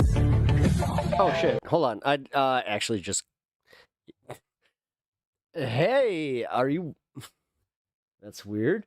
I think they may be watching this. So I got that wrong. They're from Ghana. My bad. Wow. Who sorry, who shared that and who put the music on it? Jair Bolsonaro. It's a hype update. Thank God. Which is Yeah. why I was like, I'm not a nationalist. I think, being nationalistic is silly, but I do think Brazil is the greatest country in the world. 'Cause can you imagine if instead of what we have now, Donald Trump was walking around with his shirt off and like if these were images oh my of God, Donald I Trump, know. that's how joyful Okay, thank it is you. right now to be a Never Brazilian. mind. They were in Uganda recently. Only. I did everything right and they indicted me. It's so good. It's like I wish it was what's that talk show where the guests do dance down the hallway now? The Jennifer Hudson show. Like that's all I could think about during that clip.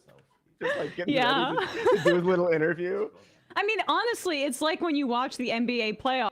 Says he's working with the Ghanaian consulate, and he's also trying to bring American influence to Ghana. And like LeBron or whatever, Steph Curry is coming last out of the tunnel, and it's like, oh my God, here he comes. Somebody's like, type of influence. You may not like it, but this is what peak male performance looks like. That's the one weird thing about fascism in 2025 as opposed to like 100 years ago, where they were trying to make it was like the Ubermensch to be like a poster of a guy looking like Superman or something like that. Now it's like JD Vance whining that people are mean to him on Twitter and Bolsonaro being sickly. Right. I was just gonna say like, yeah, it's sorry. Go No, ahead. it's even the tech bros like being little twerps and Elon Musk like just being the most awkward guy imaginable who without his wealth would not even It can't stop whining. It's so it's very funny, but it is also like, but you're in power right now. Like, yeah, he's a really good guy, man. Just shut up and do the evil shit you want to do. Like, it's only whining. They're all like, you're the richest man in the world. Here, You complain you know what? about Maybe it. I can play this. Like, just get it together. It is a very funny, pathetic version of fascism, which they all are. Right. But it's just harder to hide in this media environment, maybe. Exactly. like JD spends, I don't know what his job is, but it seems to be just tweeting at random accounts and like getting into quote tweet arguments with people and obviously lying amidst it, but being like, I'm so tired of this emotional manipulation, and so I'm gonna do it back to you or whatever. It's like, it's the only way Trump lets him out of his cage, because like he basically completely discarded him after the election. He was the bag man that brought the skeptical Peter Thiel on board, and he has no longer. And then the internet made fun of his appearance, and so he had to do a week-long tour where he like shot a bunch of guns and called them freedom seeds to make himself feel better. Freedom Good job. seeds. Did it work? Did you see that? Yeah, No. wait a minute. Yeah, she It's either, it's freedom either a seeds? White House official tweet or Yeah. a JD Vance Yeah. official tweet. He It's him in like called the bullets fatigues or whatever. freedom He's seeds. shooting a gun, and it's like we're spreading freedom seeds. Is the So quote, the bullets I are believe. freedom The seeds. bullets Here are we freedom go. Seeds. Yeah. Just see, even this internet whiny little like, just the vice president of the United States sending from freedom seeds downrange doesn't get more American than that.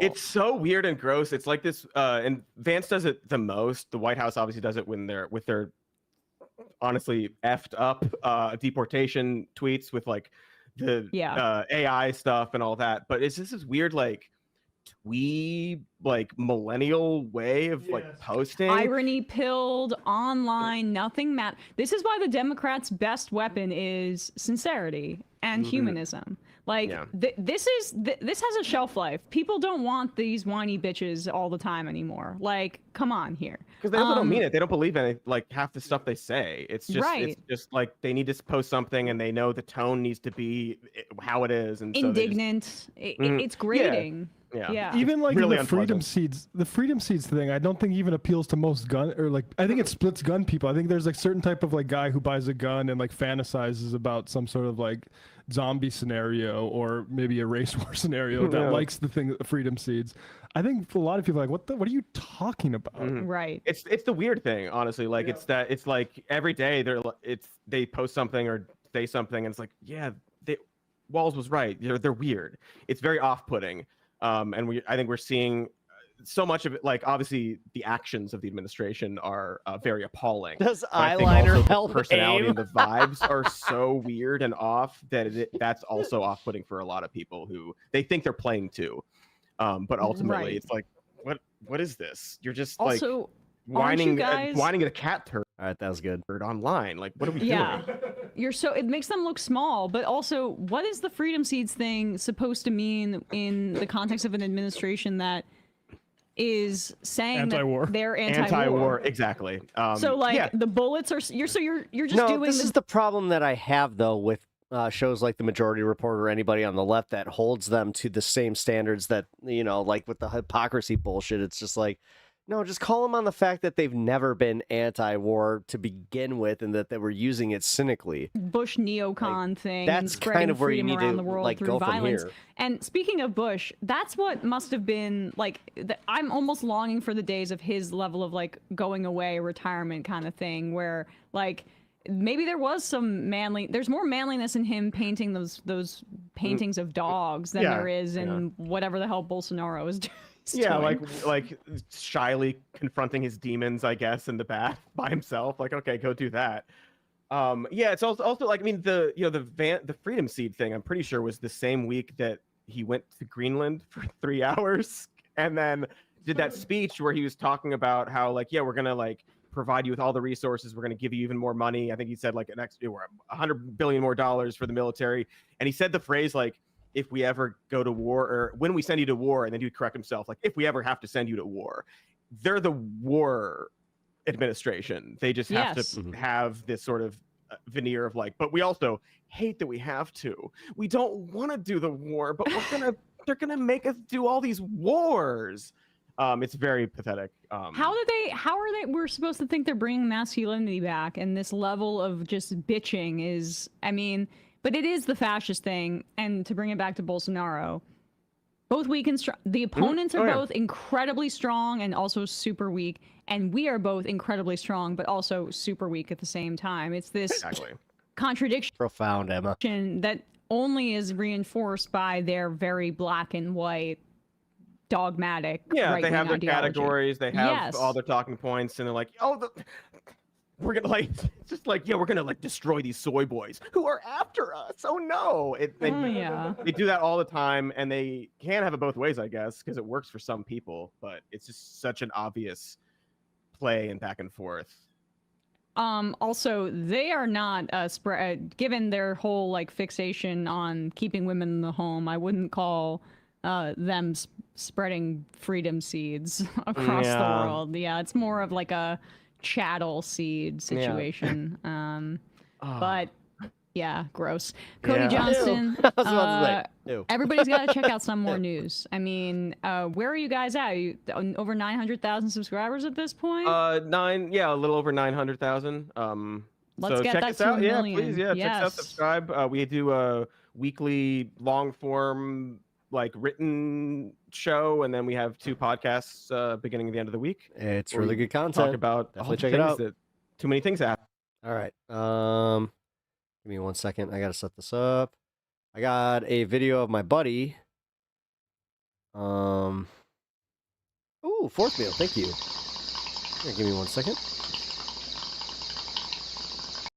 Mitesh $5. 4th meal. What?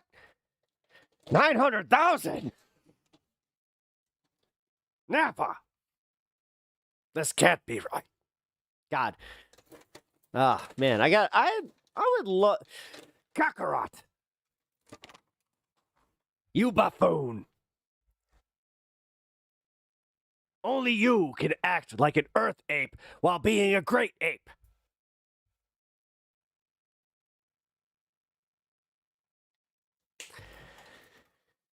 Ugh. Give me 1 second. Do-do-do.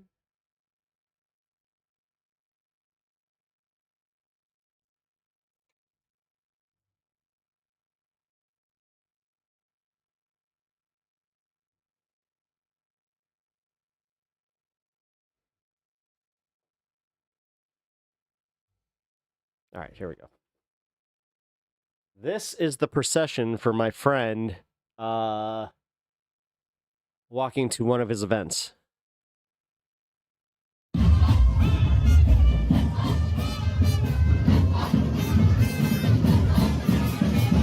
This is in Ghana.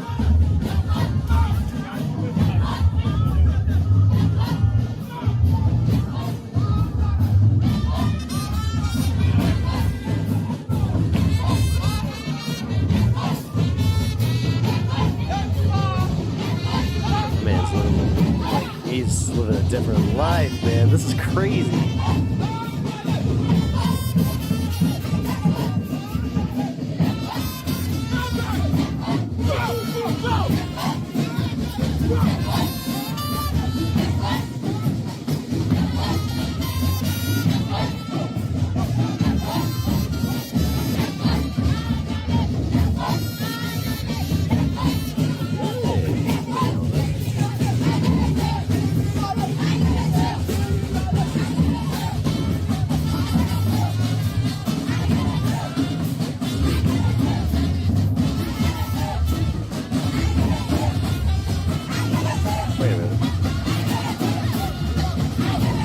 Realize that they are of a certain age. Those are prop guns, right? They have to be. Yeah, they're not giving them one. Yeah.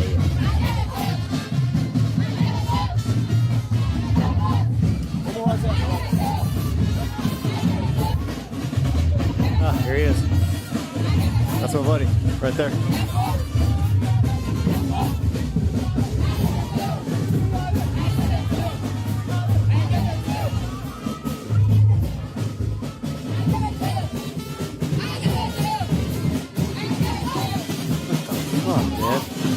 This is crazy.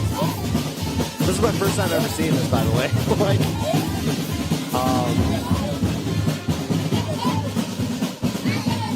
I knew that he was doing some shit that, like, but, like, this is so... Fuck. Now I need to call him and just be like, yo, dude, what the fuck is this? All right.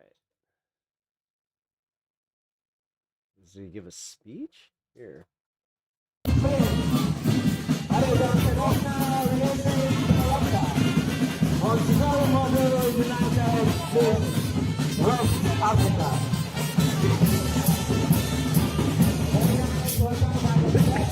He looks thrilled.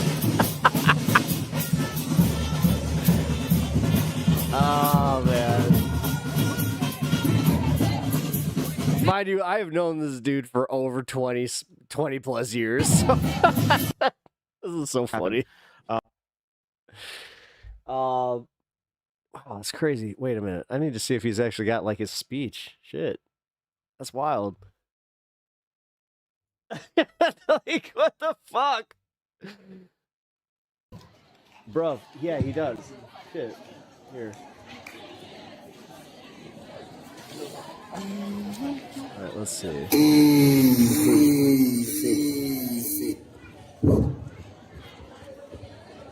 Was that a mic and test? gentlemen, esteemed guests, parents, and most importantly, our bright graduates.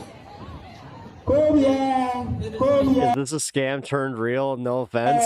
It is an You know, no, like this is the wildest thing. I have known this guy for this long, right?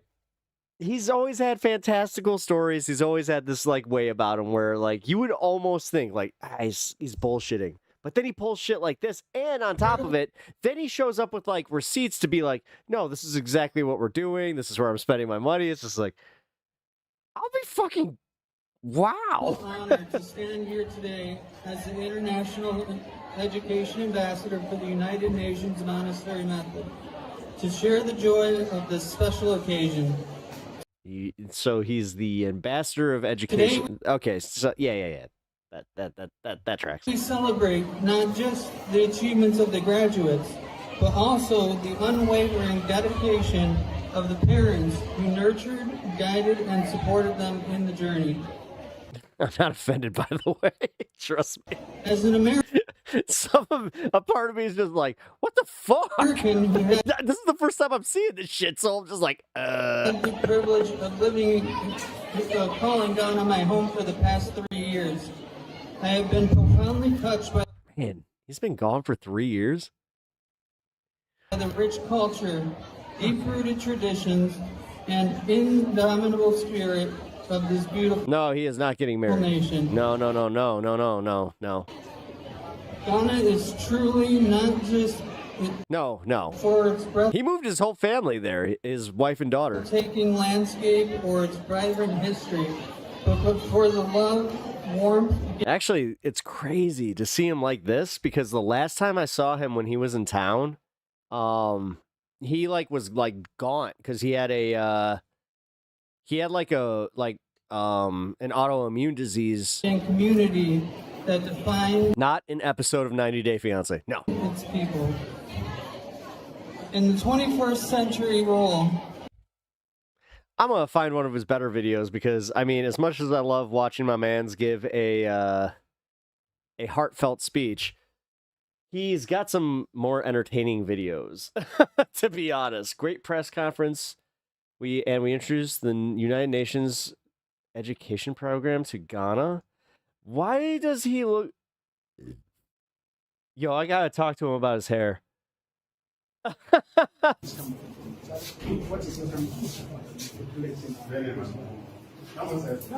meant to replace. It's meant to ingrain. I think it adds value to the education system, not so much that replaces it altogether. Look at And it was him actually go. the opposite. When we came here, we That's looked fucking for badass, dude. resources, and we couldn't find them.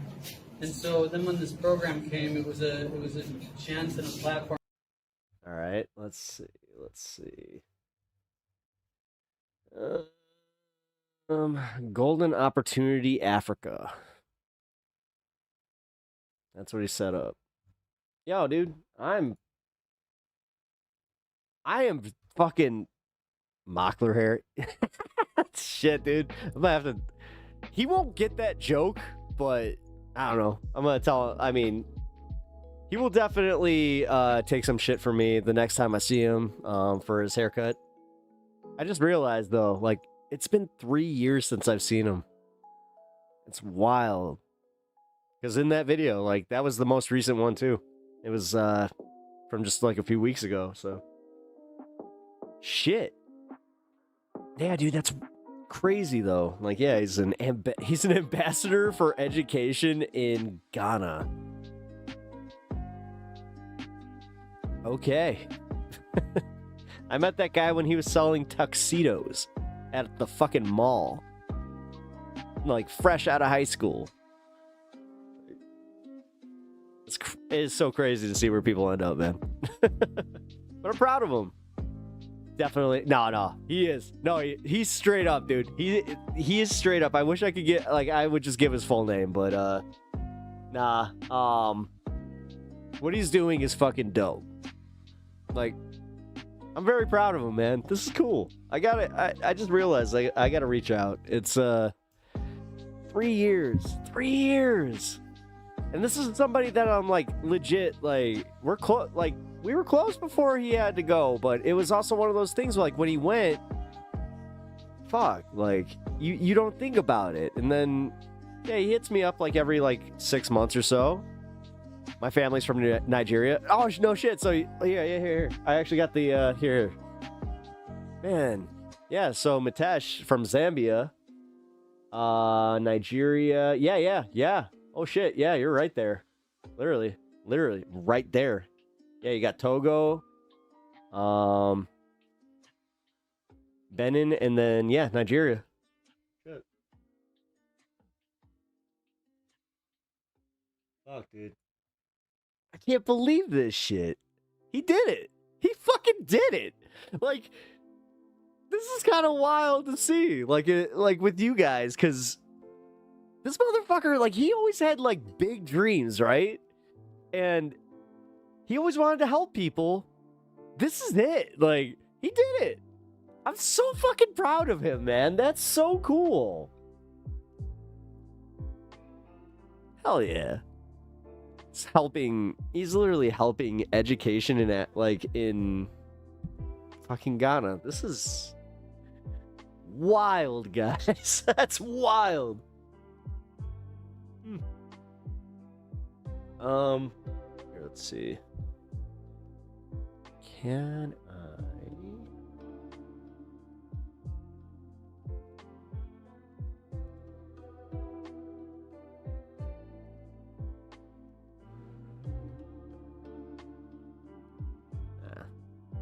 I'll keep it quiet, but that's still so crazy to me.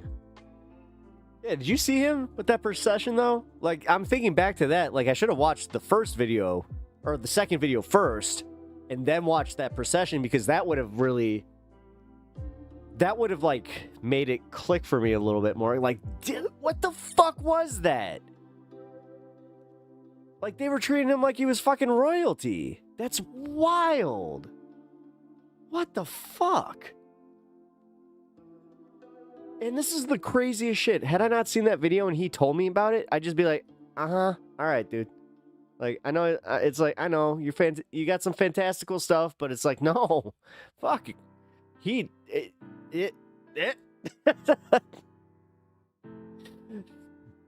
not sure if you guys have one of those friends. Where, like, it's not that you can't believe what they say, but it's just like, they say some fantastical shit where you're just like, huh. Yes, I was sure he was becoming king. Dude, right? When he popped out of that fucking, that Land Rover, I was just like, I thought he was the one. I'm not even going to kid you, TK. I thought he was the one holding the camera, recording them. That's... like... All right. Fucking... Oh, man. This is Nigeria? No, that was Ghana. Yeah, here. You know what? I'm gonna do one more video, because he has, like, 70 of these fucking things.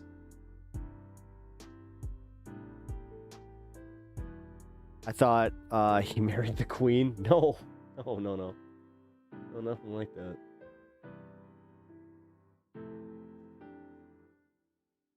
Nothing like that. Oh.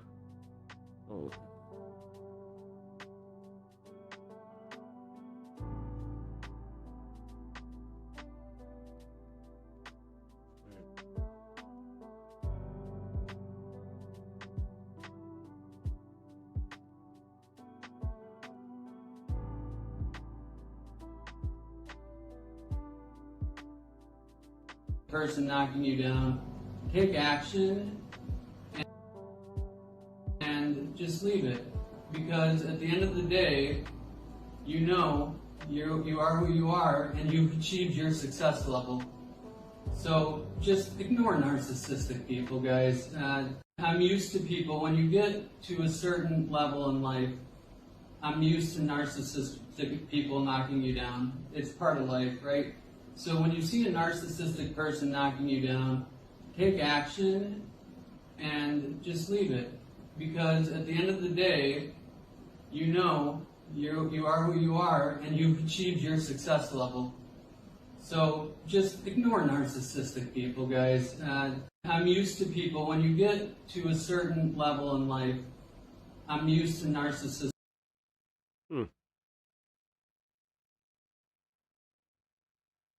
He's making motivational videos too? Interesting.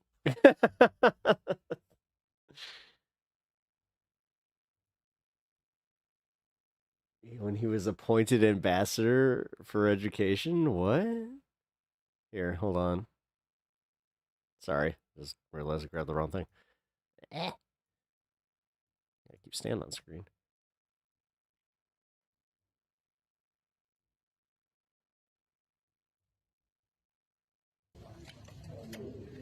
Thank you, everyone, very much. My name is Richard Flynn. I was installed in New Copenhagen. Well, he doxed himself. I'm from the U.S., and Ghana has really become a home to me. I have never felt more welcome to this place in my life. I came here for a 4-week mission, went home and told my wife we were moving here. And we moved here within 2 weeks of that 4-week mission, and I've been here for about 2 years since. While I see the problems and I see some of the solutions, over the last 2 years I've learned a lot. And one of the things that's challenging for me, that touches my heart, is that even as blessed as I am, I can't find a school for my daughter to go. And so she's been online schooling from the U.S. for the past 2 years. And she's missing out on all the elements of education that she should be getting, which is to have that camaraderie, those friends, those people. This morning. Huh, that's interesting. So he actually, wow. Man, the fuck, I need to talk to him about this. That's crazy. So, like, he actually, huh. So he, like, did this whole thing where, because his daughter wasn't, like, getting camaraderie at school. Huh. He would do that. All right. It's kind of crazy what happens when you lose track of people and then all of a sudden you're just like, well, ain't you doing well? Like, I'm actually, holy shit, dude, I'm really proud of him. I know I said that before, but, like, I'm really, really proud of him. That's freaking really cool.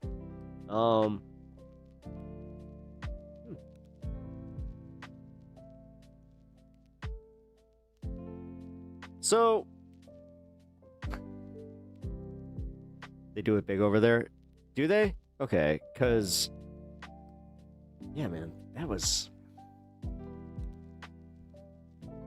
I'm still kind of trying to wrap my head around this. Like, that was wild. Oh, my bad. I totally forgot to do that. Oh, let me add this other...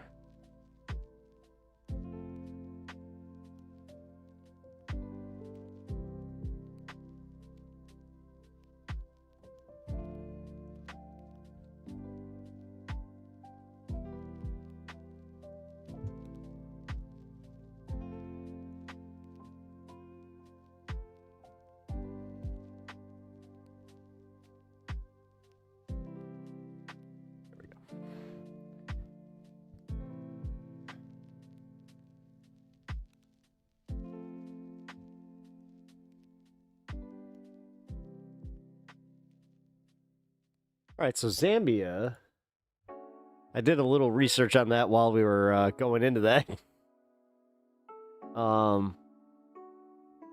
Damn, it's fucking beautiful.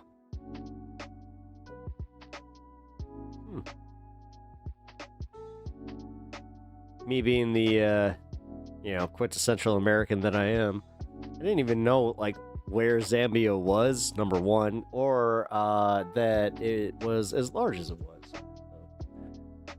I mean, that's pretty big, but I would not have liked all that attention. No, I would have hated it. Especially, like, the way that they're, like, the pomp and circumstance of it. Ooh. I don't know how much I'm right there with you. Wouldn't like it.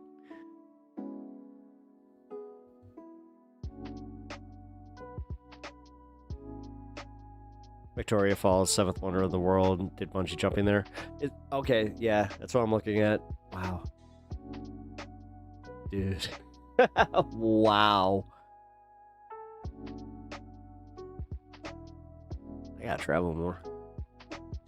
I've been to Europe and shit, but damn. All right, y'all. Bill Burr is back, and he's giving us banger after banger after All right. banger. You know what? We're gonna go with one more I guess this was story. on his Monday morning podcast here, and he really breaks this down in a way that Democratic politicians need to take notes, bro. Democratic politicians need to take notes and realize this is how it's done. So the MAGA narrative, the Republican narrative, is that once we're at 7:30, and after this video, I should probably go eat. Yeah, this country's fucked up. Yeah, you're hurting. I feel your pain, but let me tell you what the problem is. The problem are the immigrants and the trans people. That's who's causing the problem. And so, put us in power. We will crack down on the trans people and the immigrants, and then your life will flourish. This is the core of their argument on the right. And for my whole life, the Democrats haven't really offered a counter narrative, a counter story. They haven't said, what they have said, I should say, is, look, things are pretty good. They're good. So, don't complain too much. Things are good. Things are good. But I promise you, we will do some awesome tweaks around the edges to slightly improve your life. And look, any Democrat in office is going to act way more rational than any Republican in the year 2025. But that story wasn't compelling enough for the public. And so the actual counter story that needs to be told is exactly what Bill Burr says here. Let's get it. By the way, I know everyone was freaking out about all that tariff stuff and all of that and what it was doing to the stock market. And then everybody jumped in and it looked like just this big manipulation of the market so that rich people could get even richer. And then, poor people could still chant USA, USA at a UFC event. I literally do not understand what's going on. First of all, I might be wrong on this. This whole idea that other countries stole our jobs, like our factory jobs and all that, as far as I remember, that's not the case. Here's a little quick history from someone who doesn't read a lot. In the 1800s, during the, what was that period called? The Industrial Revolution. They had like kids working in factories, like fucking 12, 14-hour days, like 4 or 5-year-old kids in dangerous situations. And people weren't making any money. And the one guy who owned the factory was keeping all the money. These robber barons. Does that count? Does that count? All should be in fucking jail. But politicians don't make any money, and they just throw them money, so they are on the legal side of stealing. No one's ever gone to jail for being a robber baron. Anyway, so the working man finally has enough. They start organizing unions. The robber barons hire police, the army, all of these people to come in and kill these people in riots, crack their skulls, do unbelievable sorts of damage to them to try and force them to go back to work for sweatshop wages. These people died, were maimed, catastrophic fucking injuries. Kyle just smirked. He's like, I see it. We could have a decent wage in this country. And they had unions and all of that. So then there was like a 40, 50-year period where being a middle-class person, middle-class white person, was the dream. Because it was still... Don't give me carbon monoxide poisoning through... racism, classes. Through tricking. And all of that shit, right? Let's not. The middle class is a class. There's still racism, okay? And then what happened was eventually these corporations just got sick of dealing with these unions and their hard-nosed negotiating and all that. And then they just said, well, fuck you then. Keep your union, keep your factory. We're leaving. And they took their factories outside of the U.S. and went back to 1800 wages in Mexico, China, wherever the hell they're building them. So then what happened was once people realized that that was happening, there was this pushback. This is how it happened during my lifetime. People were like, what the fuck? You should be making those things here. And then what the corporate guy said was, well, you know, we would make sneakers here, but if to pay the American worker and everything, the sneakers would then, instead of costing $50, they'd now cost $700. And I was always thinking, why? It would cost $700. I can't afford that. And what it really was they weren't going to lose the profit of sweatshop labor. So if they came back to America, we weren't going to work for that. So, and they weren't going to lose the profit of sweatshop labor, so they were going to pass it on to the consumer. That's what the fuck happened. So all of this talk that, you know, Mexico stole our jobs, China stole our jobs, they didn't steal the jobs. They were exploited by the super rich cunts that are not patriots in this country. They're not. They're pieces of shit. So that's what the fuck happened. So, and then here we are all of these years later in an effort to get, you know, this labor to come back. We're somehow trying to punish these other countries who've been suffering with sweatshop labor from a handful of super rich people from this country that fucked everyone in this country and every other country that they went to around the world, making America look bad. But what do? They divide us. They have the American worker who's getting fucked. What? How is Bill Burr the one that's just like, oh, yeah, that's right. This is what I've been saying. He doesn't follow this shit religiously, so like he does make the most sense where it's just like, oh, yeah, right. Mad at the whatever other worker around the world who's also getting fucked, actually getting fucked worse. Like, he's literally the smart version of how my friends think. Getting sweatshop slave wages. So I really believe that was happening. I don't know, Mitesh. Oh, shit. I don't understand what that whole fucking thing was, but all I know is once again, the market tanked and a bunch of rich people, right before they turned it back on again, went in and made a ridiculous amount of money, and they're all high-fiving with each other. And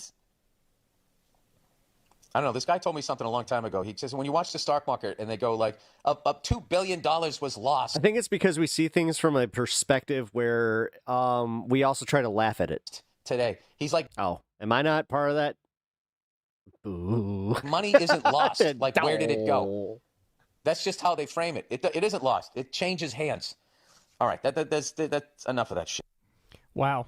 So what he's basically saying there is, all this talk about blame Mexico, blame China, the world is screwing us. This is what Trump thinks and what Trump says. That's totally bogus. None of that is true. What really happened is the billionaires, the robber barons, and the multinational corporations, at the time they weren't multinational, they were just corporations. They became multinational corporations because they decided, hey, instead of paying an American worker a decent wage and dealing with these unions who are annoying the shit out of us, let's lobby the government to make it legal to allow us to send these jobs overseas. And then we could pay the sweatshop wages and we can import really cheap consumer goods into this country right now. But the collateral damage is the American middle class got totally hollowed out. There is no manufacturing base in America anymore. So you have all this despair in this country, all this poverty in this country, all this extreme income and wealth inequality in this country, and a demagogue like Trump comes along, and instead of calling out the villains who are the real villains, the billionaires, the robber barons, the multinational corporations that orchestrated this system for their own benefit and to screw the American workers. Sorry, guys, if you don't know, we have a little thing where he says robber barons, we just go, yeah. He says, no, it's take a shot, take a hit, take a swig of tea, take a whatever it is. Whenever he says robber barons, just celebrate a little bit. Blame China. Blame China. It's not their fault. They didn't do anything wrong. Mexico didn't do anything wrong. None of these people did anything wrong. It was all a chase for profit. It was all a hunt for profit. And we don't care about the roadkill, the collateral damage, the innocent people whose lives have been destroyed. Right? And the other thing is, they're not even going to bring back manufacturing jobs. The idea that Trump said, oh, these tariffs will bring back American manufacturing. That 100% is not going to happen.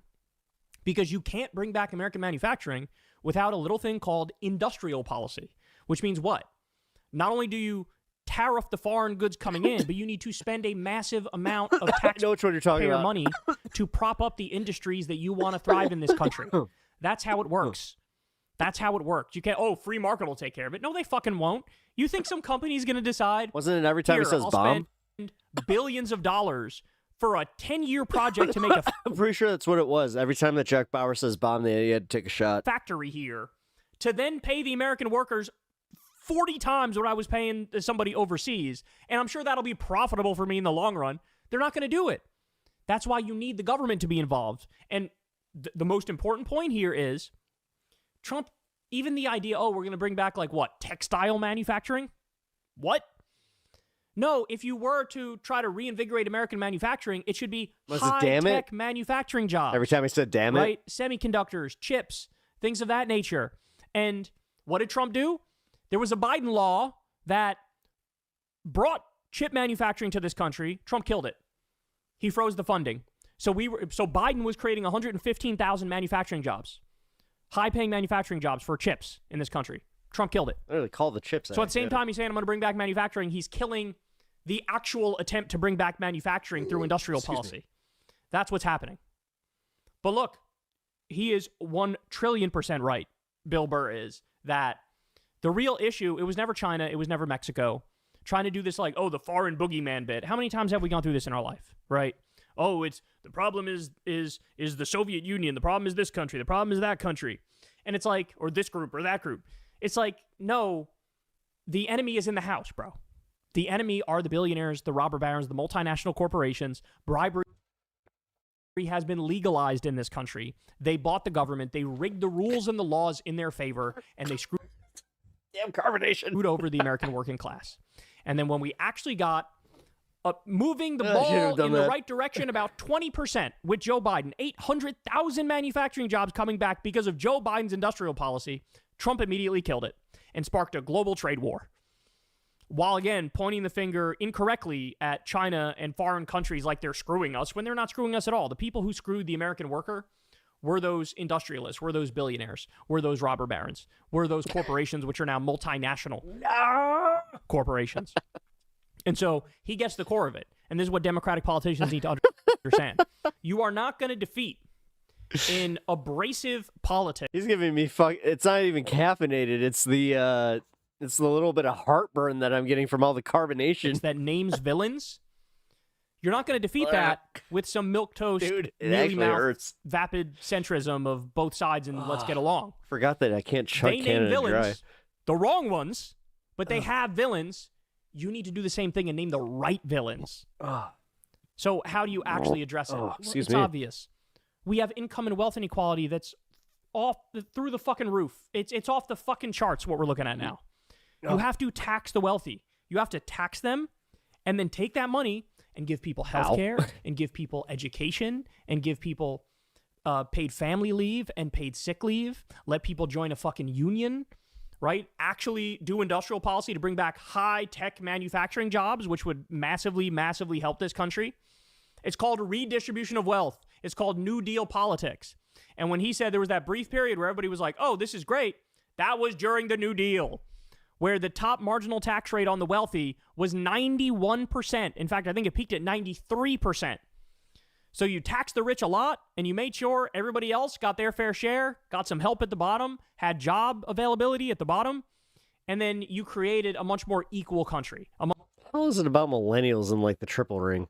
Much more fair country, where people actually felt like there was something called the American dream, right? The way you get back to that, it's not rocket science. It's the same fucking policies. It's the same policies. You tax the rich, you redistribute, you set up universal social safety net programs like a Social Security for all, like a universal single-payer healthcare, Medicare for all, like free college, eliminate the medical debt, let people join a union, do industrial policy to bring back high-paying manufacturing jobs. This is what you do. And he's right. And it's crazy that a comedian who admittedly is I'm not even really all that political and I don't even follow the news that much, but a comedian explained exactly what the problem is quickly. And he knows that Trump is full of fucking shit when Trump is oh, it's China, blame Mexico, blame Vietnam. Vietnam's been taking advantage of us for far... Really? Vietnam has been taking advantage of the United States of America for far too long? Do you fucking hear yourself? Do you hear yourself?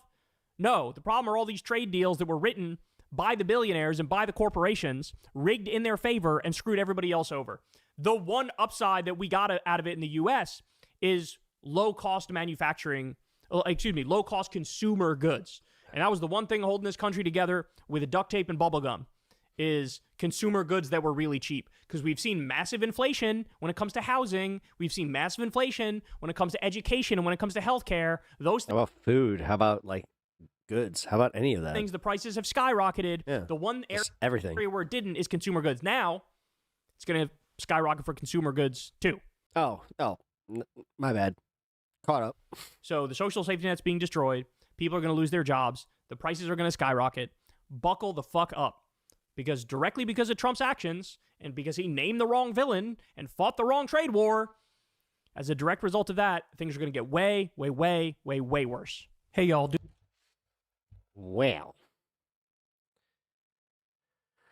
All right, guys. Let's see. That's the last story that we had booked for tonight, so that's nice. We actually got through everything. Cool. All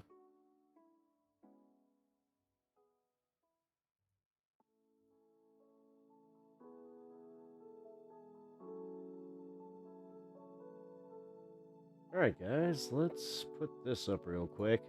I'm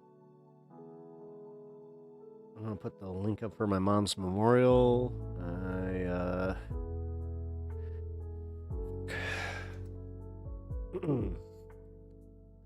hate that I have to do this twice because the chatbot's still not working. But if you guys can contribute to that, I really appreciate it. If you can't, if you haven't already subbed to the channel, please do. It really helps me out. Also, follow over on Twitch. And then, here, let's see who I'm going to raid. Oh, shit. Let's see. What's she doing? She is watching some shit.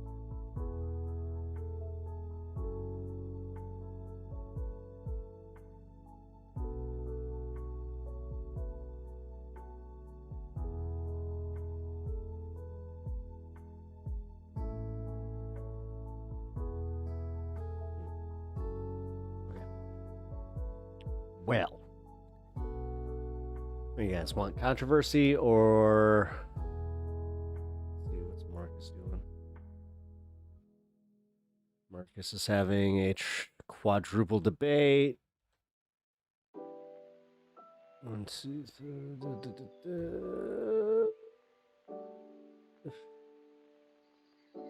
Maybe we'll go honeybee.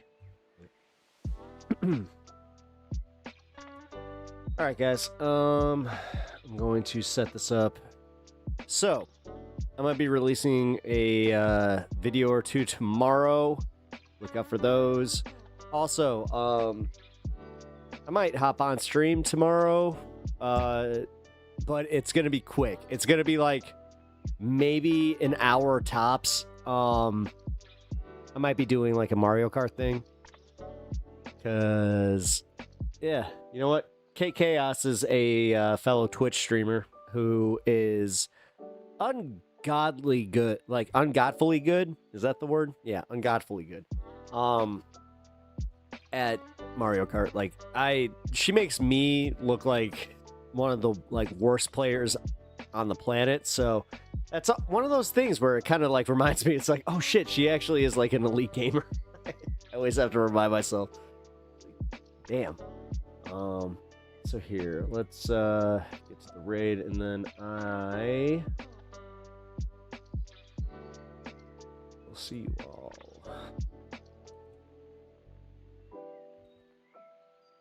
Really? What's it doing?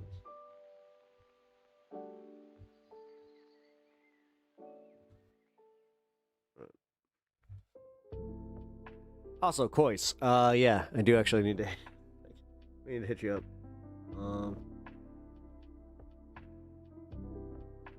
What? What happened?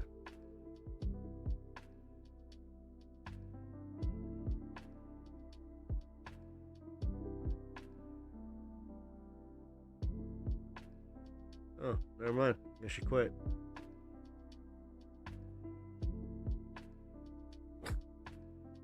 That's weird.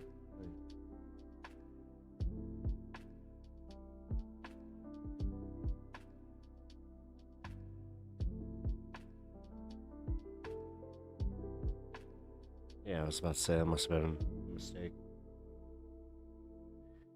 Oh, Mitesh. Here. Sorry, guys. Give me 1 second. Alright, she is. I'm going to just do this now. Alright, guys. I'm gonna raid Honeybee over on Twitch. And then I'm going to go eat some food. It's time.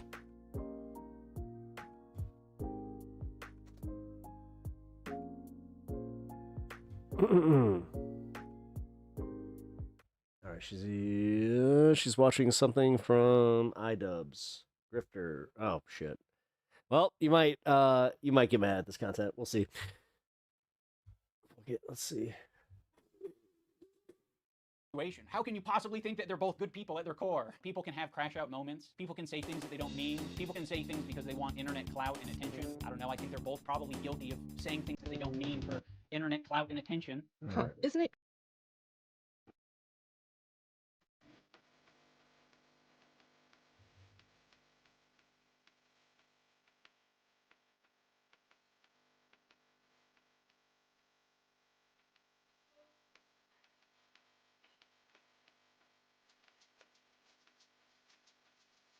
All right, cool.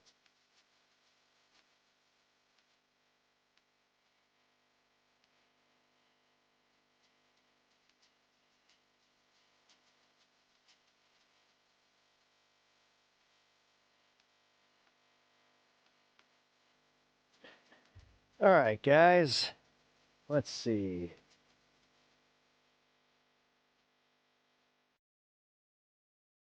All right. Thank you everybody for hanging out tonight. I do appreciate it. Mitesh, thank you for the gifted subs and the donations. I really appreciate it. You know that the Stan Man is serious. Like, dude, I think he likes you more than me. At this point, like, he doesn't even know you. He doesn't even know you, but he knows your name, and he's just like, that dog. But here, let me. I think I'm gonna go with the other one to finish off the week here. Where is my other one? There we go. Perfect. All right, guys, and then I'm also going to play this. Oh, never mind. That's right. I forgot that Kirk did not save this. All right, just do the normal outro. Damn it. I was going to do a Kirk song, but all right, y'all. I will see you all on Monday, but look out for some content. And if we do the Mario Kart game, as I said, keep those notifications on. So I will catch you all later. I appreciate y'all. See ya. Who the heck is Pep Talks? I'm not gay, but I fantasize about Marco Rubio. Pep Talks. Pep Talks. He's licking his nuts. Pep Talks. Let's eradicate the Kung Flu. I'm literally coming. Pep Talks. Pep Talks. Who the heck is Pep Talk? They want our women. They want our children. Pep Talk. Sometimes no means yes. Grab them by the pep talk. Grab them by the Marco Rubio. Obama is a racist. Pep Talk. I'm literally coming. I'm Pep literally coming. Pep Talks. We found weapons of mass destruction. My fellow Americans, it has been confirmed today from Pep Talks that we are indeed all high on politics.